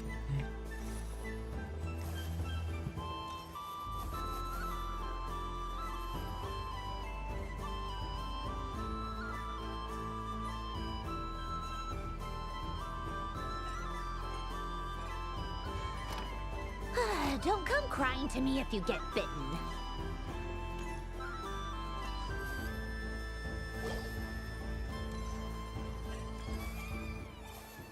There are less and less teeth remaining. Please, please.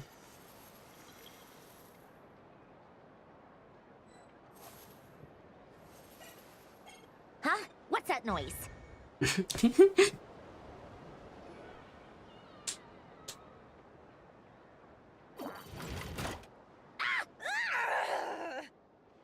I think you might have picked a bad tooth, Sandrone. Shut it! Do you need any help? It seems like you're stuck. I'm going to respectfully take another picture.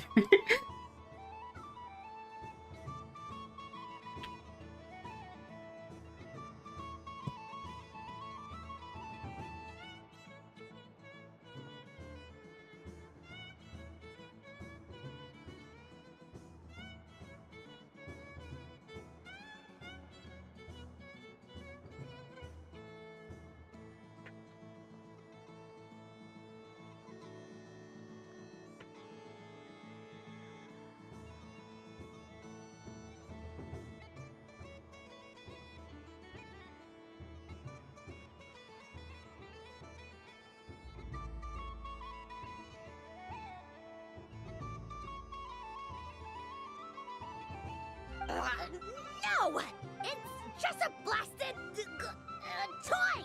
How is its grip this strong? Stop laughing! All right. Well, you lost. So just like I promised. Hey! What are you doing? Are you seriously? Hiya!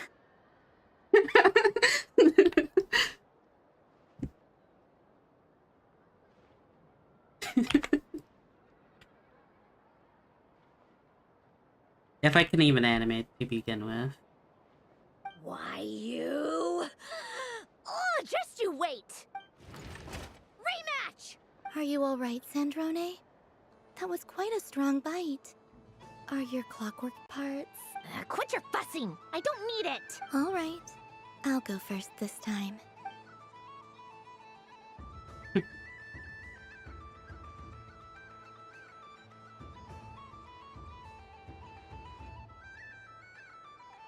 I see it now. She can sense which teeth are rigged. So I just need to avoid the same ones that she does.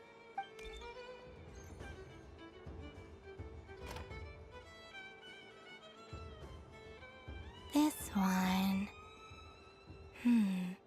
Seems fine. She avoided that one then?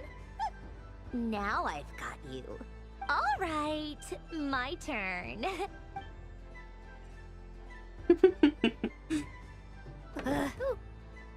What? Looks like you lost again, Sandrone. Wait! There's more than one bad tooth!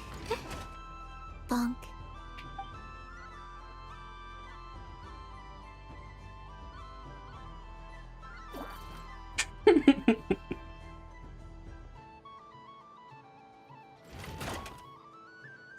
Stupid game! What idiot came up with this? Are you alright, Sandrone? You said some nasty things just now. Oh, I'm peachy. Should I let you bonk me on the head as well? Ah, forget it. Come on, bonk away. It can be your consolation prize for losing so badly. I told you, forget it! Gah, you've always been so annoying. Singing right outside my door, inviting yourself to my tea parties, going AWOL. And now you're off to the moon or something. Of all my days with the Fatui, the times I spent with you, Arlecchino, and Rosaline, they were my favorite. I will not forget them. Just as I shall not forget this moment. We'll always be friends, no matter where we are, right? Who'd want to be your...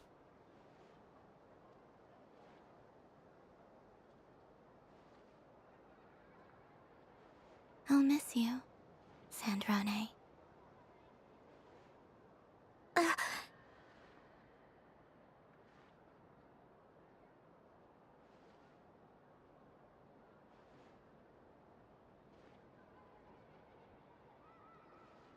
Goodbye, Sandrone.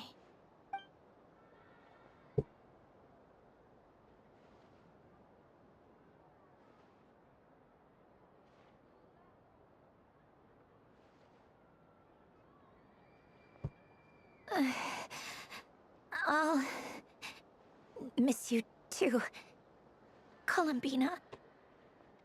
Oh my god, it's way too late for that. Sorry, what was that? Yeesh! No need to freak out. What's wrong? We've been looking everywhere for you. What do you want? Oh, nice ears. What do you want? This. Huh? It's your turn to draw something. You're one of her friends too, aren't you? Doesn't know how lucky she is. She's so fucking gay. Sorry? Nothing. I'm done. Take it. Oh, that was fast. Oh, and one more thing. Last time we spoke, you mentioned you were interested in the Narcissan Kreuz Ordo's research, remember? There were too many people when we last met, so we didn't get the chance to do this. What are you talking about?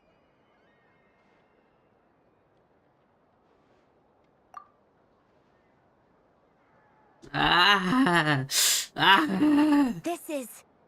Oh. Wait. Alain, Renee, and Marianne. Huh. The Holy Blade. A savior's plaything. It's not about whether I approve or not. These people, they would sacrifice themselves for the sake of the world. Especially Alain Guillotin and Renee. That is something I would never choose to do. Still, I didn't know they had any pictures left from that time. If I'd have thought to bring a camera, I'd have... What? Yeah, of you being bitten by the frostfin whale and Columbina bonking you on the head. Tear it up! Now!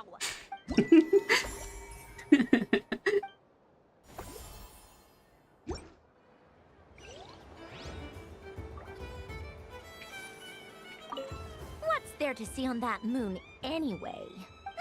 Let her go up there and cry alone. See if I care. I'm just gonna enjoy so much of this. I'm so sorry if it takes so long. This is like, I mean, oh my god. Just walking as her is fun.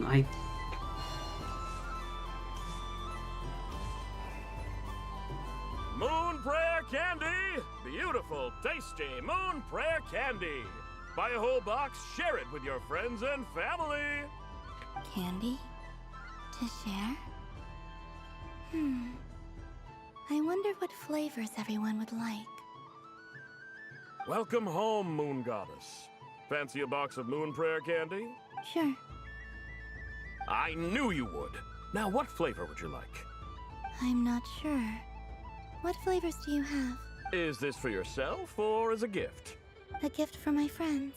Ah, I see. In that case, I'd recommend apple, lockaberry, or midsummer berry. Those are the most popular. Do you have nocturnal blossom flavor? Huh. I've seen couples give those as gifts before, but I did not know they were edible. No? Okay then. Moonfall silver? You did say this was for friends, right? Maybe smetana then. Hey, now that's a creative idea! I've never tried it before, but if you're happy to wait, I can see about whipping up a batch on the spot. While we're at it, you got any other ideas?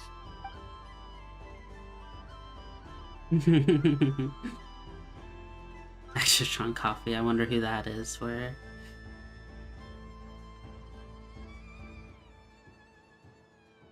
Smoke fresh steak, berries, fresh meat.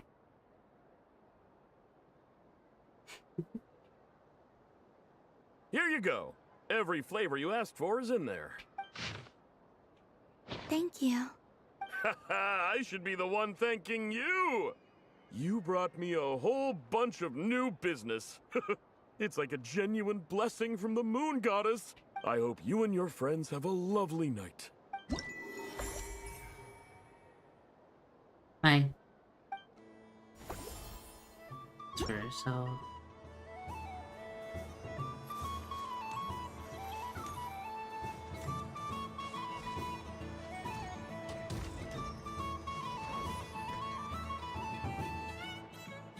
This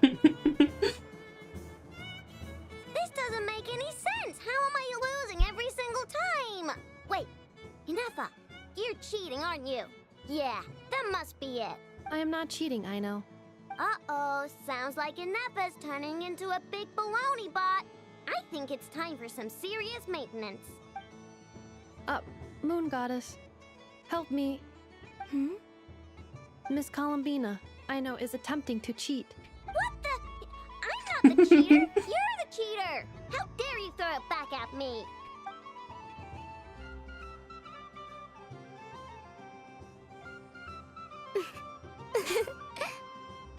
Alright, fine. Let's all laugh at I know.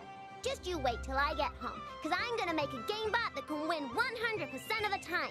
So cheating. Let's see you laugh when I come back and beat your butts. You'll all have your heads covered in stickers when I'm through with you. We came to check everything was okay after all that yelling, but,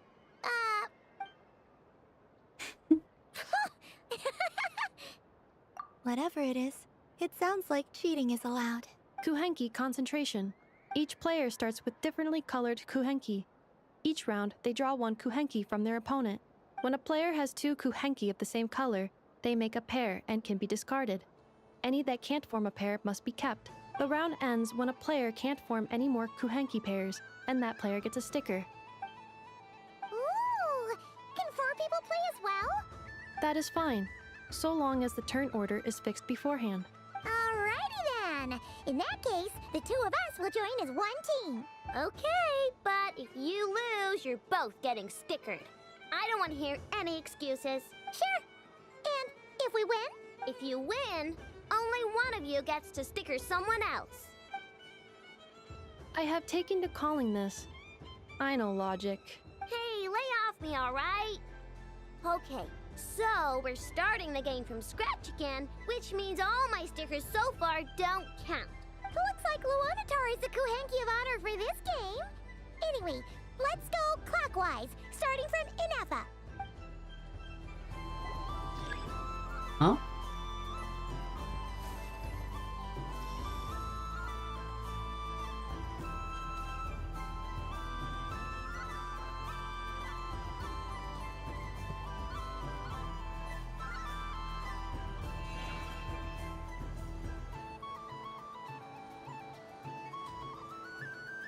I think I see.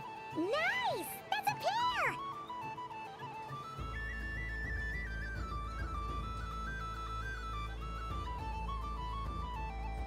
Go, go, fly!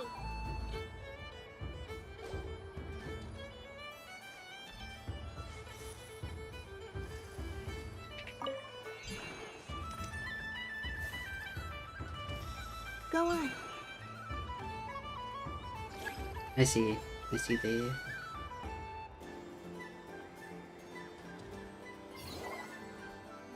I have a pair.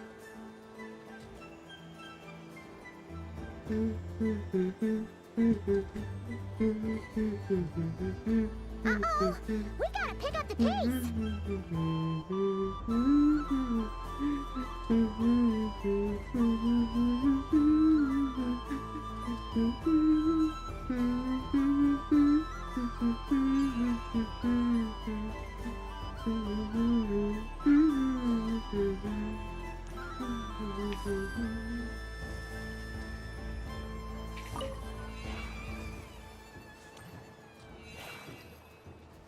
I win.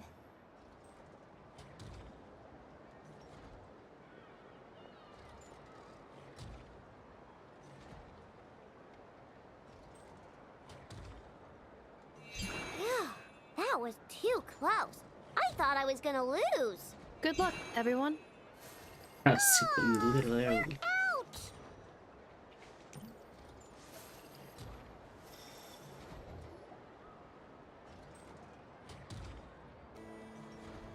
Let me pick a good one. What's it gonna be? You're not looking very pleased with yourself there. What happened to being a huge Grumposaurus? I won. Duh.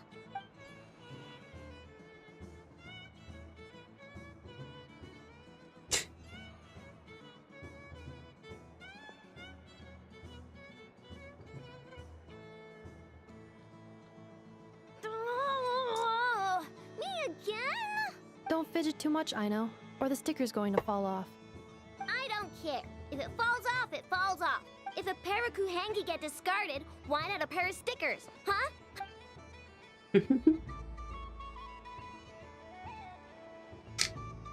Oh my god.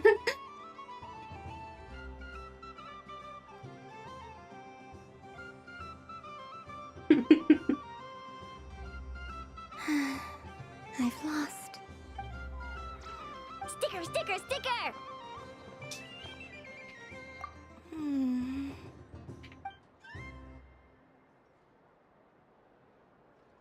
Cute!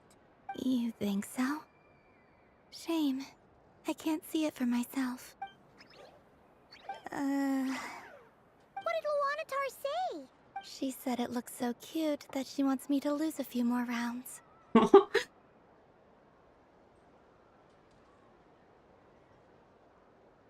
Never. Who put these stickers on Paimon's eyebrows? Ugh, she can barely see! Alright, now, I think we got enough evidence to prove that there's a serious problem here. Yes, I agree as well. The culprit is... Ineffa! Culprit? What did I do? Quit acting dumb, Ineffa! You're not wriggling your way out of this one. I've been watching you. Not only did you remember whose side Luanatar started at, but every time someone drew a Kuhenki, you were logging it and calculating every last possibility. Which Kuhenki pairs were gone, who had what color Kuhenki in their hand, even our facial expressions. You were keeping track of it the entire time.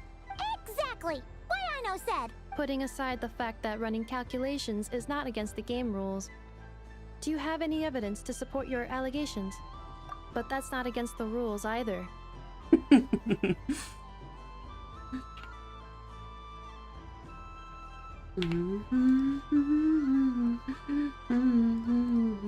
So she admits it. She certainly does. Alright, everyone grab a sticker. It's time to get Ineffa back. But... Take that! Oh my god.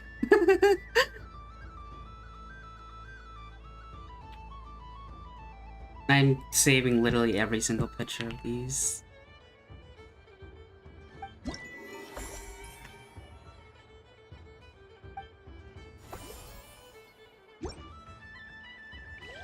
This is gonna definitely take a while, but...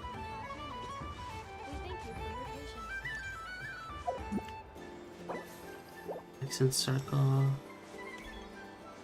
What's this?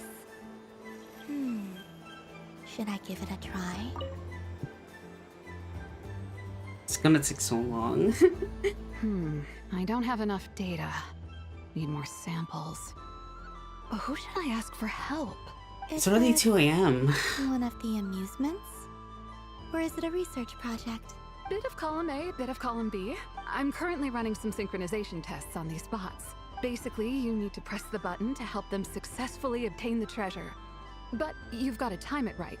I'll record your data, which will be used to improve the robot's accuracy. But, ma'am, I mean, Moon Goddess, don't you think you should take your eye mask off first? There's no need. I will be all right. Okay then. Whatever you're comfortable with. Great. Then let's begin.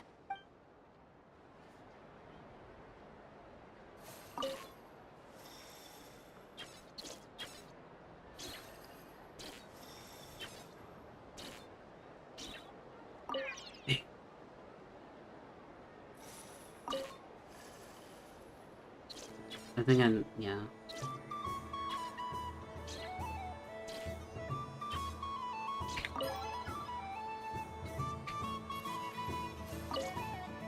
Ah, it's just ever looping. Oh, it goes faster.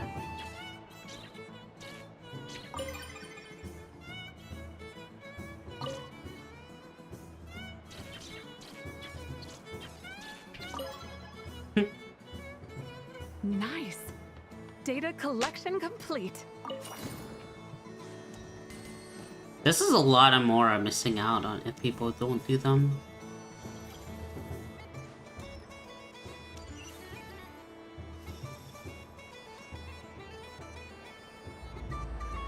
But I was aiming right at it. Aw, what a pity. I saw it with my own eyes. You were so close.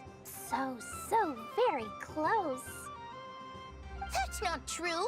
It dodged out of the way right as I was about to snag it. I'm sorry? You heard me. This paper frog can move. I swear. Dear, oh dear, what are you saying? How could a paper frog move? Unless you believe there really is magic in this world. But even if I, the mere humble merchant that I am, knew such magic, surely I would not use it on a paper frog. I'd sooner give Mora legs, so I could walk right into my purse. My dear, dear customer, why not have one more try? This time I'll give you 12% off. A very generous discount for one of my most regular customers. I thought she was giving the middle finger. Just think about how much experience you have under your belt now. You're sure to win the next one. Oh, darn. I used up all my coins. I'll be right back. Just gonna fetch some more from my house. Take your time, but don't take too long. This event is Moon Prayer Night only. Miss it, and you'll have to wait a whole year before I'm back. Next customer, please. Welcome. Hello. Whoa, whoa! What's this big one doing over here? How do I tell my employees not to go running around this time? Shooting them a glance won't work. I haven't known them long enough. Dory? Why, hello there, Miss Columbina. Would you like to play my ring toss game? The rules are very simple, and it's easy to get the hang of. How much for a round? Oh, first time's free. Not a single Mora. After that, well, we can cross that bridge if and when we come to it. But with your sharp sharp skills, I'm sure you'll win all the prizes in one fell swoop. That was an obvious enough hint for them, right? Oh, this is the one screenshot I saw.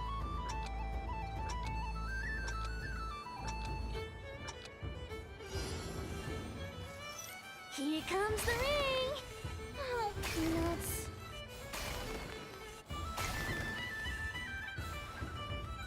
change tracks. Yeah, that guy is... I'm still gonna get you. Roselle, should we move or not? Just a tiny bit. All right, then I'll...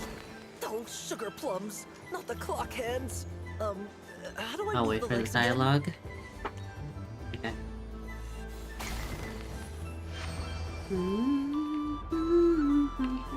Let's see now. Let's see. Wow, very good. That's the highest score we've had all night. And here's your prize. Now, how about another round? As for the cost... Happy Moon Prayer Night, Miss Columbina. Happy Moon Prayer Night, Durin and Hat Guy. Are you here? Yes.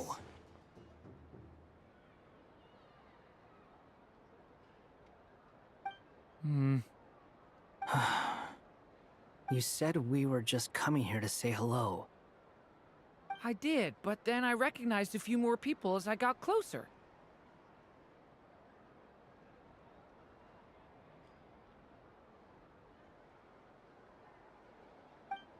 Do my eyes deceive me? Is that... It's our little dragon. He's all grown up. Someone's popular. Well now, since you came all this way, why don't you try out this lovely game we have going? He'll have a go. I'll pass. It's only one free try per customer. You can't give your try to him. I'm aware. How has Elder Almond been lately? He's in great shape. He goes for a run in the forest every morning to stay fit and healthy. He tried to go boat racing with Firecracker a while back, but he couldn't even make it onto the Lotus Leaf. Firecracker was in fits of laughter. How about you, little dragon? Can you still fly? Yes, I can. But you've become less chatty. Has growing up been tough on you? We call that maturity. You know, the thing people sing about. The knight wields a sword of stone to defend those hearts that are made of gold. Stone is very heavy. That's what keeps them from talking too much. That's awesome! I want to be a knight when I grow up too. Ring, here I come! Oh, the hat-wearing man. I never thought I'd see you again. You seem more determined than when I saw you last on the train. If you say so. Oh, I do say so. The people you once helped see it clearly. It's because you are once again on the right track.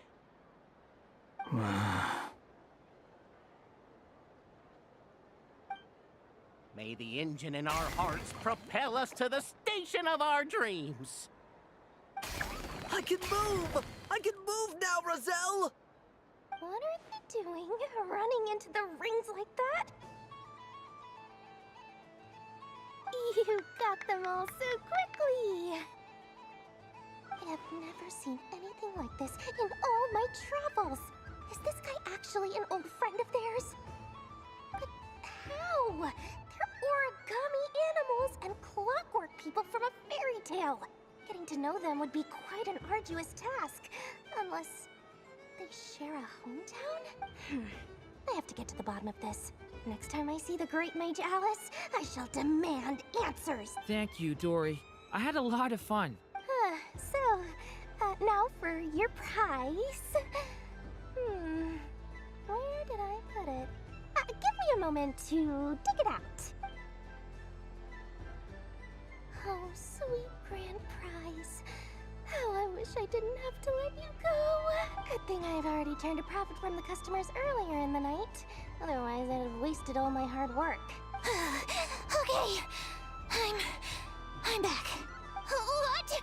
I leave for 2 seconds and someone's already claimed the grand prize? Oh, well, these things happen, you know? Perhaps you'd be interested in one of the other prizes instead. We've got all kinds of wonderful goodies here. Is this the thing you wanted? Here. You can have it. Huh? But...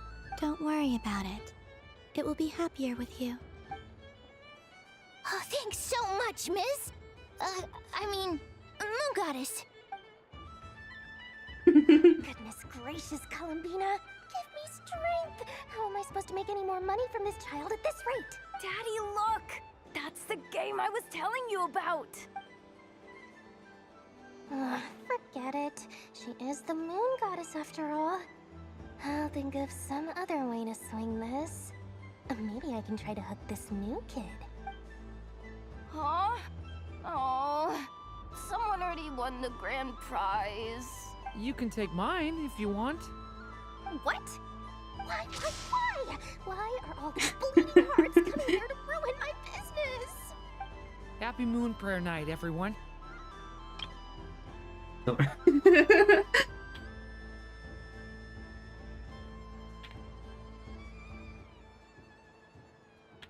This is just a screenshot filled fucking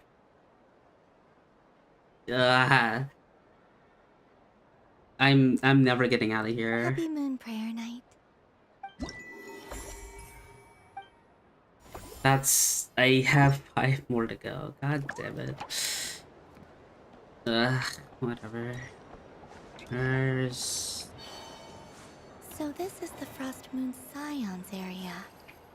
It feels very familiar. But everyone looks much happier than usual. You can't go up there. Yehoda.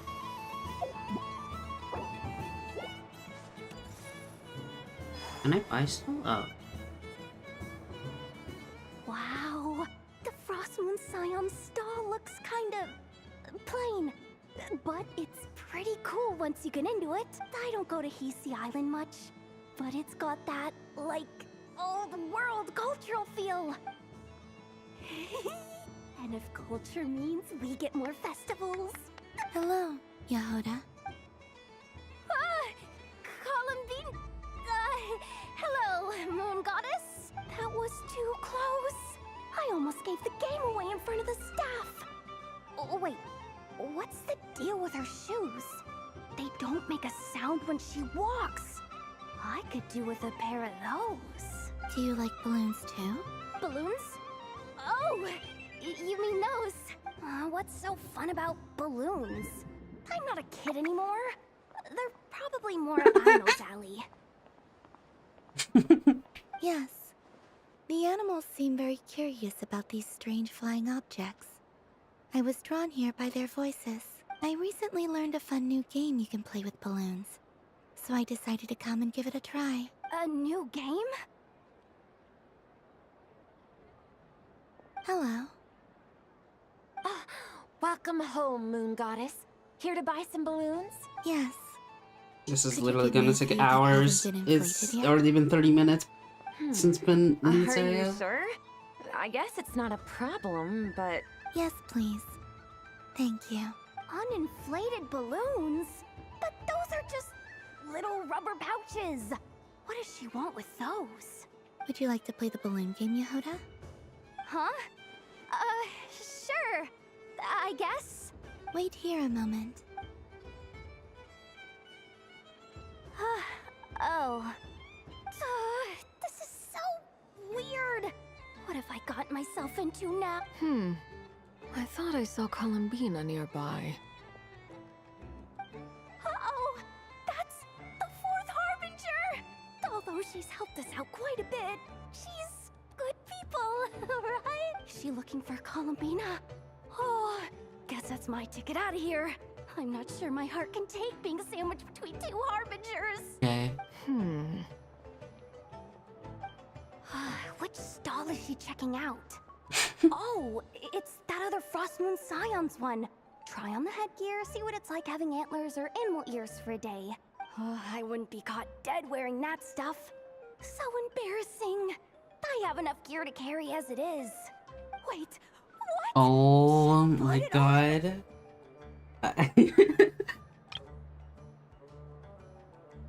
God damn it, there's literally too much pictures, too much anything for this. It's never gonna end. How peculiar. This would take some getting used to.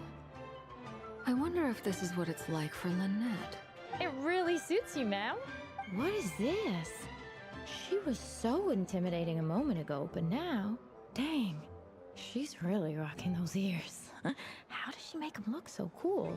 I suppose I may as well keep them on for now. All part of the festive experience. She's coming this way. How do you do, Miss Yehoda? Oh, jeez. Don't talk to me while wearing that thing. Where am I supposed to look? Oh, hey there. I'm looking for Columbina. Have you seen her? She just... Huh? Oh, wait. Is that what she meant by balloon game? Oh my god. Huh? No fair. How come I get caught in the crossfire? An ambush from the rear? Is this a declaration of war, Columbina? Would you like to play too, Arlecchino? Seriously? Are they gonna start some beef right here, right now? Gladly. That said, I believe there is another who would like to join. Boss Nev! Thank goodness! You've gotta get me out of here! Things are kicking off big time! Hello there. I'd like 10... no, make that 20 balloons, please. Uninflated. What? Miss Moon Goddess, I hope you're prepared to pay the price for assaulting my employee. Welcome to the game, Nefer. Just to be clear, let's keep this a fair fight, okay? No strange powers, please and thank you. Naturally. Don't just stand there, Yehoda. Aren't you going to team up with me? Huh? Do I have to? Of course. Don't forget, the Curatorium has a reputation to uphold. I knew something like this was gonna happen.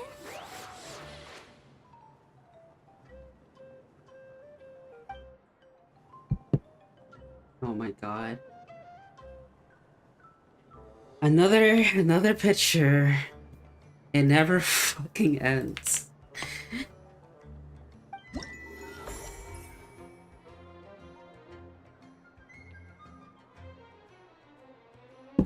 Oh my god.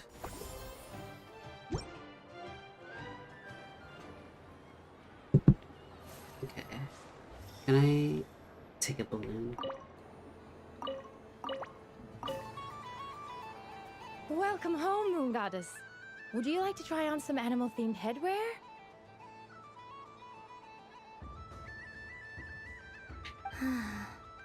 I always hear Llama saying how heavy her antlers are. Let me give it a try. Oh my! It really suits you. Oh my god, she's so pretty. It's a little itchy. And it's hard to turn my head. Should I keep wearing it? How does this look?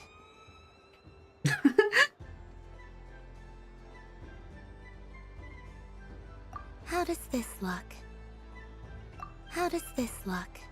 I think the antlers are probably the best one. It fits really nicely. I've seen Linny and the other children play this game before. It would seem that it's not a bad way to relax. Once candy. Would you mind if I took a handful extra? I'm sure the children will enjoy them. I must say, Columbina, you really have changed. You never used to show this much consideration for other people, even when prompted. I'm sure Sandrone would agree when I say, I like the present version of you better.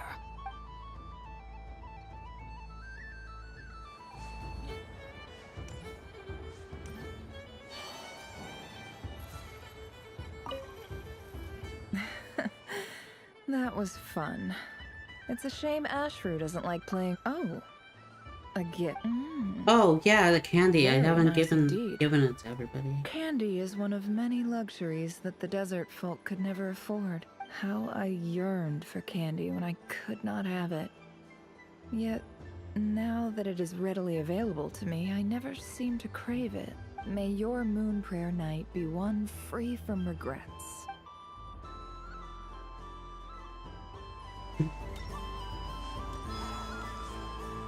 think I should. Ah, shite. Dodoco's Whirligig! Come check out Dodoco's Whirligig! Ah, welcome home, Moon Goddess. Might I ask what this is? Ah, it's a very special amusement sponsored by the great mage herself. Ride on a soft and furry Dodoco and embark on an unforgettable adventure. I say that, but I'm just following a script here. Who is this mage, anyway? And what the heck is a Dodoco? I'd like to ride. No problem. But, are you by yourself? Is that not okay? Oh, no, it's fine. It's just that each Dodoco can accommodate 2 passengers. Would you like to bring a friend along? My friends... That should do it. Now, we just need to get everyone else to draw something on it too. But we gotta keep it a secret from Columbina.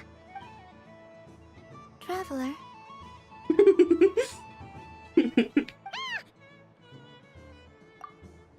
I want to go on that ride. Will you join me? Let's go then. Don't worry. Paimon will do the rounds. You go have fun. All right. I think we have to wait in line over there.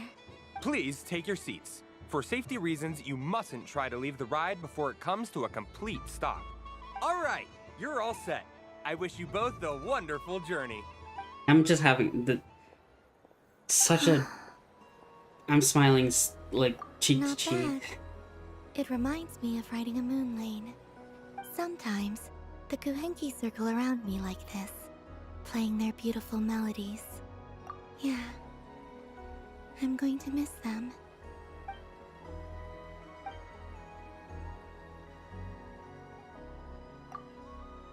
It does.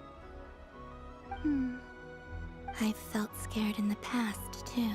I'm so but sorry. This is a little different. That is the gayest one I've seen so far. Adjusting the hair and everything.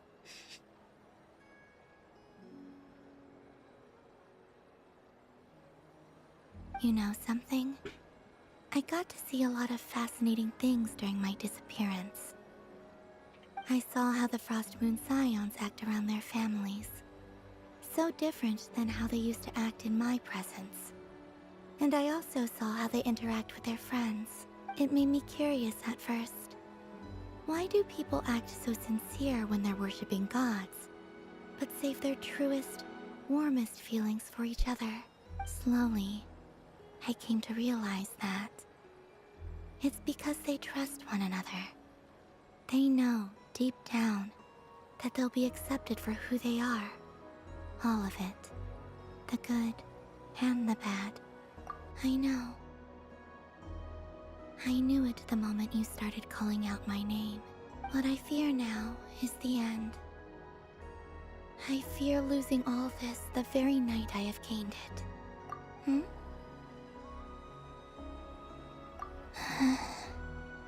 Thank you for this conversation. Thank you for listening to me. Don't worry. This fear I have, and the unknown that awaits me, they cannot hurt me. Not when I possess a treasure far greater. I just want you to remember this version of me. The real me. On this final night together. Dear passengers, Dodoco's awesome adventure has come to a close. Please leave in an orderly fashion, and we look forward to seeing you again in the future. Don't want the journey to end, huh? Don't worry, you two. There's always another adventure waiting just around the corner.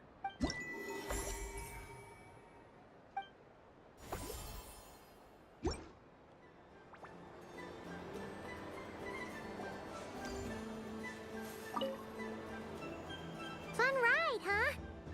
You and Columbina looked pretty sad to leave. I just This isn't gonna make Paimon dizzy, is it?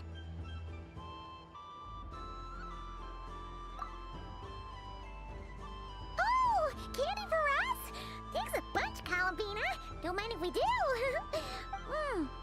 Whoa, this one's intense. But it's so tasty. tasty.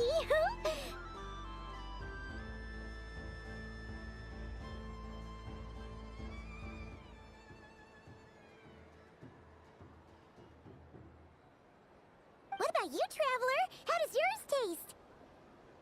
Oh, sounds good. Paimon's drooling now. Are there any more Smetana candies in the box? Yes, I believe so.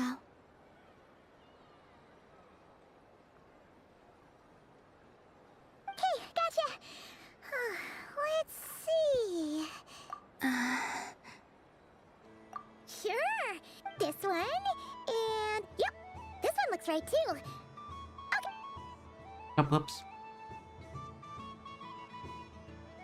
Here we go.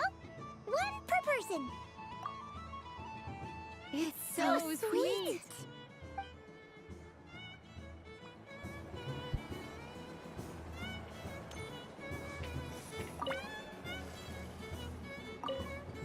Is it the same dialogue? It's the same dialogue.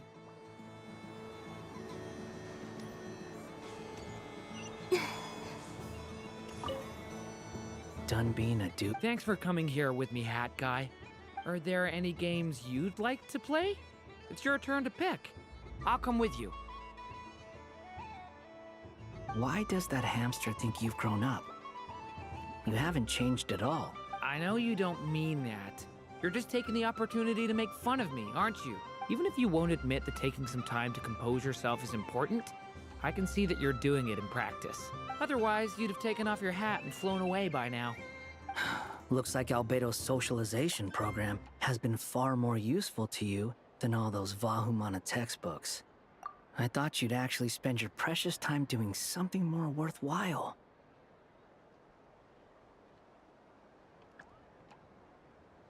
Everyone has to take one? Well, fine. I'll take mine.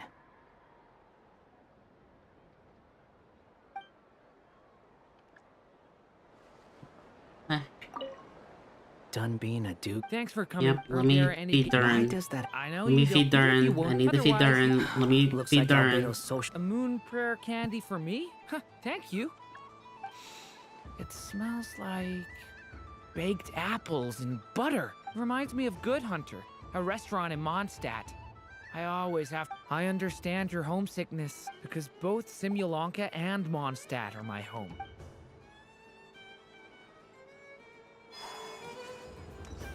I need to get Columbina. The candy. I mean, What's there to see on that? Let her go up there. You're giving me candy? That isn't like you. This had better not be some weird prank.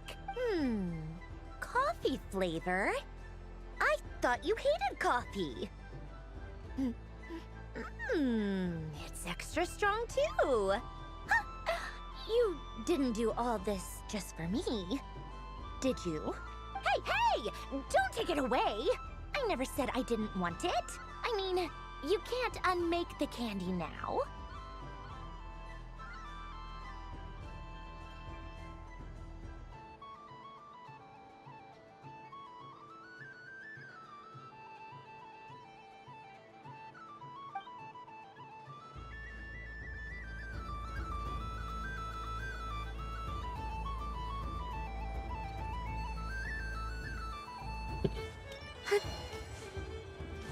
The robot show will now begin.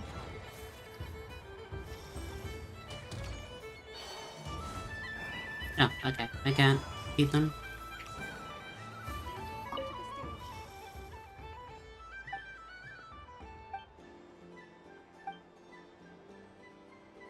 I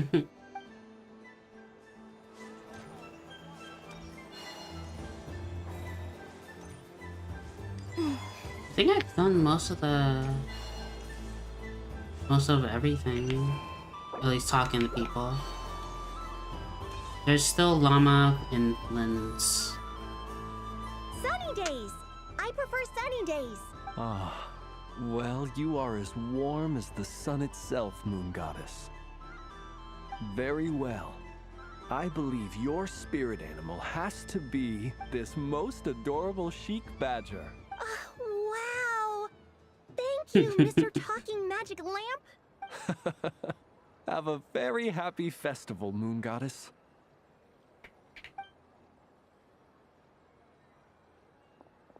Valence? That's you, isn't it?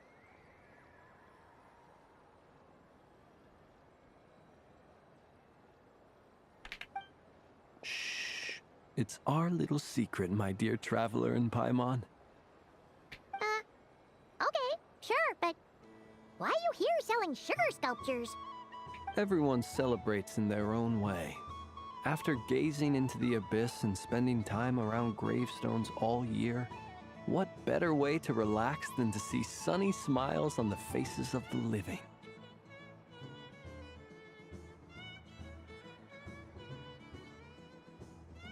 Besides that, I like to think of myself as a fair judge of character. I dare say matching personalities to confection suits me rather well.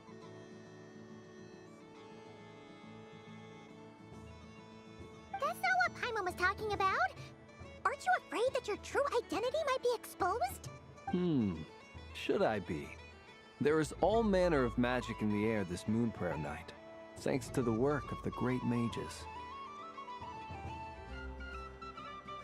I see Miss Columbina is hiding in plain sight. Why should I not do the same? Why miss this rare opportunity to enjoy a special evening in my true form? Fair enough. You got a point there. People who don't know you will probably think you're just a talking lantern.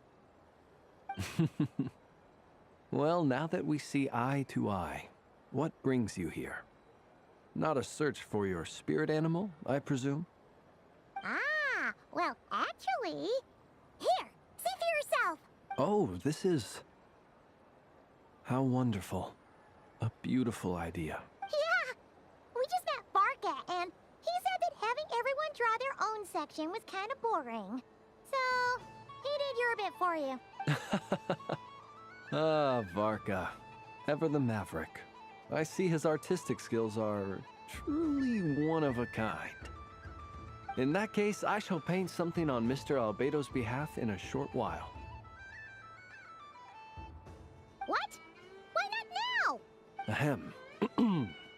I wonder. Welcome home. I've been at this section for an hour because I want to enjoy everything. Hello. I can obviously speed this up and like probably finish it within like 30 minutes, maybe even shorter. What keen eyes you have, Miss But Columbina. I don't wanna. No, I really do want to Especially enjoy considering everything. they are shut. I did not see you.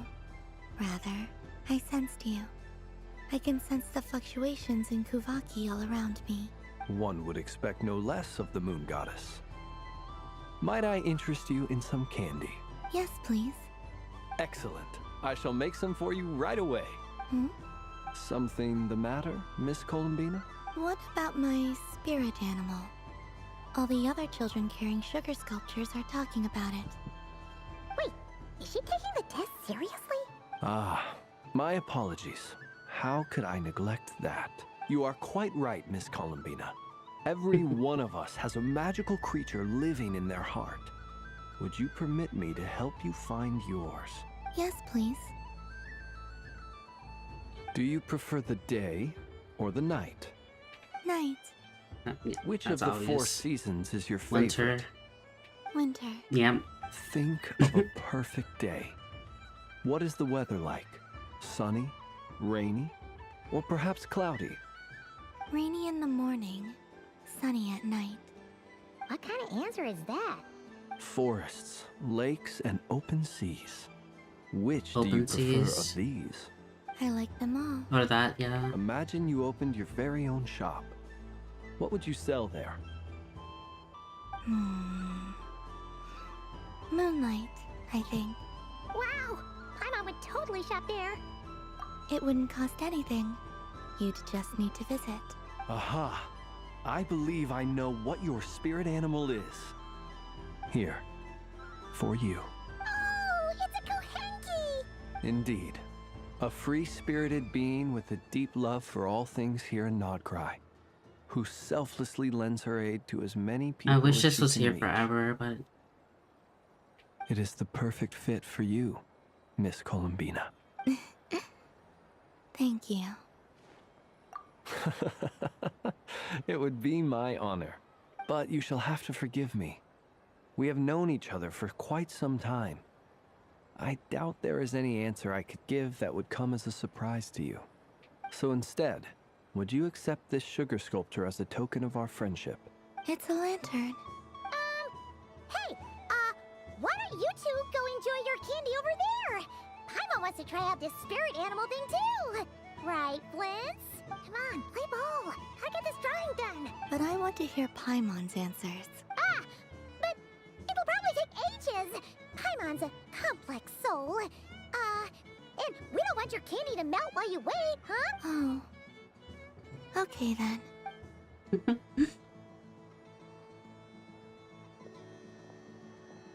Phew. Nice excuse, Lady Paimon. That was some quick thinking. Yeah, no thanks to you. A little help next time.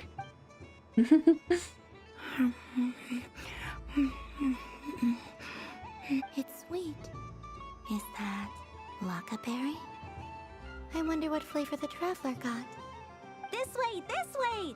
It's the candy-selling lantern! I'm coming! Of course. Traveler, maybe we can share? Yes. I found out recently that people share their food sometimes, so I'd like to try it. Or... is that a no? Thank you. Okay.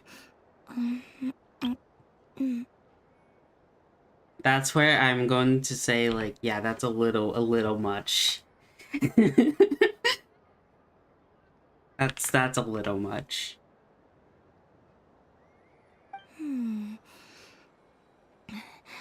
Yours is a little more sour than mine. Okay. Here, you try it. Amazing. My sugar sculpture has shrunk, yet my heart is filled with feelings of sweetness. I will remember this feeling. Sure. And that's 2 more left. Llama and Alice.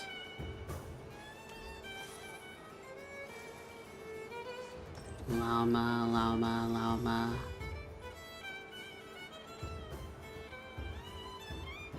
I wish for a never-ending supply of Laka berries. What a humble wish. Probably written by a child. Is that Llama the Moon Chanter?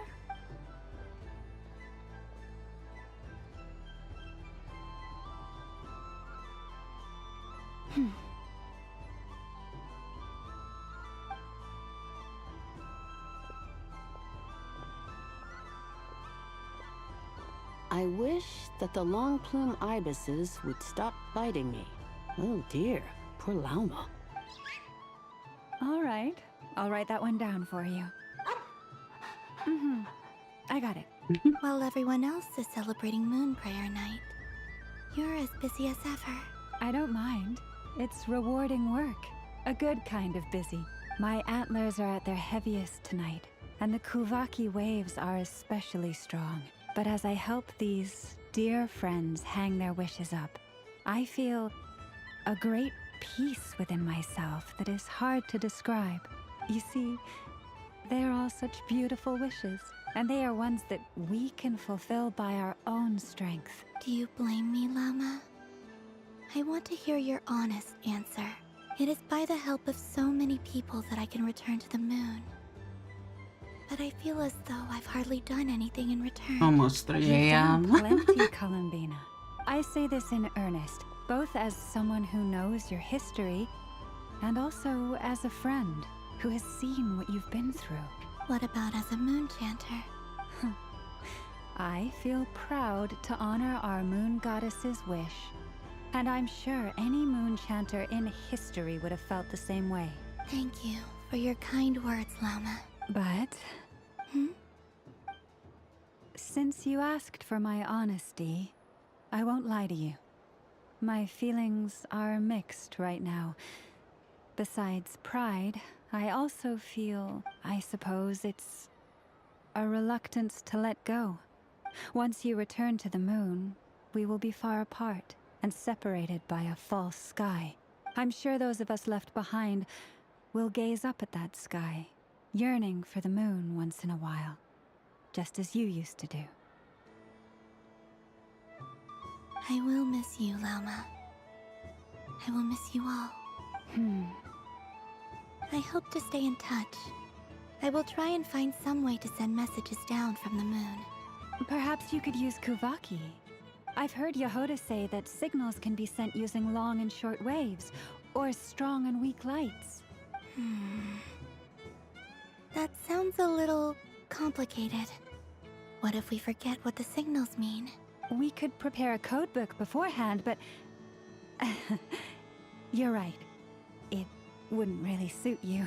Still, whatever happens, I believe that you will find your own unique way of communicating with us. And now that I think about that, my heart feels lighter. Because you trust in me? Yes. I have faith in you. In my experience, the truth tends to be difficult.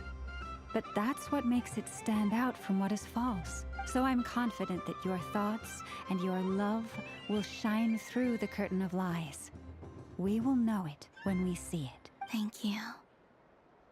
Now, could you help me hang up my wish? Is this? I wish that all who dwell in this moonlit world can find a place to belong. And I wish that I shall one day see my friends again. It's 2 wishes.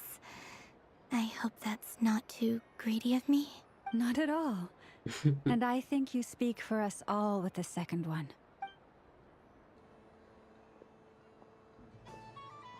I shall continue to pray until the day that all of these wishes come true. They're all so good. The only one that hasn't been... No, never mind. Flynn's was technically shown.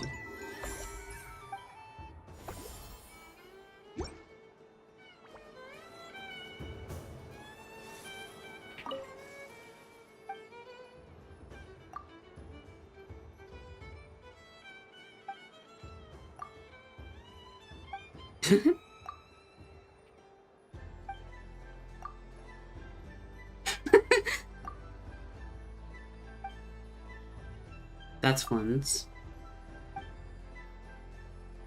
More quickly. Is that... That's not Flynn's. Oh, that's Durin.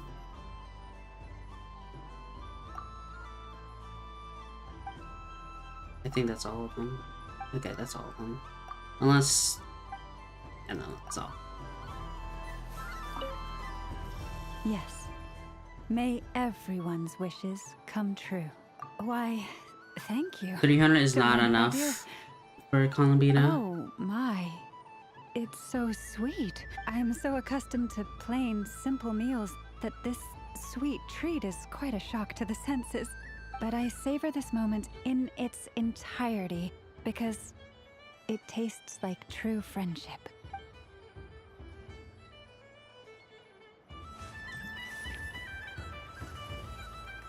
What? Oh.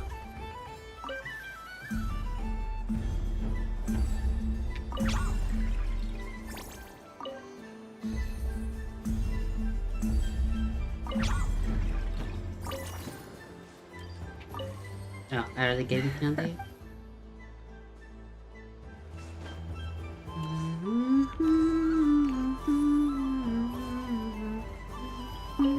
Something about festive lighting always has a way of putting "This is most thoughtful of you, Miss Columbina." God forgive me, but I shall have to enjoy this gift a little later. I hope that the flavor I chose is not the only one of its kind. If others were denied the chance to sample such kindness as you have shown to me, it would be a great pity indeed.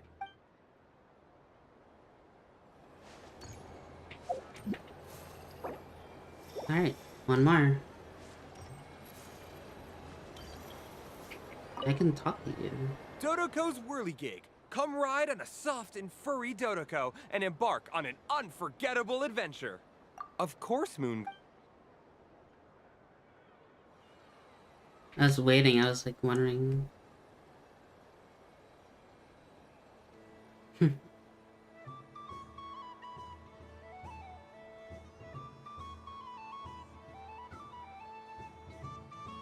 Seeing, just wanna see. Yeah. Last one, Barca and the witches. Oh!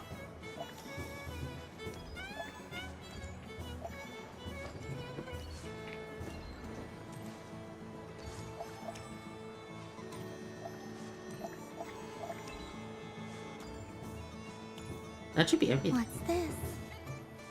Or Should I give it a try?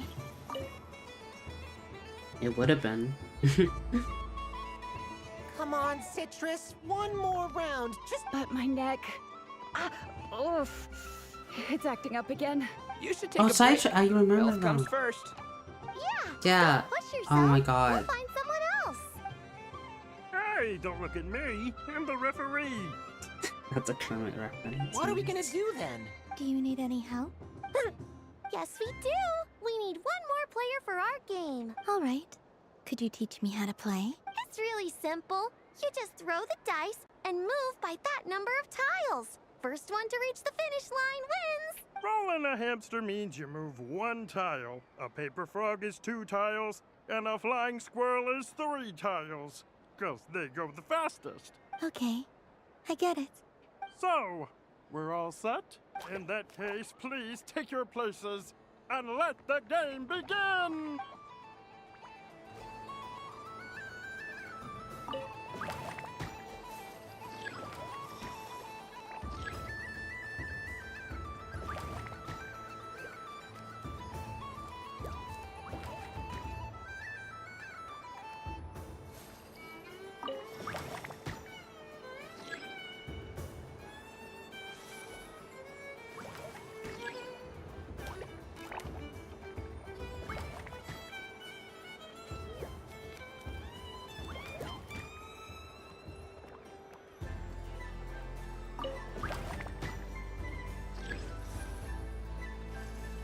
And the winner is... It's a pit. If he could have been here.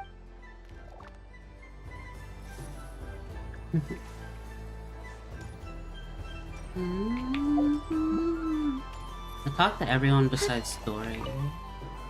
If all the prizes are gone, I might as well close up shop for the day. So the next time a customer should... And remember, run out... Oh, a gift for me? Wow, candy from the moon goddess herself. If I don't know why I'm not even tired, I'm just too excited. all the trouble.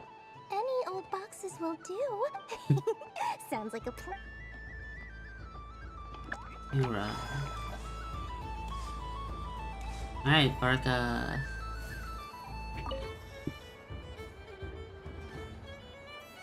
And Nicole, N, and M. I wouldn't say it's NMA. exactly. I mean, your voice goes right into people's heads. How would you explain that to the kids? You can't just explain it away as magic. Is something the matter? Ah, Miss Columbina. No, nothing you need to worry yourself about. Oh, impeccable timing. Stick around for a second, Miss Columbina. I need your input on something. This self-proclaimed Knight of Justice has yet to give me a satisfactory answer. I, for one, would like to hear your verdict on the matter. Hey, now, I left the flagship just to help you out, Miss Nicole. What's going on? So Alice and I are both using long-range remote control spells that work on similar principles, allowing us to attend this festive fair in Dodoco form. Sorry, let me backtrack a little. While similar, there are some key differences. Alice, being a great mage, wanted her Dodoco to reflect something of her own charm and mystique. So she adjusted the way its tail moves when it spins around. An entirely gratuitous move, in my opinion. I hardly see how anyone is going to notice that. If anything, I'd say that anyone who stares intently enough at a Dodoco's tail to notice such a small detail is someone we ought to be highly concerned about. I only say this to emphasize that my question has nothing to do with tails. Now that we're clear on that, why is Alice's Dodoco permitted to interact directly with the children celebrating Moon Prayer Night, while mine is not? Your voice speaks directly into people's minds. See? Exactly what I said. Miss Nicole? Oh. I can't stand it. I know that probably makes me sound like a whiny child acting out in front of their parents. And it's a little embarrassing now that I think about it. But hey, I've said it now, I can't take it back. That would be even more embarrassing. Also, don't go reading too much into that analogy. It was off the top of my head. I'm actually an awful lot older than either of you. Miss Nicole, are you saying that you'd like someone to play the game you've prepared? I'm not so invested in that. It's just something cobbled together using items I borrowed from Alice. She probably didn't even make them herself. The point is, I want to know everyone's thoughts after they receive their prizes. But as you've said, I can't just ask. I've been biting my lip for so long, and I've had no one to vent my frustrations on. I thought this was going to be a nice, straightforward festival where I'd get the chance to guide people to treasure. Well, can I play? I can't guarantee that I'll win a prize, but... You will? I'd like to try. Then what are we waiting for? Let the game begin! It's like they forgot I was ever here. Oh! Commission. I mean, domain. Oh my god.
That's so fun.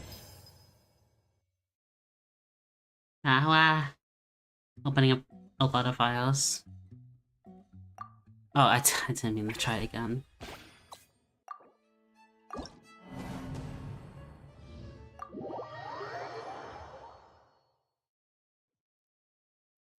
Congratulations, Miss Columbina!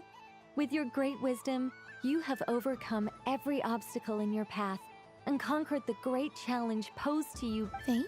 Well, something to that effect.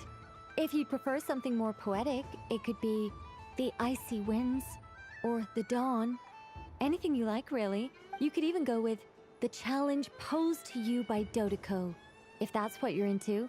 Anyway, you can take or leave my suggestions. Moving on. All my hopes are now resting on this.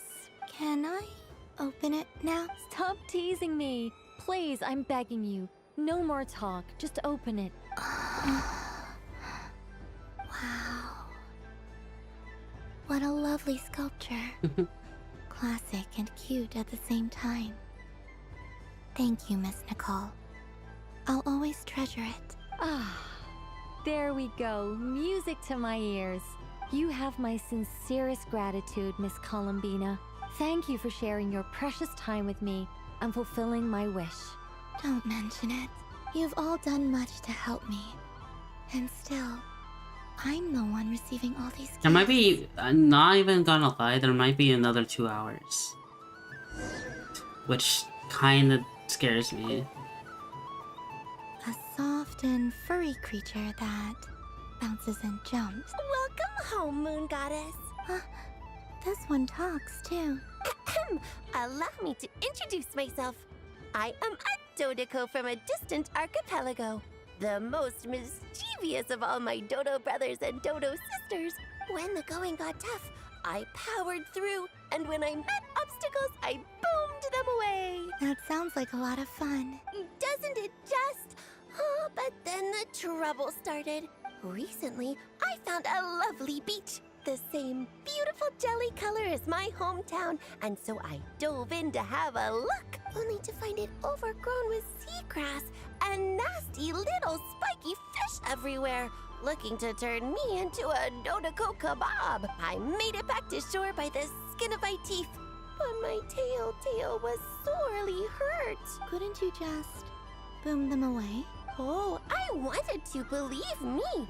But I've heard that you, Moon Goddess, can understand animal speech.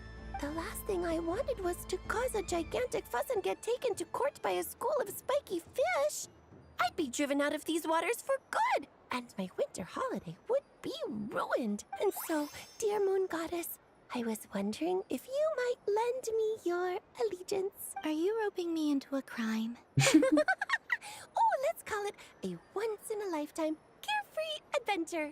Does that sound better? All the festival goers tonight are dressed up as the Moon Goddess, but there's nothing to say that the Moon Goddess can't disguise herself as a Dodoko, is there? Besides, this is your home. You should be free to be whoever you wish. I'm afraid I'm not well acquainted with Dodokos, Madam Mage. Oh, that's quite all right. We Dodokos are innocent, happy creatures with a free-spirited nature. Many, like myself, are mischievous troublemakers. Others are lazy souls who like nothing better than to lie down on a nice rock and take a nap. In our eyes, every creature who yearns for happiness and freedom is a Dodoko. But perhaps in yours, we Dodoko are a fluffier and more mischievous breed of Kuhenki. Yes. That is a much easier image to follow. Oh, wonderful! Then let's play! Grab onto my tail and follow me into the sea. Time. It's already been 5. Oh my god. Oh, it's this mini game.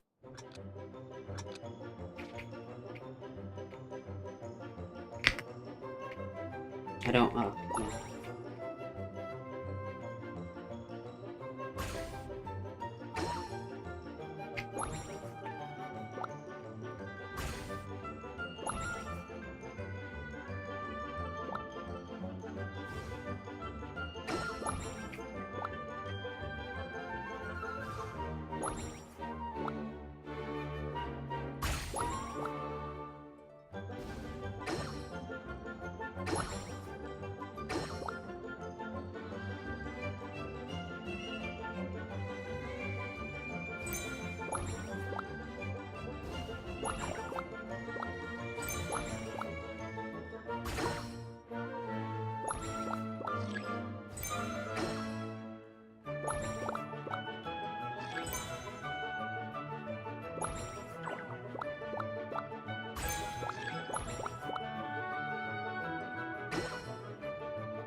Fine.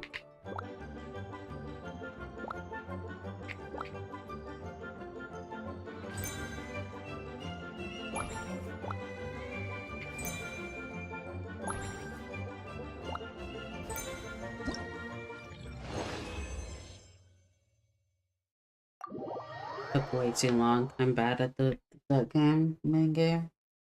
Ooh, The use of Jumpy Dumpties doesn't come as naturally to me as I think they call this... I'm gonna speed this up a little. Any guilt? Oh, wonderful. Lovely answer. Remember, if you find an... I will. Up for another round of fish blast? Oh, let the feasting begin. Thank you. Very please. Share the... I don't suppose you... Don't get me wrong, once is plenty. Oh, I love the color of this wrapping paper. I know the wrapping paper doesn't affect the flavor, but I have to listen to my heart and pick the one that... Oh, but look at the shape of this one. I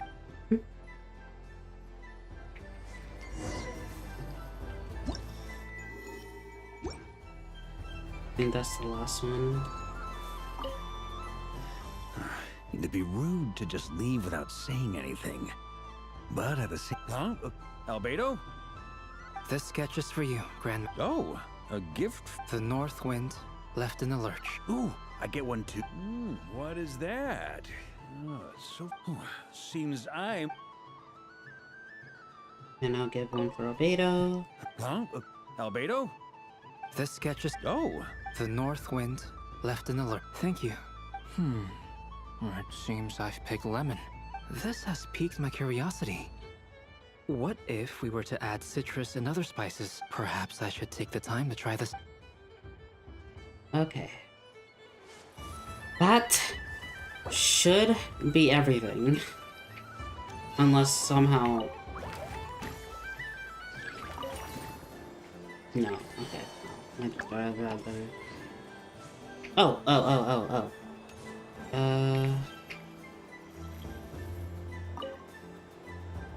If this were any other day, I'm sure it would make for a great photo opportunity.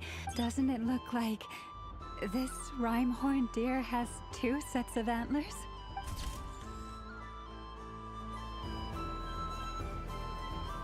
It's a small little thing, I see. And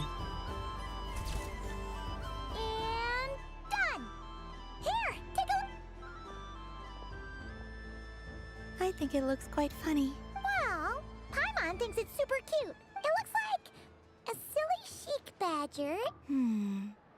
Maybe it looks like we've attracted the attention of quite a few animals. And the last one, a deer, and then that should be all of it. Unless I miss something. Also, the deer's funny.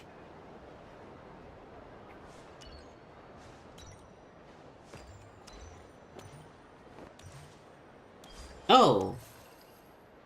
There is audio for Columbina. It just hasn't played until now. But the visuals are not there. Okay, no, now it is. Okay, I'm confused now. Asher!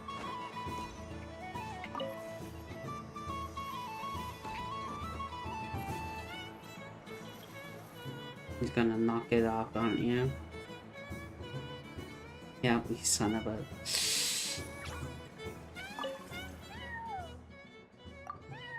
I have a fish flavor one if you'd like. Of course, if you prefer mint. Don't mention it. Same line. Oh, now you can talk. I'm never playing games with you ever again, Enough. Ooh, moon prayer candy. Psst, Columbina, turn around. Use your huge cloak to block Enougha's vision. Yum. Oh, this one's even yummier. Oh, the flavors are blending in my mouth. Ew. Show will now begin. Okay. For real? Unless somehow there is something I am missing. I believe that is everything.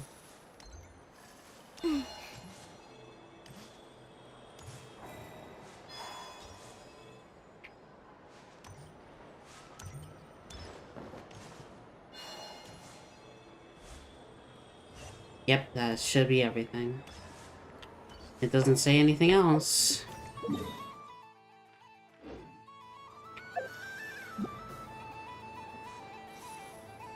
And I talked to everybody else. Welcome home, Moon Goddess. Oh, you're the genuine article. Alice was right. This Moon Prayer Night was worth watching after all. Another one that talks. Greetings. Pleased to make your acquaintance. I am the Hexenzirkel member they call B. Barbeloth Trismegistus. Columbina Hyposelenia. Pleased to meet you too. Hyposelenia. A fine name indeed. Now then, Miss Columbina, do you wish to hear a mage's divination? Divination? The Frost Moon Scions used to ask me what would happen in the future. Is this like that? From the perspective of the one seeking answers, perhaps. As you look to your journey ahead, if you seek to understand the unknown, resolve your doubts, and soothe the confusion in your heart, divination could be for you. The unknowns on my journey. Of course, if one wishes to peer into fate, then hydromancy is the more precise option. But that is a complex affair, and to relegate that majestic art to the status of a festive amusement would seem somewhat uncouth. Besides, it is sometimes better to not know fate with great certainty. Hence, I shall use the suitably festive Luna Arcana to tell your fortune instead. It is more popular with the youth in any case. Lunar Arcana. Indeed. Unlike hydromancy, this will only display possibilities and trends. People like to think of themselves as creatures of agency and free will. Peering too far and too clearly into the future is detrimental to both body and soul. I'd like to give it a try. Of course you may. Come then, take a seat, Miss Columbina. Before we begin, are there any specific questions you would like to ask? Let's stick to general possibilities and trends, like you suggested. Ah, very well. Then I shall use the basic Lunar Arcana deck. Now, try to relax. Cast your mind upon the things you have experienced and the things you are soon to experience. I will shuffle the deck.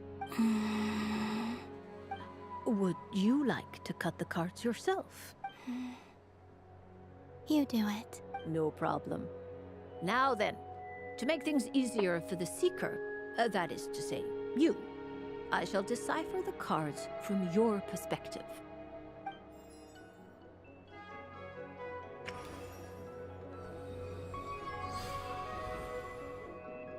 Please, draw the first Lunar Arcana.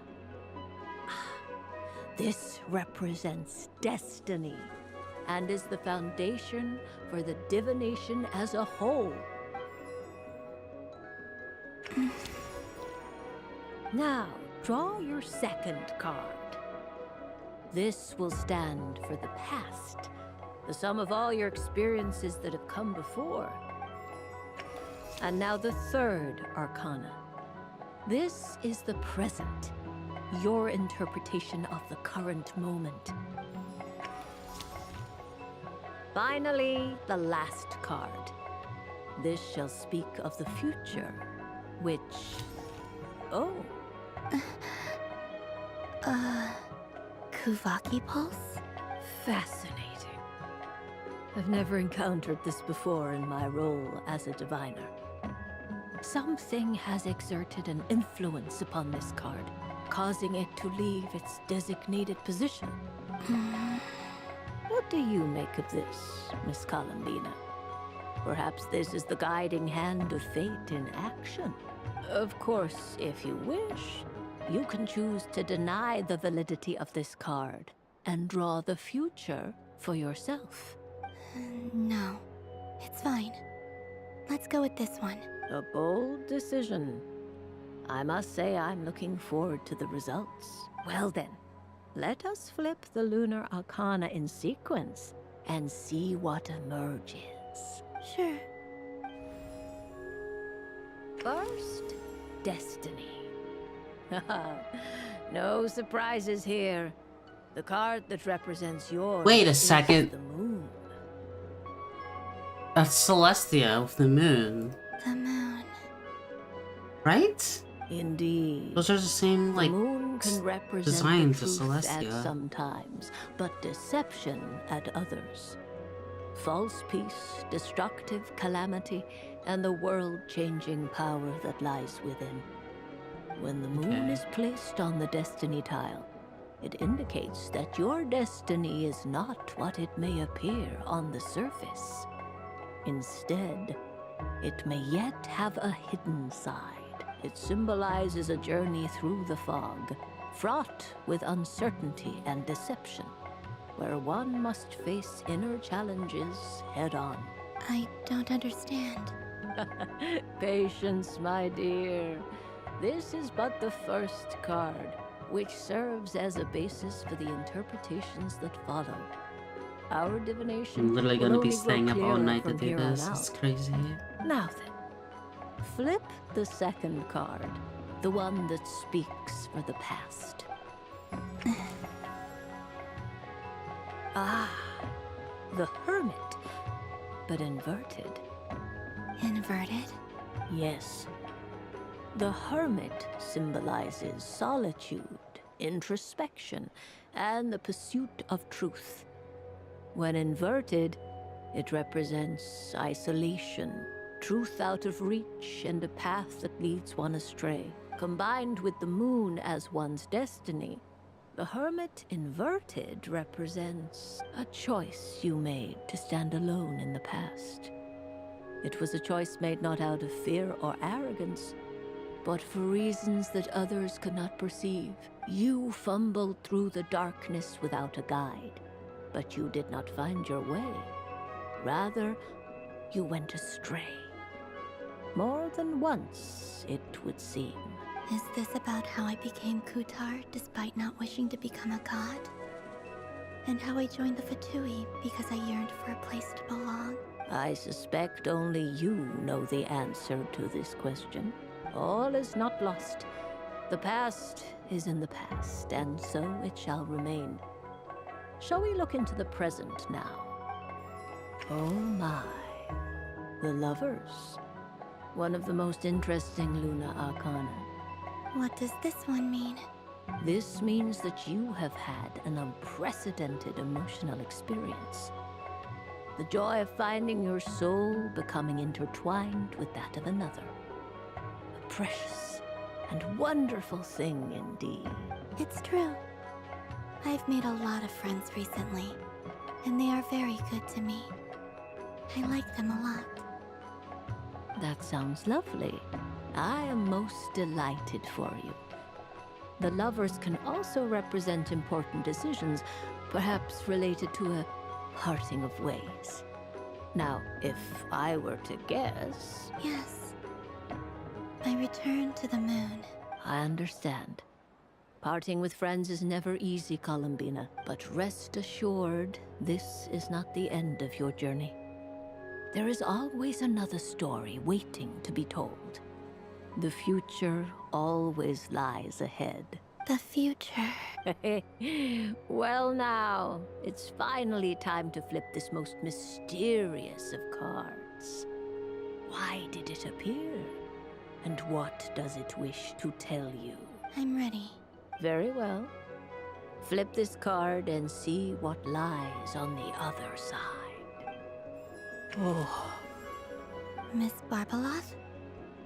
What Oh my god. This card is death. That doesn't sound very good. It depends on how we interpret it. It is true that it can represent an agonizing death, a complete and utter end, but at the same time, it can also represent rebirth. Do not forget that your destiny card is the moon. That lends your future many different potential meanings. If death spells the end, is it unavoidable? As I have said, divination can only display general trends. It is a rough guide, but it does not show predetermined outcomes. Allow me to summarize it for you. In the past, You may have lost your way, but now you have gained new connections and new strength. You now face an important decision, one that may bring about a great change in what is yet to be. This change might, in turn, be the end of all things, or their beginning. But remember, everything is subject to change because of the moon present in your destiny. You must see the truth clearly and face your innermost thoughts. The truth. My innermost thoughts. Thank you, Miss Barbeloth. Don't mention it. Some people dislike divinations, for fear of glimpsing an ending to their story that they wish was not so. But I can see that you're different. The result of this divination will not sway your decision. This is a rare quality, and one that diviners always hope to see in the seeker. We are here merely to guide, not to exert undue influence. I understand. Go then and illuminate your future, Miss Columbina. The moonlight that shines from you now is most captivating.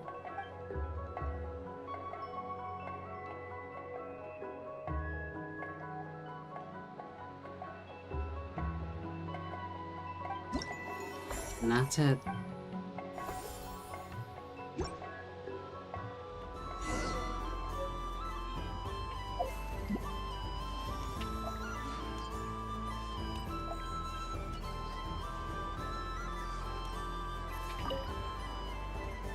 Traveler. Hey there, Columbina!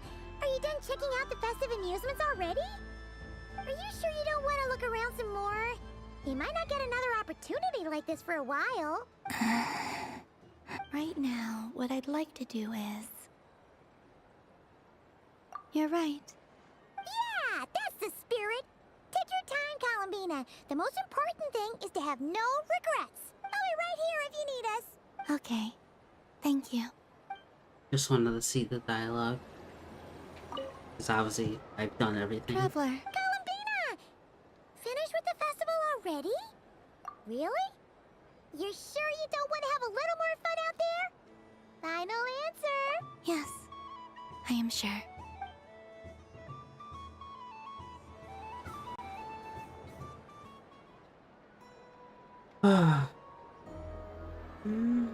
This was the most fun I've ever had on a moon prayer night. Everywhere I went, people were saying, "Welcome home," and there were friends at every turn. I only wish it could last longer than one night. Oh. Yes, you're right. The moon prayer blossoms. Ooh, look! Look! Moon prayer night has come.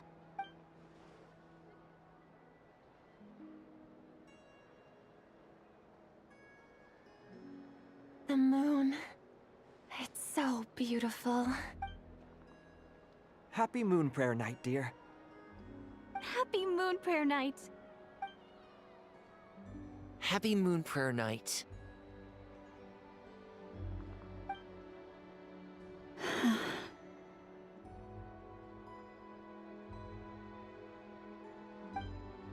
Aww.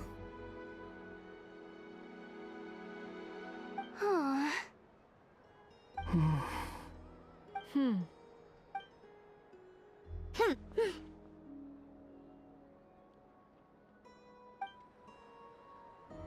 Time flies when you're having fun. Oh, looks like the time has come. Columbina. You're heading off, then? Yes, to the ruins you mentioned. And from there, back home to the... Wait! I know? At least... Take one of our craft shop's crumb cookies up to the moon with you. You know, for a snack. Oh my god. Sure. Why not? The Curatorium of Secrets believes in proper farewells. No story should be left without a satisfactory endnote. Never. Farewells are an important affair for the Ratniki, too. We never know when we might meet again. Haha! And here I thought grand farewells wouldn't suit tonight's mood. But I suppose friendly passion is not to be stopped, eh?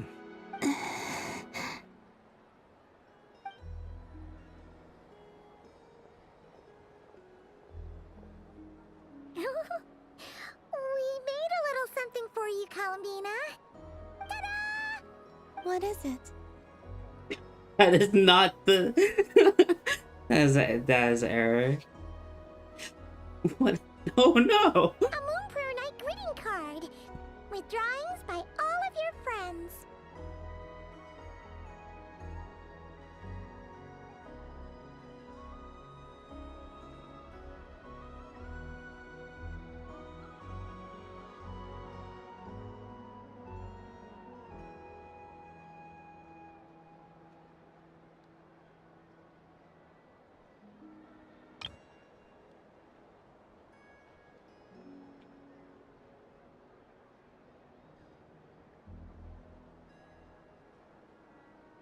Not gonna say anything.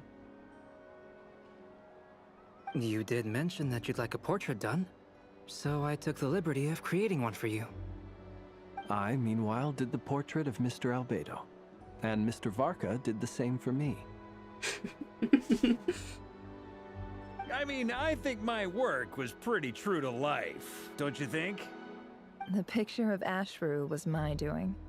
The two of you seem to get along rather well. Wait, was I the only one who did a full body picture? That's so embarrassing. I did pictures of me and Anefa. I did my own portrait and one for Hat Guy. Plus, there's the two mages, Arlecchino and Sandrune. So, if you ever miss us, just flip the card open and we'll all be right there with ya.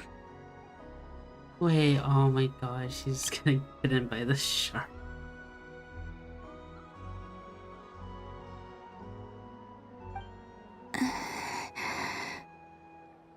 I don't know what to say. Thank you so much, everyone. This whole Moon Prayer Night was more than I could have ever asked for. It is the greatest gift I have ever received.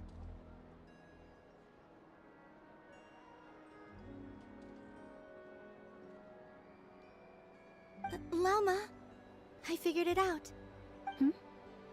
Figured what out? Remember how the Frost Moon Scions used to use milk as invisible ink to write hidden messages? That was a very long time ago. Oh, are you saying? Yes. When I miss you all, I shall use moonlight in the same way, to write words that only you can see upon the moon itself. Wow, that sounds lovely. Quite. But how will we see them? Simply open your windows on nights when the moon shines bright, and the moonlight will naturally flow towards the words I have written. That sounds most fitting indeed. Very true to form. I'll try to write them in places that won't disturb your sleep. I, for one, would sleep all the better for having read one of your messages before settling down for the night. Exactly! So don't worry about disturbing anyone's sleep. Just promise you'll write to let us know you're okay, alright? All right. I promise.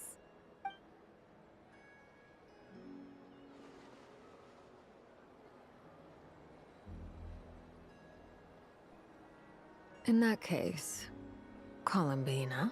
I'm ready. Very well. Let's go.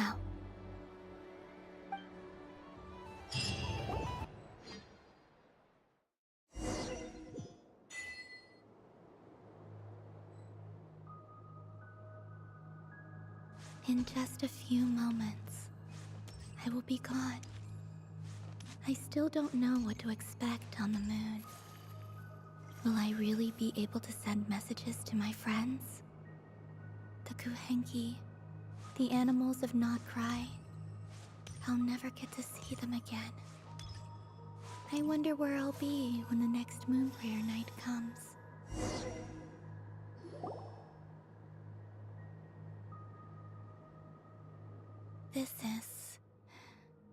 This is where the people of Hyperborea used to communicate with the moons.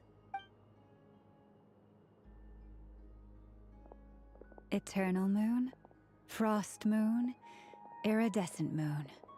When the power of all three converge, the gate to the moons shall open.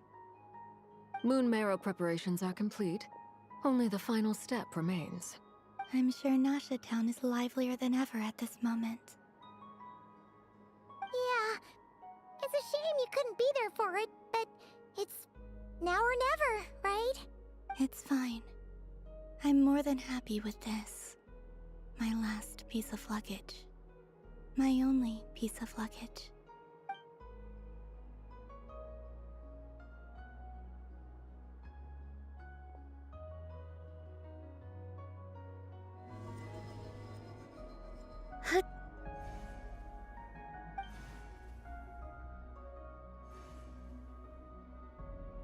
I can already feel the moon calling to me.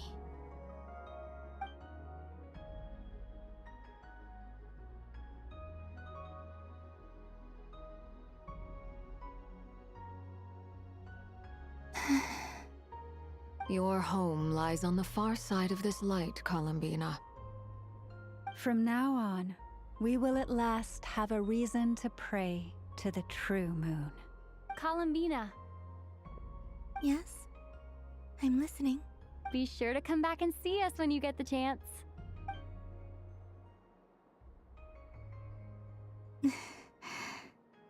Of course. But if that chance doesn't come, then remember that you have friends on this planet. People who will miss Columbina. Yes, I will. Thank you for everything you've done for me. And remember, come night or day, the moonlight shall always connect us. Well then, farewell, my friends.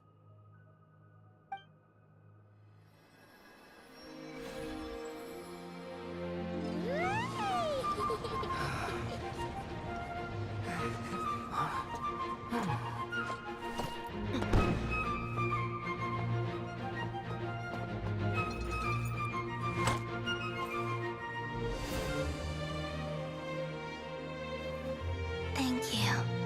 This was my happiest night in Tevat. Farewell, Columbina.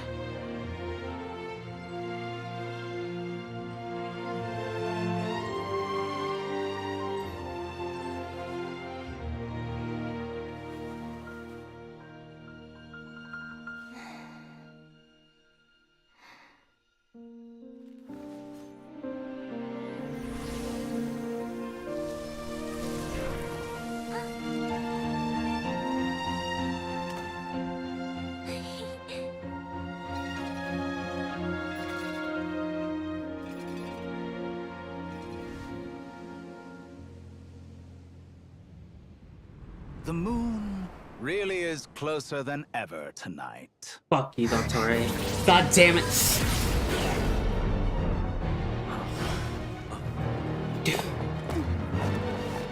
Columbina. All three moons in one place. Time for one final experiment. Reason, life, death, time, and space. They all believed I would fail.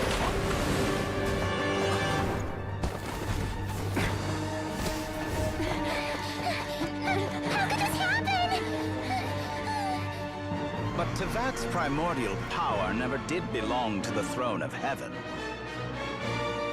And now, they are mine.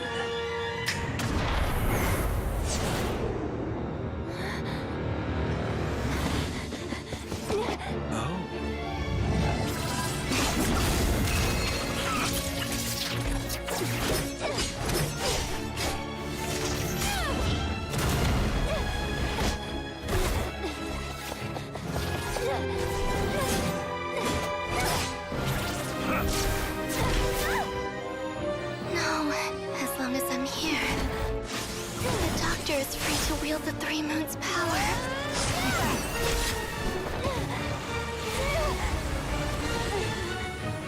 It's the only way.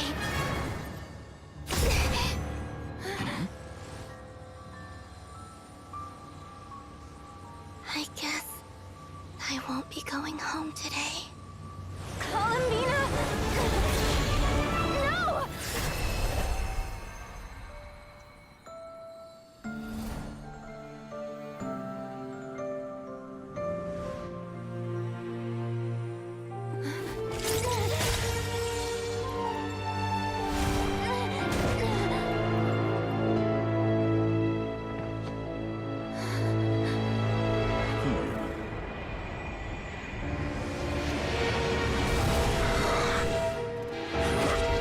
Stubborn world, do not try to control me.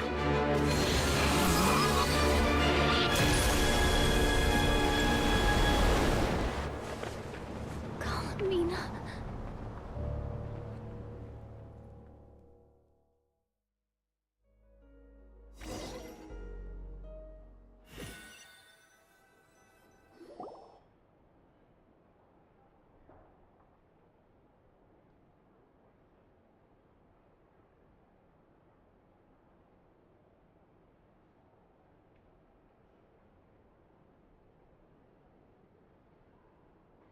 Are you all right? Do your wounds still hurt?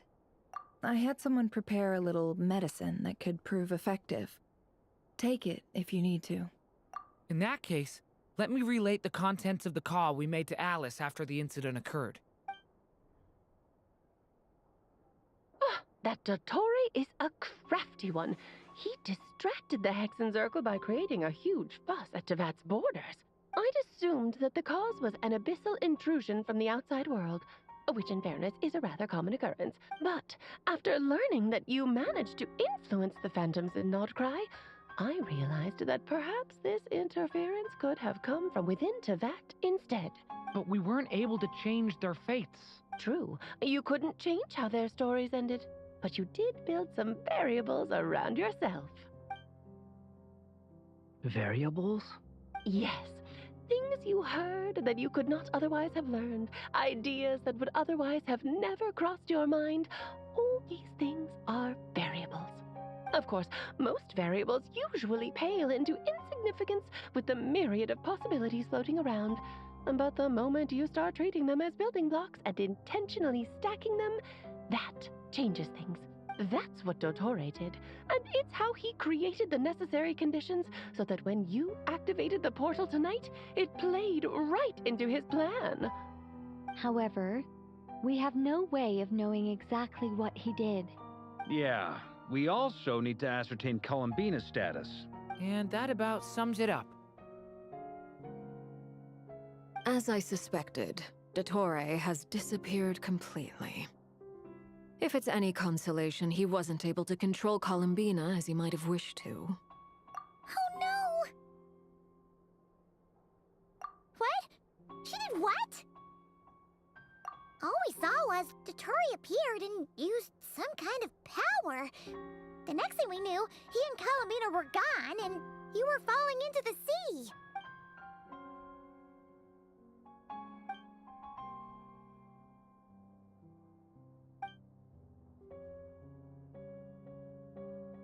So, Columbina intentionally opened the Moon Gate and escaped into the same mysterious world as Rerir and Thalindis.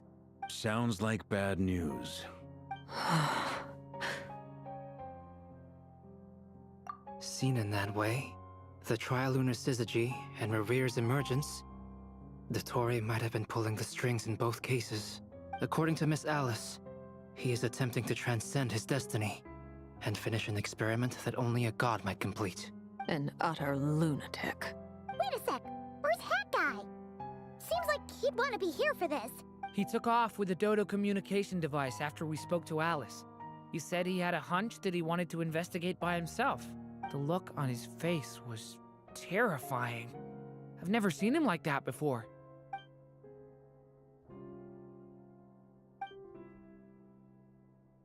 I'm back.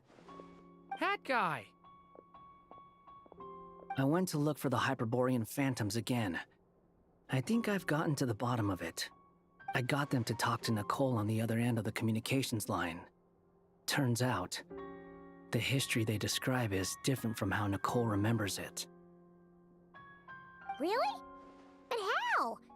Surely Nicole can't have been wrong. Because the phantoms are the ones who are deceived. They speak of a savior who appeared in their history. One who never should have existed. This savior promised to create a new moon within the false sky, and even bring back their moon goddesses. Foolishly, they believed in him, and told him everything he wanted to know about the moons. It's obvious that this was Dottoro's doing. Now you mention it, the first time we entered the Hyperborean ruins, we heard the phantoms discussing their history, and I remember Nicole commenting that something sounded a little strange. But Dottori shouldn't have been able to get in there in the first place! He didn't. Nicole said that this was an anomalous state triggered by disruptions in the causal connections between phantoms from the same era. The variables that Dottori put in place were substantial enough that they even affected phantoms that he never met. So it's not that their memories were unclear. They'd been tampered with. That's exactly the possibility Dottori was trying to manufacture. He turned these variables into knowledge and engineered the situation so all that knowledge would fall into his hands. Then, he harnessed that knowledge on Moon Prayer Night to truly create a false moon. How is that even possible? To be precise, he exploited a weakness in the way the spell works. The spell senses Kuvaki to detect the moon's location. So, as long as the false moon more strongly resembled a moon than the frost moon beyond the skies.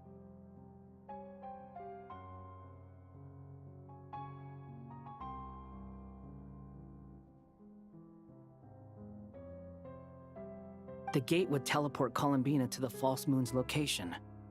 In other words, to Dottoro's side.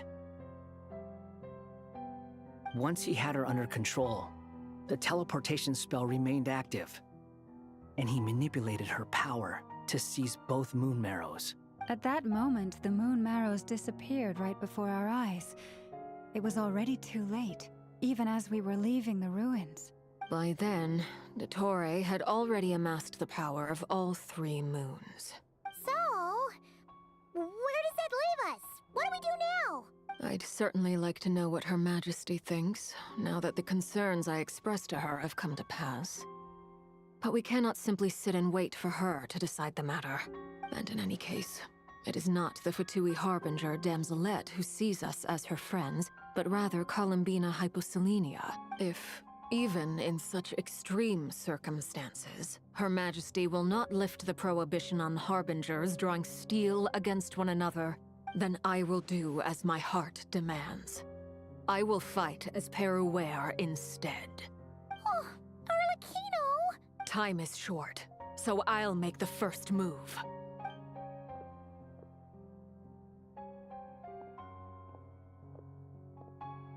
Whew.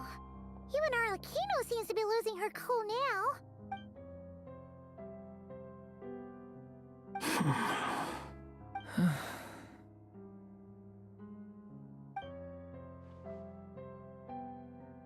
All right.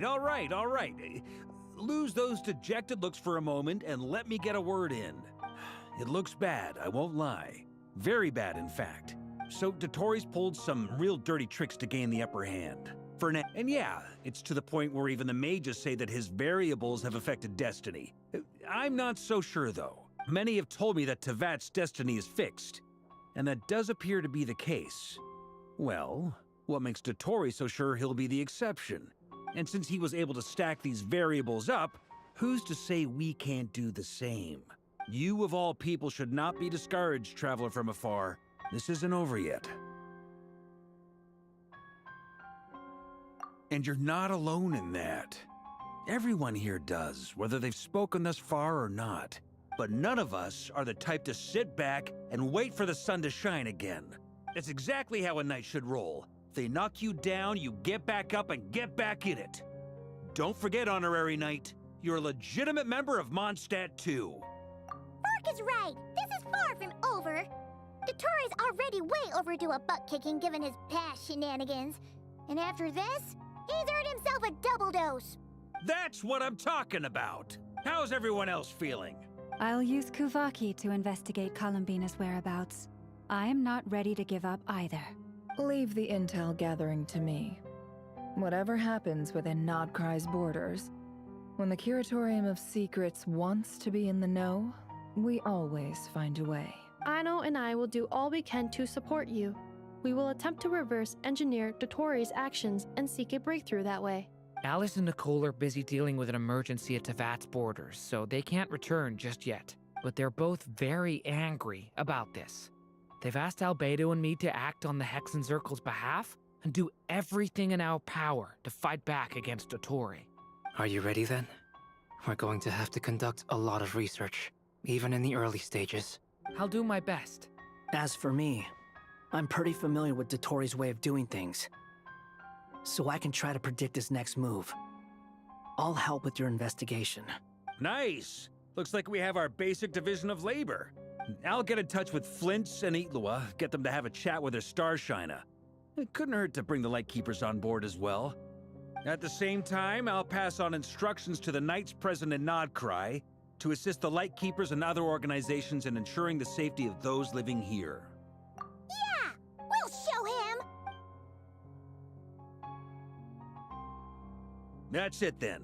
Good luck, everyone.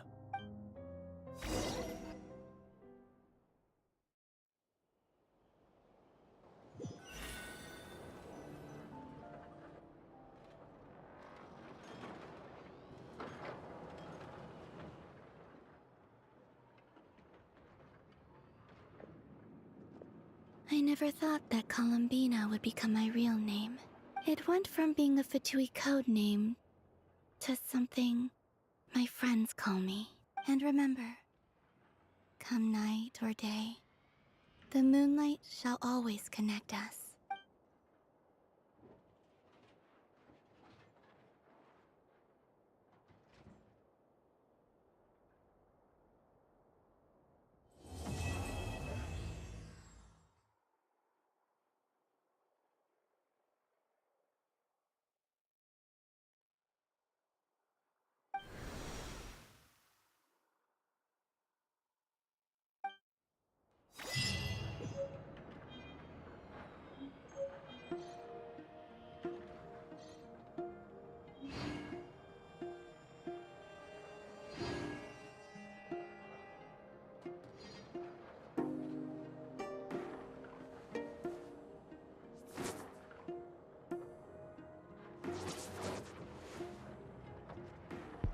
Fuck.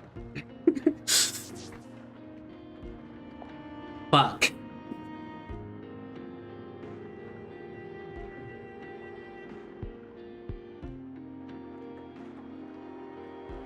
That's kind of all I have to say. Fuck.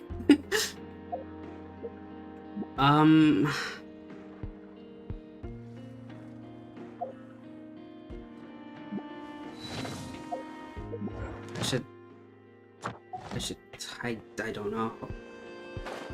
Because I have my hide.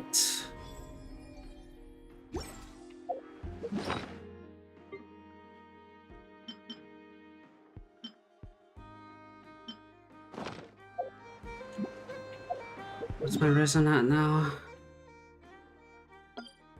Oh, fuck, that's why it's gray. Oh my god. I'm just gonna do this right now. Because I need the... okay. I have a lot of thoughts.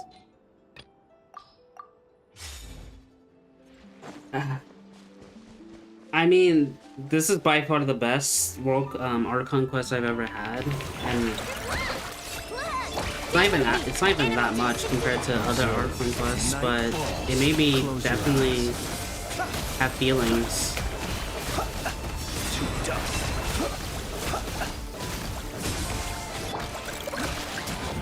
Winged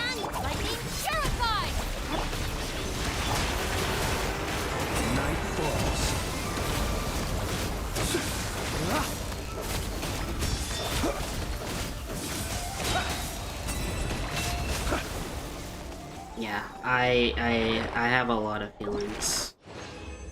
I don't know how to describe. Fuck you, games. What the fuck?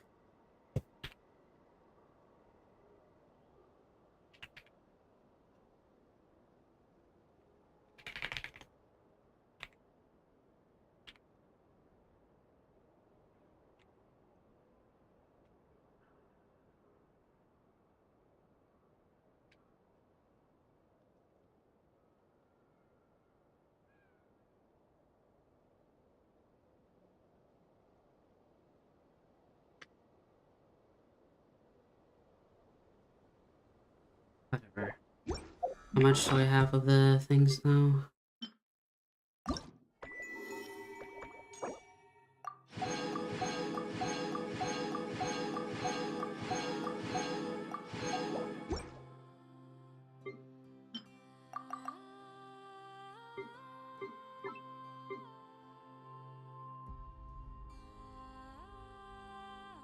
$19. I need 45.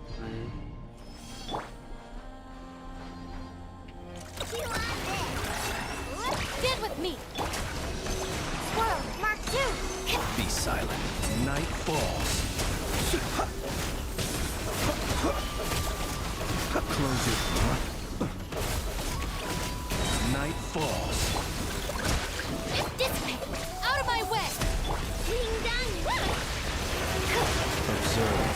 Close your eyes. Fear the dark. I'm rather out of sorts.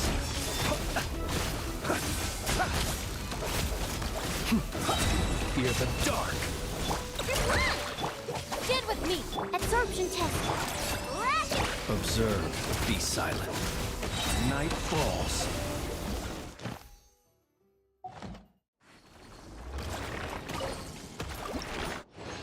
I don't know.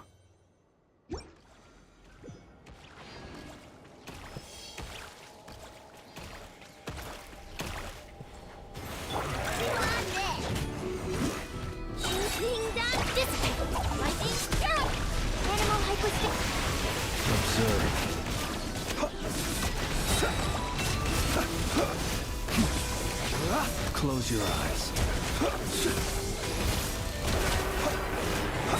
Fear the dark. Enough, I'm cold. Don't break my glasses.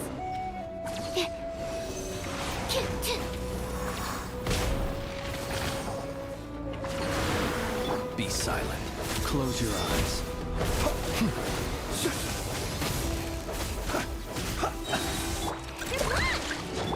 Our bond is strong.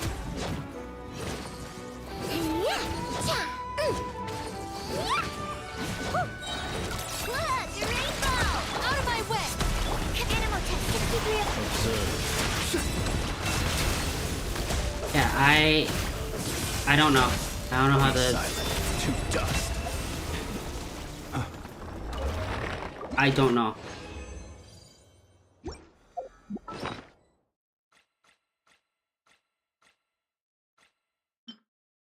I do need 45, right?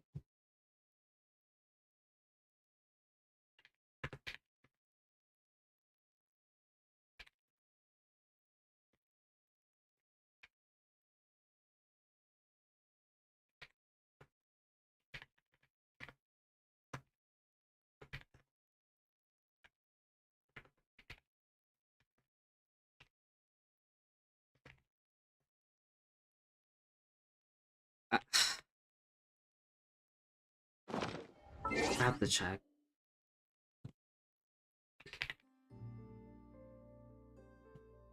$46.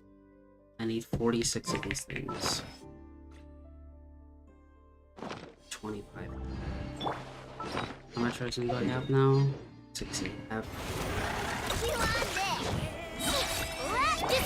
It's probably the last round of the night. Observe. To dust.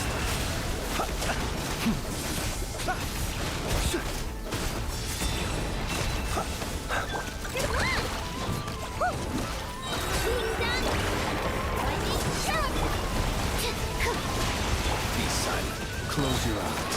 Night falls.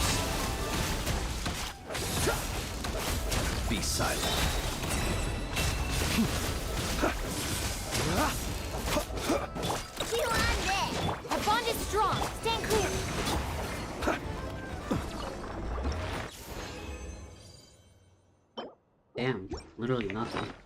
I can resin. Can use my resin, but I might as well just save it.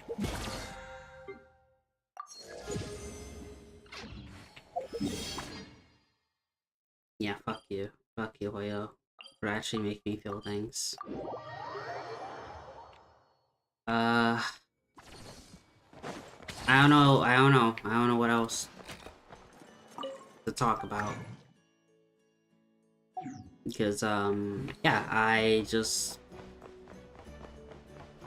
have to live with that for the next 40 days.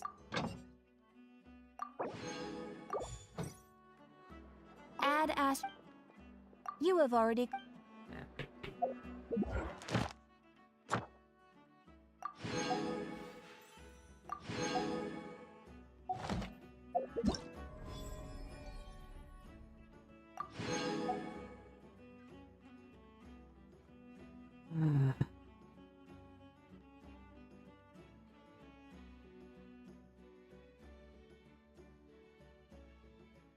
I don't know what else to add, because yeah, I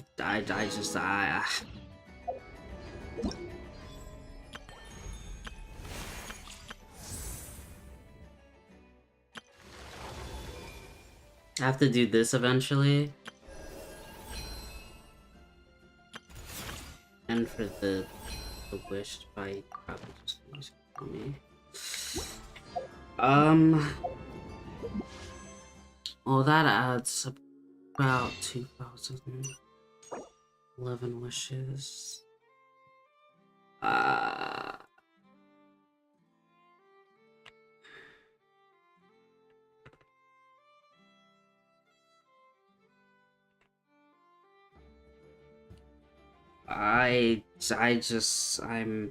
I'm speechless. I'm sorry.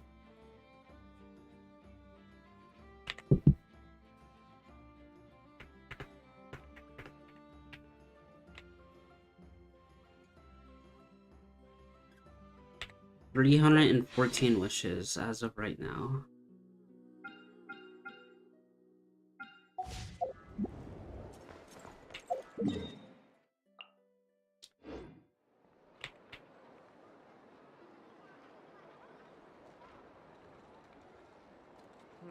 This land holds nothing but promise for adventurers from lots of I was gonna say, oh, let me just do some exploring not be so after the fact, but I mean, one, it's almost 4 AM. I need to get some sleep.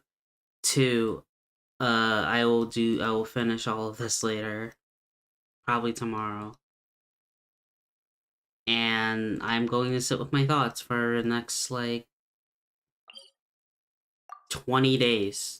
Not 20 days, 40 days, a whole month and a half.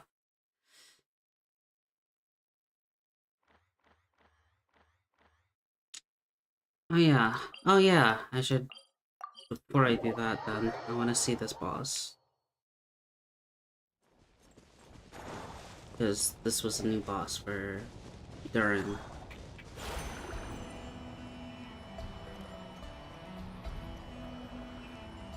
I've always been wondering where this spot would be.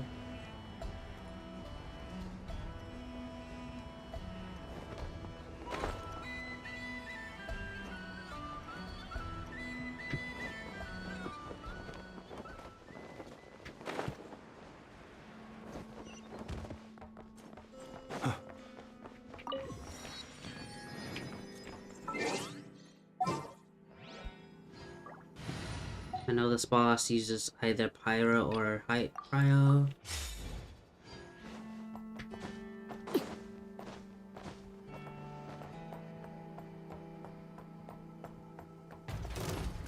Overrule. Everybody stand! Fulfill our path! Suffer the wrath of...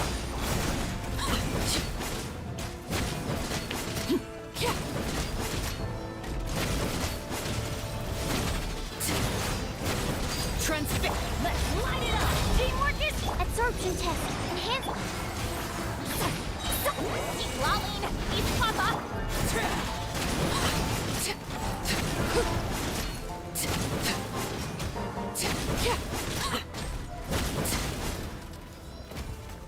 That's interesting. A interesting boss.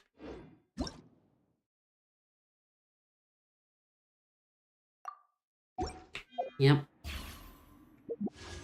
Oh.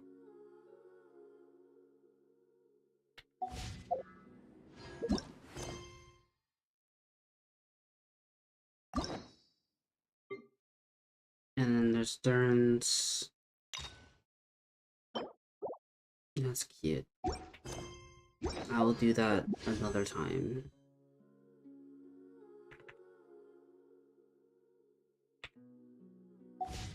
I